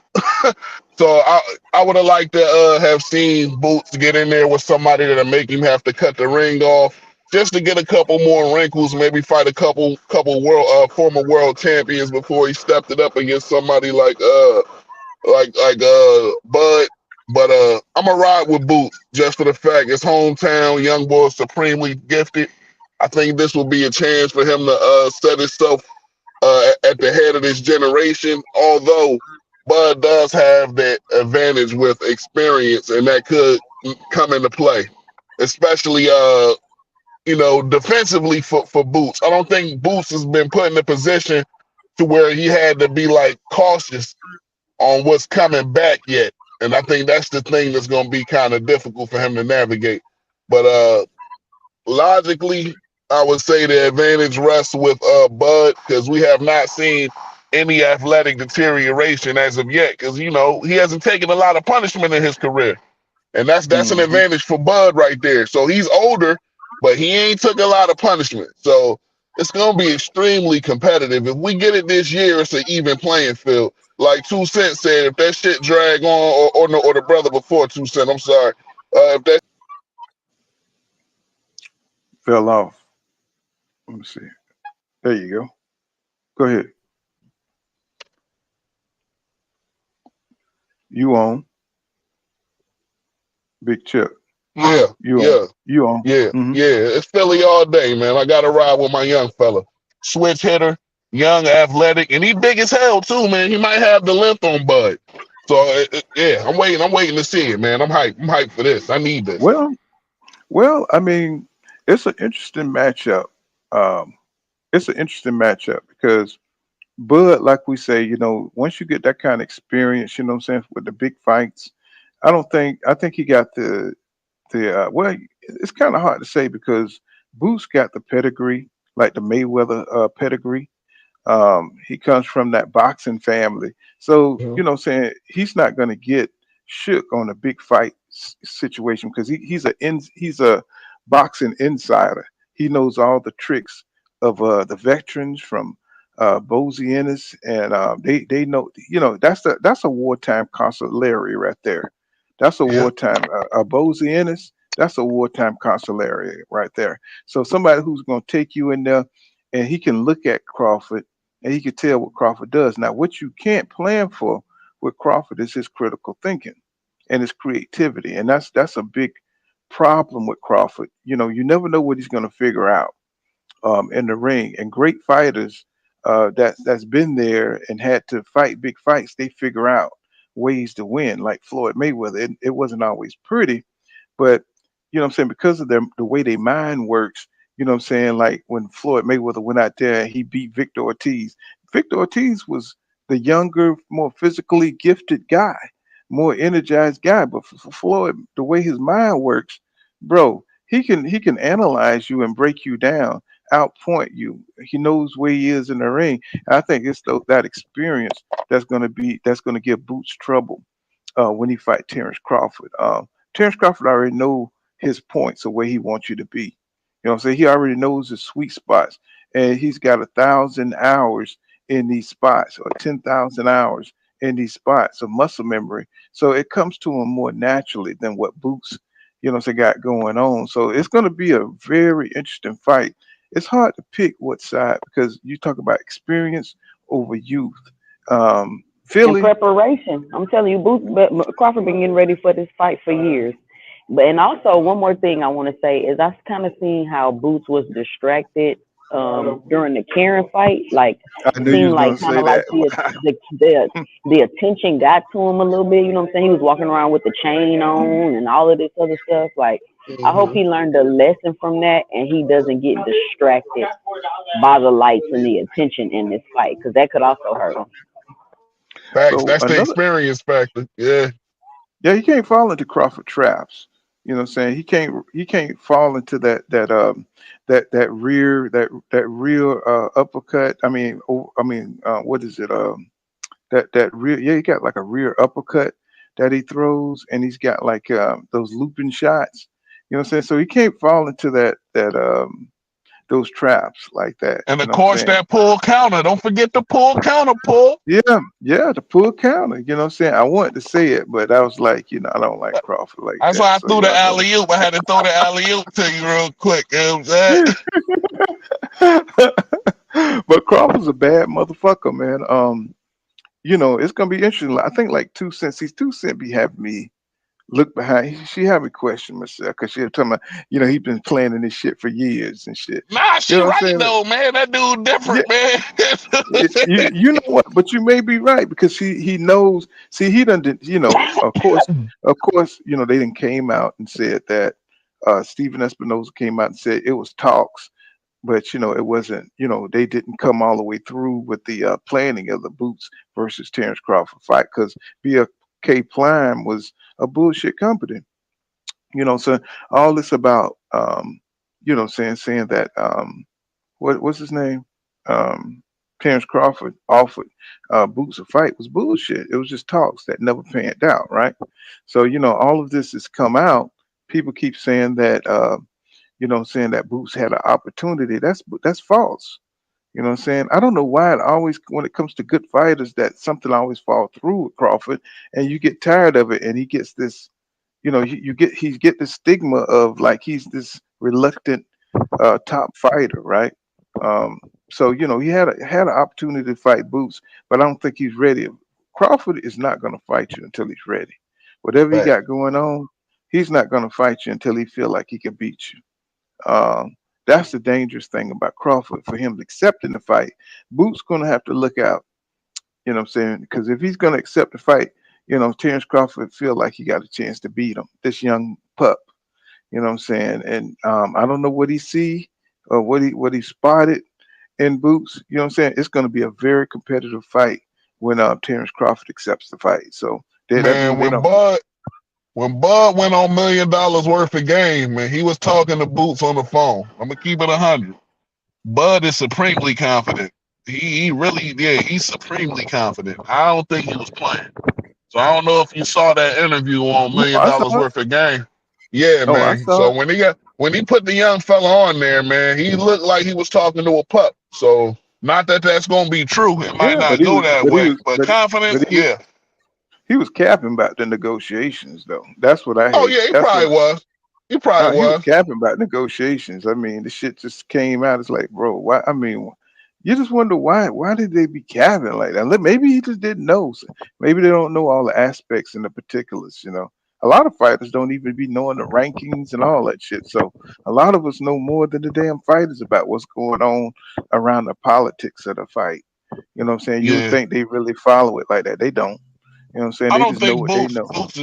I don't think Boots is in on those talks when they strategize, and I think I don't think he's at that level yet. Bud definitely know what's going on, but I don't think Boots does all that. I think his pop take care of all of that.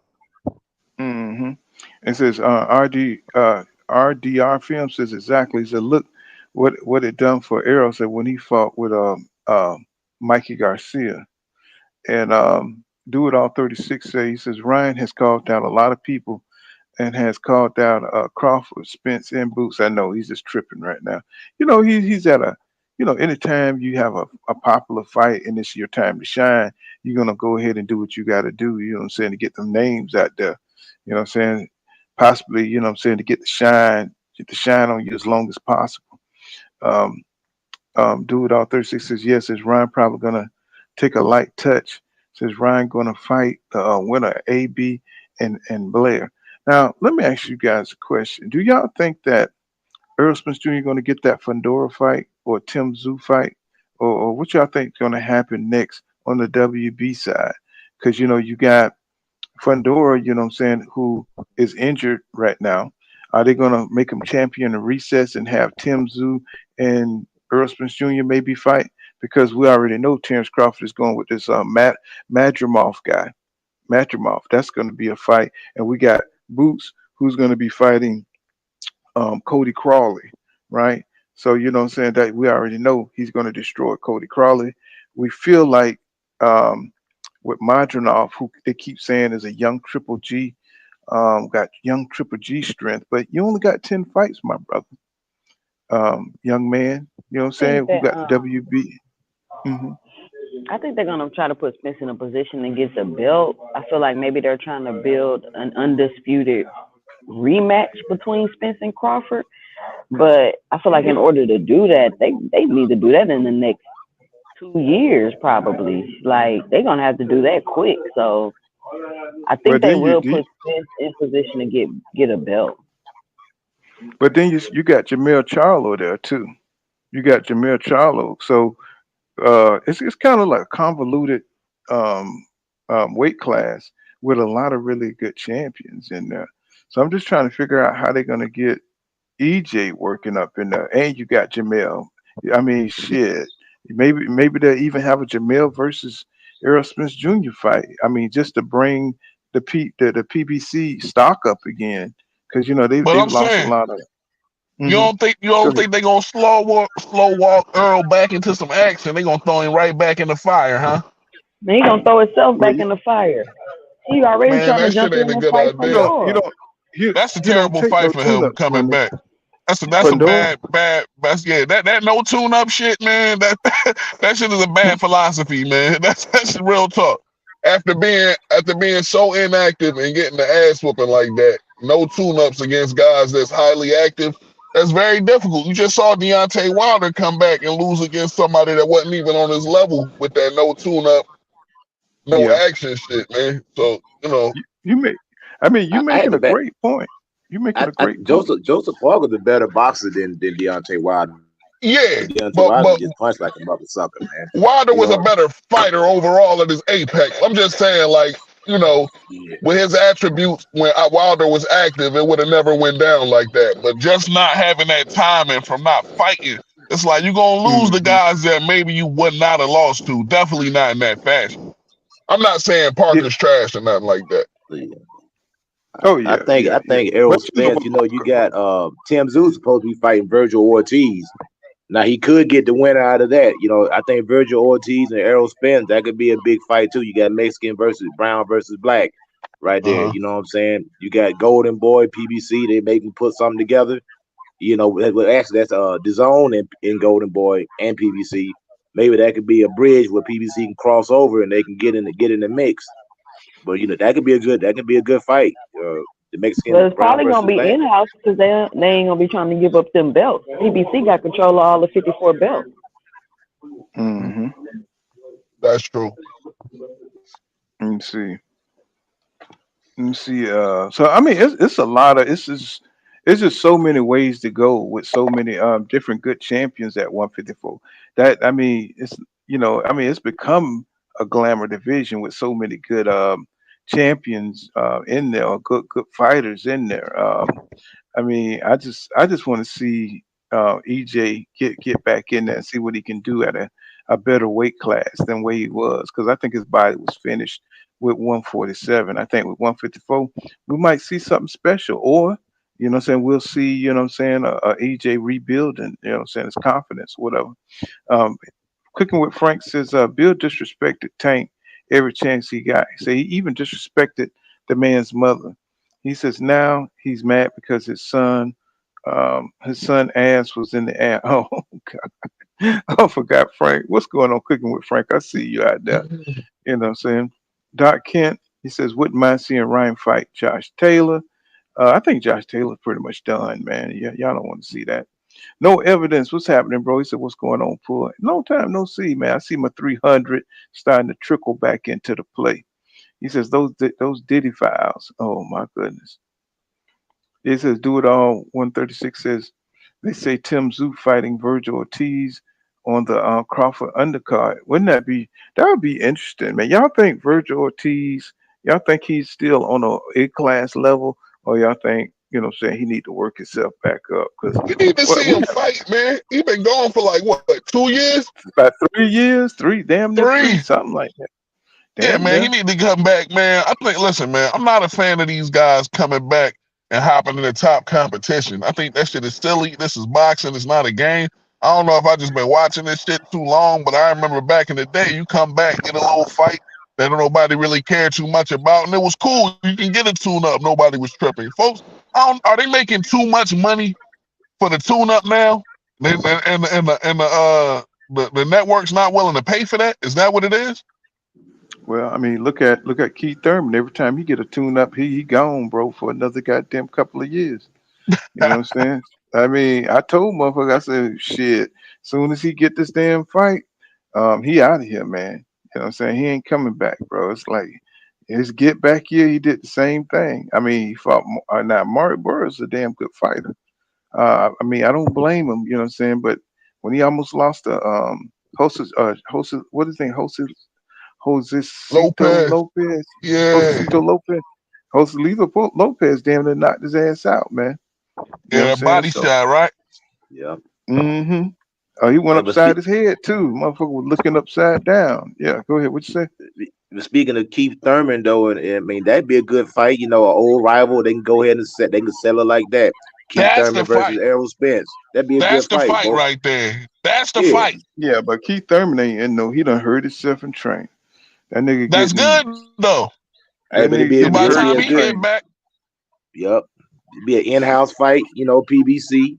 You know what I'm saying? Keith Thurman get his check right off into the sunset. And, like settle an old score. You know what I'm saying? For some reason, Earl really don't want to give dude no opportunity. I think that's whack. I think Earl need to be smart, man, and come back with somebody that been laid off too, man, with a name. That's a perfect fight for him, yo.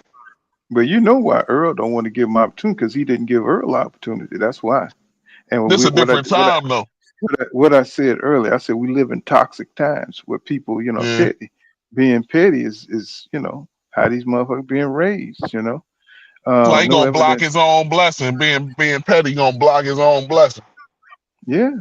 No evidence says them Devin Haney fans are sensitive as fuck. Says and it's funny, all over the internet crying over a man. This is boxing, man. Nobody ain't crying over no damn Devin. You know what I'm saying? You know what I'm saying? Either you're a fan of Devin or you're not. Cooking with Frank say he says it's okay when Devin blows up 25 pounds to fight a lightweight, but um crying about Ryan 3 extra pounds. He say that shit Devin got his ass beat because he's been overrated. Okay, yeah, I mean, y'all feel very strongly about that. Well, Feel I very got a strong. question too. Hmm. I said I got a question. What's that? I said, how do you feel about?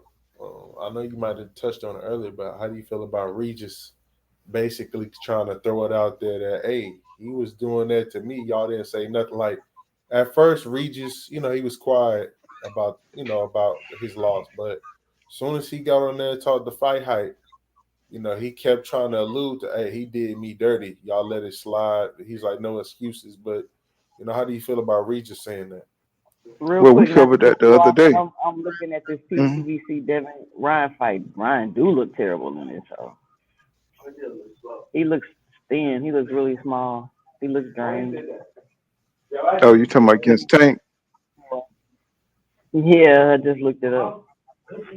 But that's on him though. But yeah, Regis, and that's what I was saying. And I was on some panels the other day, and I was trying to make that point because they were saying that Ryan Garcia cheated, and I was like, Ryan Garcia did not cheat. I mean, he might have used a underhanded strategy and did some, some messed up stuff that's frowned upon in boxing, but he didn't cheat. Missing weight is not illegal.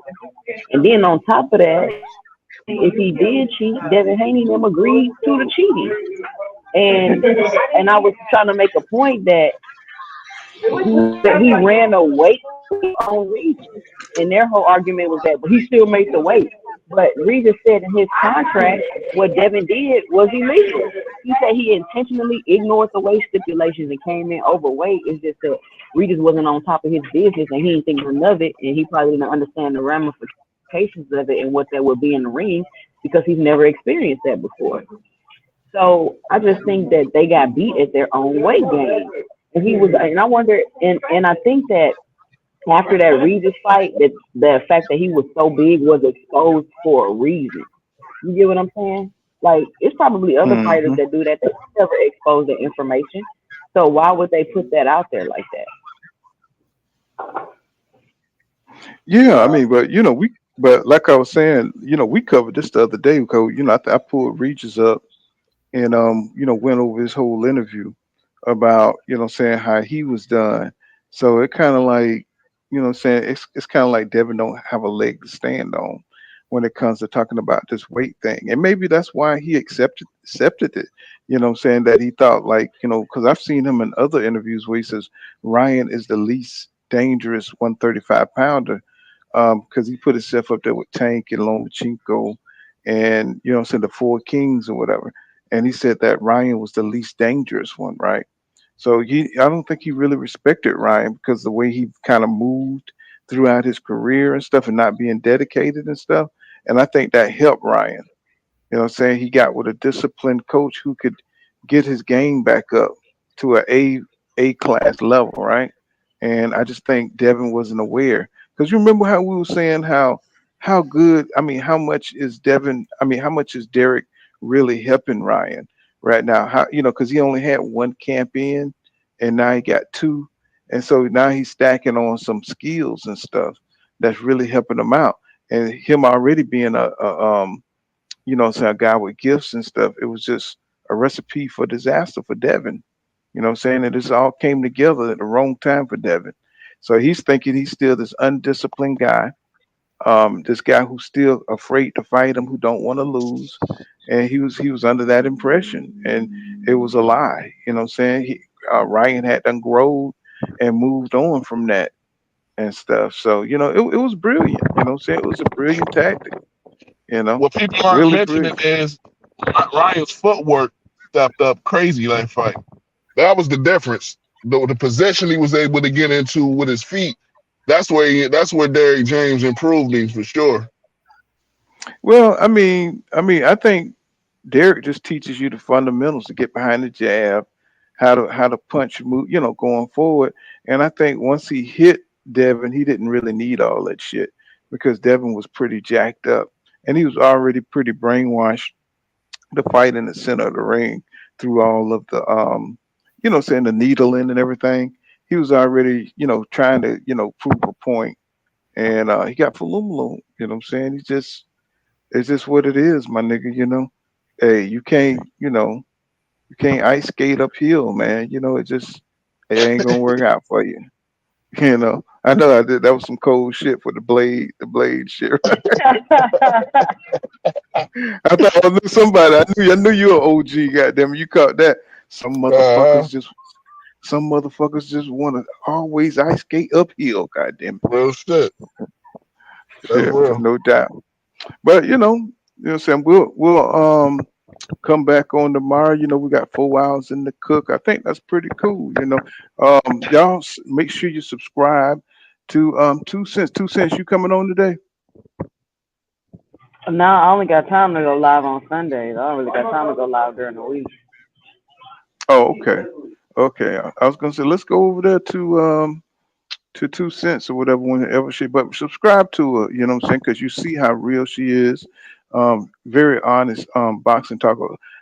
Willing, she just can go, beyond the scenes and the concepts and make you think about what's really going on in this boxing thing. But you know what I'm saying? I'm glad everybody stopped through. You know what I'm saying? I'm gonna be trying to come on more often in the morning, you know what I'm saying, when I can get it in. And you know what I'm saying? Appreciate everybody stopping through, man. Hey, hit that cash out for you, boy.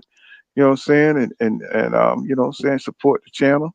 See you guys tomorrow in the next one. And peace out, everybody. All right, brother. Thank you for having us. Salute. Salute to the All right. panel. Thank you.